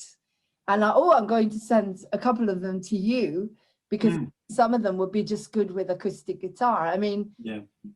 You have done one with just acoustic guitar, acoustic piano, haven't you? Oh, yeah. Yeah. Remind me, do you remember which? Well, there's Go is just acoustic guitar. Oh, Go. Yeah, I haven't heard that one yet. I need to hear that one. Because there are lots where it's sort of mainly guitar, and then a few other bits come in, but yeah, because sometimes all you need, like from the majority of the songs I wrote with the guitar the other day, I felt that most of them would actually not benefit from an arrangement. I think because sometimes when the arrangement comes in, it's not what I expected. It's not the same feel, because I'm not doing it, you see. I hand over my music because I think there's only one or two songs I arranged myself, and I don't know how the hell I did it years ago. I had one of these keyboards that you press the button and the backing track. Oh, yeah.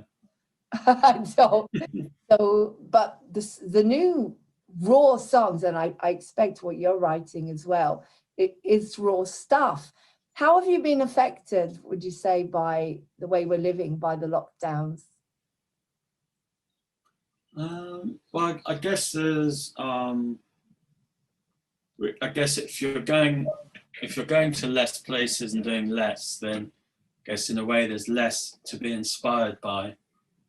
But then I think there's one song I've started writing called Suffocating.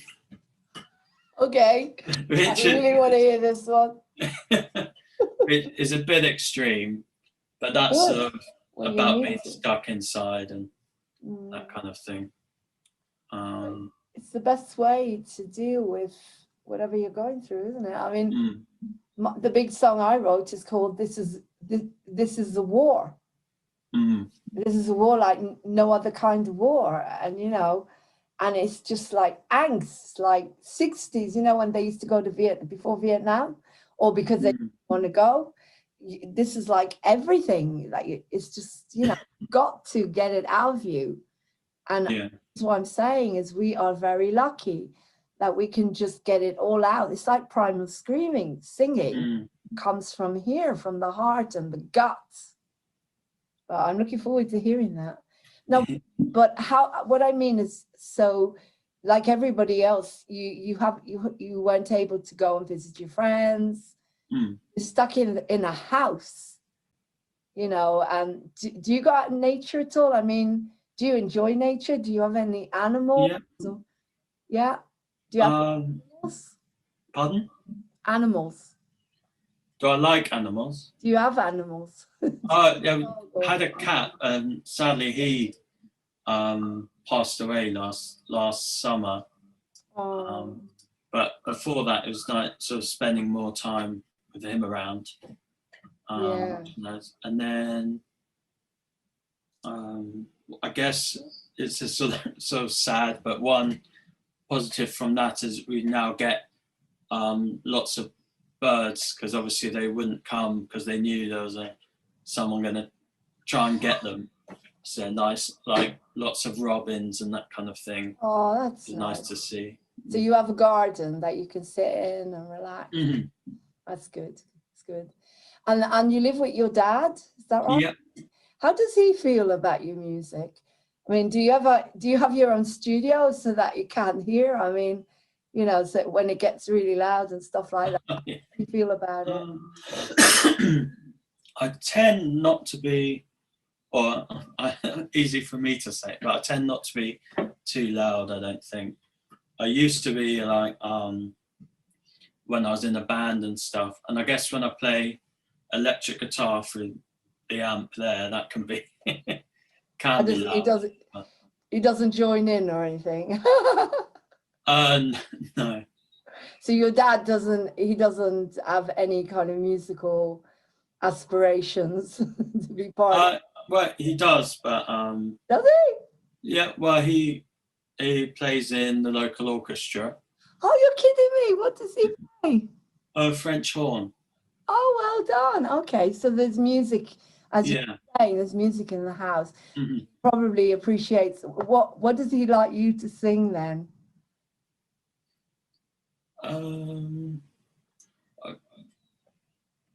It varies, I guess, but he always prefers sort of more sort of upbeat songs and that sort of thing. Does he? Okay. So not the kind of like jazzy, gentle stuff. He likes more upbeat stuff. Mm-hmm. Right. So it must have affected him as well that he can't go and play with the orchestra. Yeah, I think so. The way things are. Yeah. He did. So, yeah. So, well, it's been absolutely fascinating, and I'm looking forward to hearing the newest stuff. And just like I say, I just encourage you to just close your eyes and see what comes. That's just let it happen.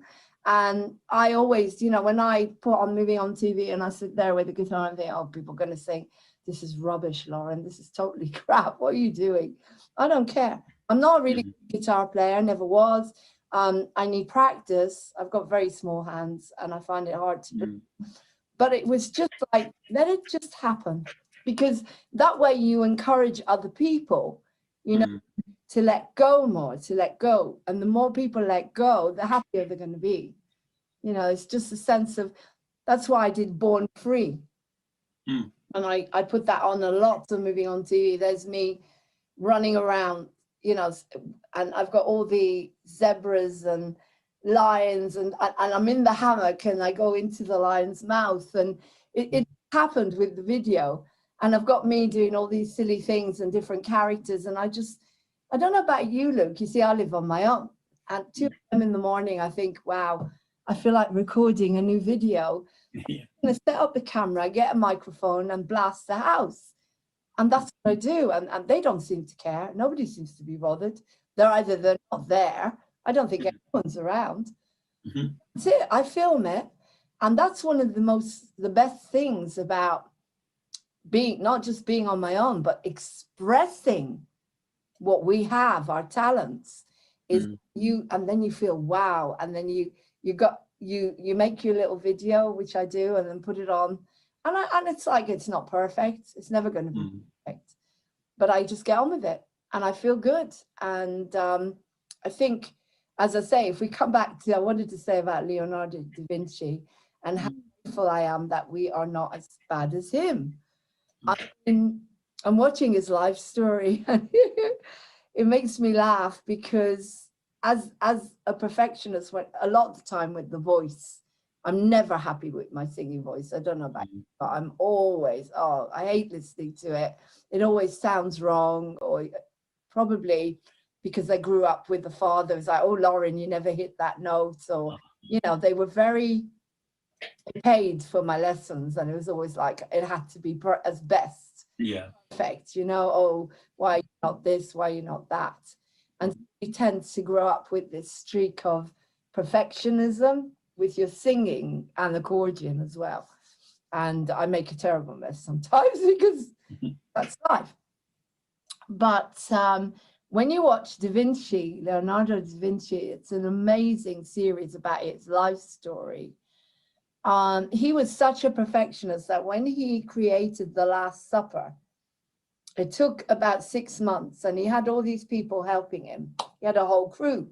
So it's very much like a show to him. It wasn't just a painting. He looked at it and he went, nah. And I said, why? He said, well, if the disciples stand up, they're all going to bang their head on the ceiling. Believe it. when I create a show or something, you know, you have to at some point step back and say, you know, when I went to Edinburgh, we lost my rose. And it was like the end of the world because that's all the prop I had. This massive big rose was my set. And what am I going to do? A rose. And I was going crazy. We're going from one shop to another. We couldn't find anything. And then luckily I spoke to someone and she said, Lauren, you're in Edinburgh. This is your big dream. Are you going to let that spoil it for you? Just get a little rose, put it up and ask people to use their imagination. And that's what I did. Now, Leonardo da Vinci would have not gone. He would have said, right, I'm going, that's it, not going. There's no way I am going. My props, you know, this is it. This is my show. And so you've got to learn from people like that. So what he did is he upset everybody. He said, right, that's it. We're tearing the whole painting down and we're starting again. And he built the ceiling higher. You know, and so that is going over the top perfectionism. Yeah. It's easy to do it, Luke. You know, you sit there, you record the song. Oh God, nah. And it can go on and on, especially if you're not paying for it. And so you've got to be very careful and say, right, whatever. I'm doing my best with what I've got. And I think that's what I encourage people to do, you know, just get on with it. And so whatever you write, you'll know in your guts, you know, you put it out there and you think, right, I've done a good job. And that's it. I've done a good job. And you know, because when you listen to something else, you know when it works and when it doesn't. And it's years and years of writing, like I say, since you were a kid, since I was a kid. Yeah. We've been writing, and so you just know when a song is going to work and when it isn't. So anyway, I've done a lot of talking and you've done some talking as usual. You enjoy that. Is there anything you'd like to say to any upcoming artists? I mean, you've been through a lot. I've been through a lot. Luckily, we've got Moving On TV and we're going to grow. That's my prayer, is that we grow and grow and grow so we all get the glory we deserve together. But that wasn't there before, so there wasn't an opportunity. So, but from is there anything at all you regret about the way your career has gone, or anything, if you went back in the time machine now, what would you do differently? Is there anything at all you do differently? Yeah, it's a very tricky one because sort of knowing. And I've actually got a song which is kind of about it coming up, which is sort of at moments in your life where there are these big decisions, like obviously there's like deciding, well, it goes back sort of, you decide what GCSEs you do, and that affects what A levels you do. Then what A levels you do affects what you're going to do at uni, and so all these big decisions. I'm not saying I made the wrong decision, but it's sort of, how do you know that you made the right decision? So it's quite tricky and an interesting idea, but I wouldn't necessarily change it. But I do often think, oh, what if I'd done this, or what if I'd done, sort of gone a different route. Okay, well, you're still young enough. You can still do it. You know, life is a series of experiments. That's what it is. We test things, don't we? And we see, does it work? Does that work? Doesn't that work? But if you hadn't been an artist, a creative musician, writer, composer, what would you have been? Then I had a couple of ideas when I was younger. One, I think because of the eyesight, I couldn't do, and that's pilot. You wanted to be a pilot? Yeah, well, I don't think it was like really, really, but it was one of my ideas I had when I was younger. Because at school I did RAF kind of cadets for a couple of years, and actually had flying lessons with that included. So I knew that. that was fun. Can you actually fly a plane? I couldn't now, but I did have flying lessons. So there were times where it was just me. It's like a learner car when they have two sets of pedals. There were two joysticks, and then wow, oh my! And then another thing was I never knew any of that. That's incredible. Mm. Do you know what? You wouldn't do too badly if you started a new airline. Yeah. Fortune. Mm. Make a fortune, if you know what I mean, without going into the way we're living at the moment. Mm. You do with a Freedom airline, there are going to be, but so you're saying that's because of your eyesight, that you couldn't be a pilot because your eyes weren't strong enough. Yeah, because I think you need to have basically perfect vision, right? For that, which I obviously don't. No. And because, but if you did, would you go back to doing that then, or would you just maybe as a hobby, even just for fun? I can't imagine what. Yeah, well, I'd probably like to just for maybe one day, but I think never was really serious about it because I wanted to go the music route. Yeah, but that's an interesting choice for you because flying, to fly a plane, you have to have a huge amount of trust and letting go. And I did say there's an element of you that's very British, like, by book kind of thing. I'm not going to sing in a park, Lauren, kind of thing. It'll take a lot to convince you. So, but to fly, that would be like, whoosh, I'm just going to trust. Do you know what I mean? Which is kind of interesting. You get into that, I suppose, it's just one step further than driving, but we don't see it that way. When you get into that plane and you say, okay, then take me up there, you trust something, haven't you? Yeah. You've got to trust that plane is going to go up and carry on up there in the unknown somewhere. You haven't got the RAC to take you down. Do you know what I mean? The RAC if something's stuck up there. No. So this is a huge thing, which is really interesting because I never in my wildest dreams did I think that you would say that. But that was everyone's a long time ago. But, yeah. So it's fascinating though when you dig deep into people's dreams. You see, I never wanted to be anything else but a singer and a musician. From the age of 6, I was on the stage. I don't remember wanting to be anything else. If we go all the way back to the ballet, a dancer. I mean, dancing from the age of 2.5, because I had very weak legs. And so I wanted to dance. From the age of 6, I played the accordion. Dad had me in concerts. And from the age of 13 was singing. And in some way, it destroyed my life because I couldn't do anything else.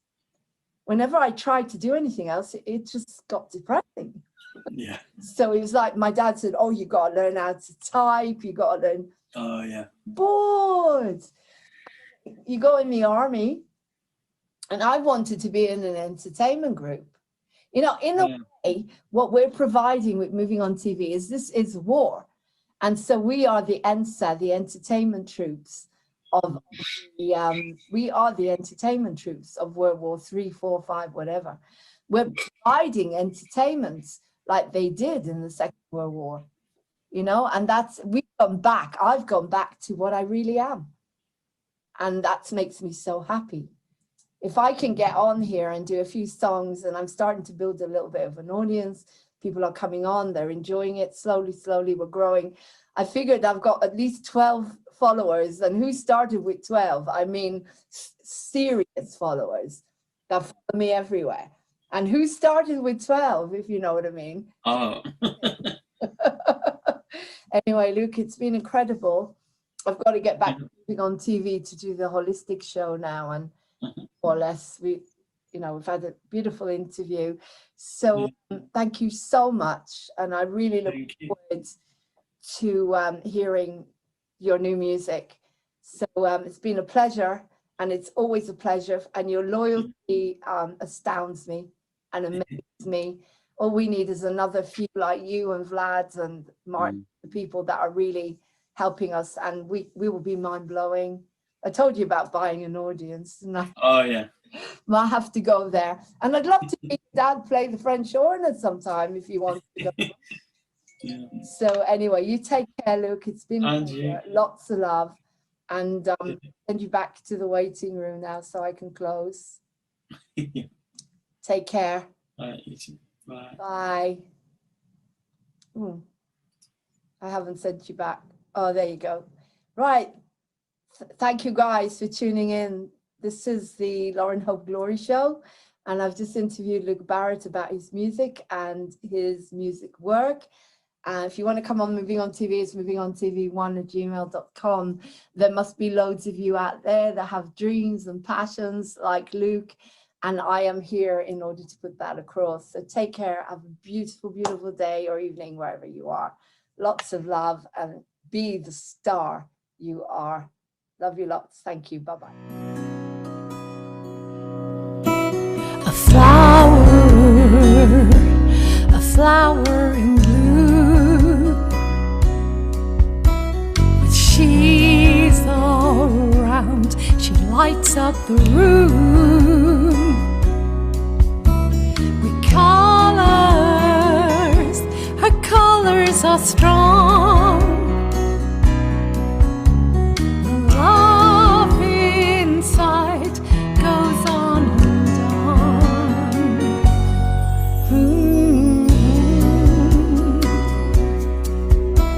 A flower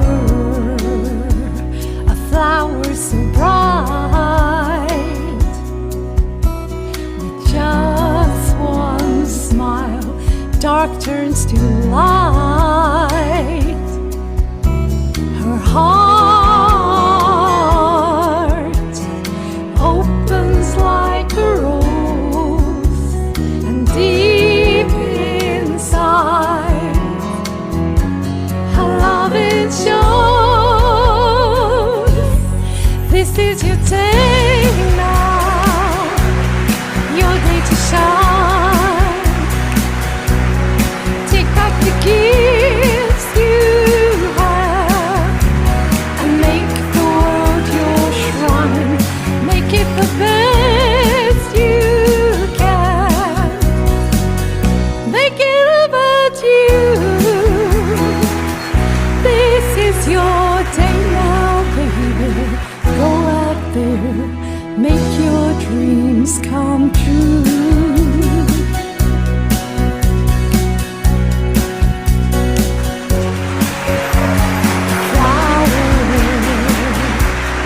Got through the storm.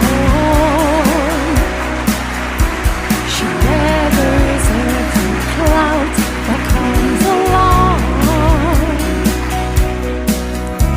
She's strong now, with beauty and grace. Look at her face. It's time now to go out and inspire the human race. This is your day now, your day to be free. Go out and claim your life. This is your time to live. Go out and make your dreams. Set the world on fire. Hold your treasures to your heart. Small more, baby, small more, baby, smile. Ooh, baby, go out and make it all about you. Ooh, baby, this is a song I've written for you. It's coming from my heart. This is your day.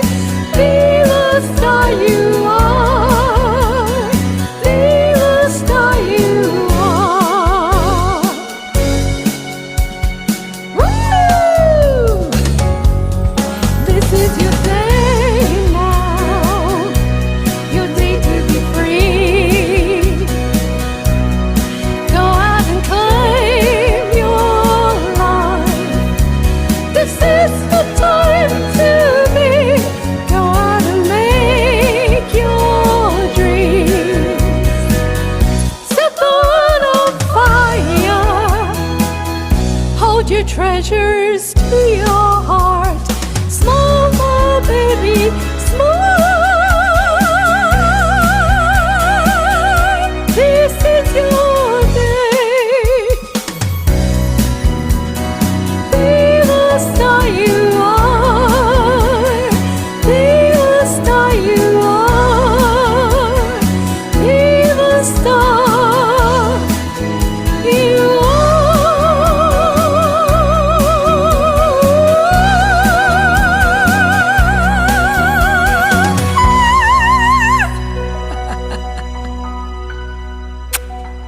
Thank you.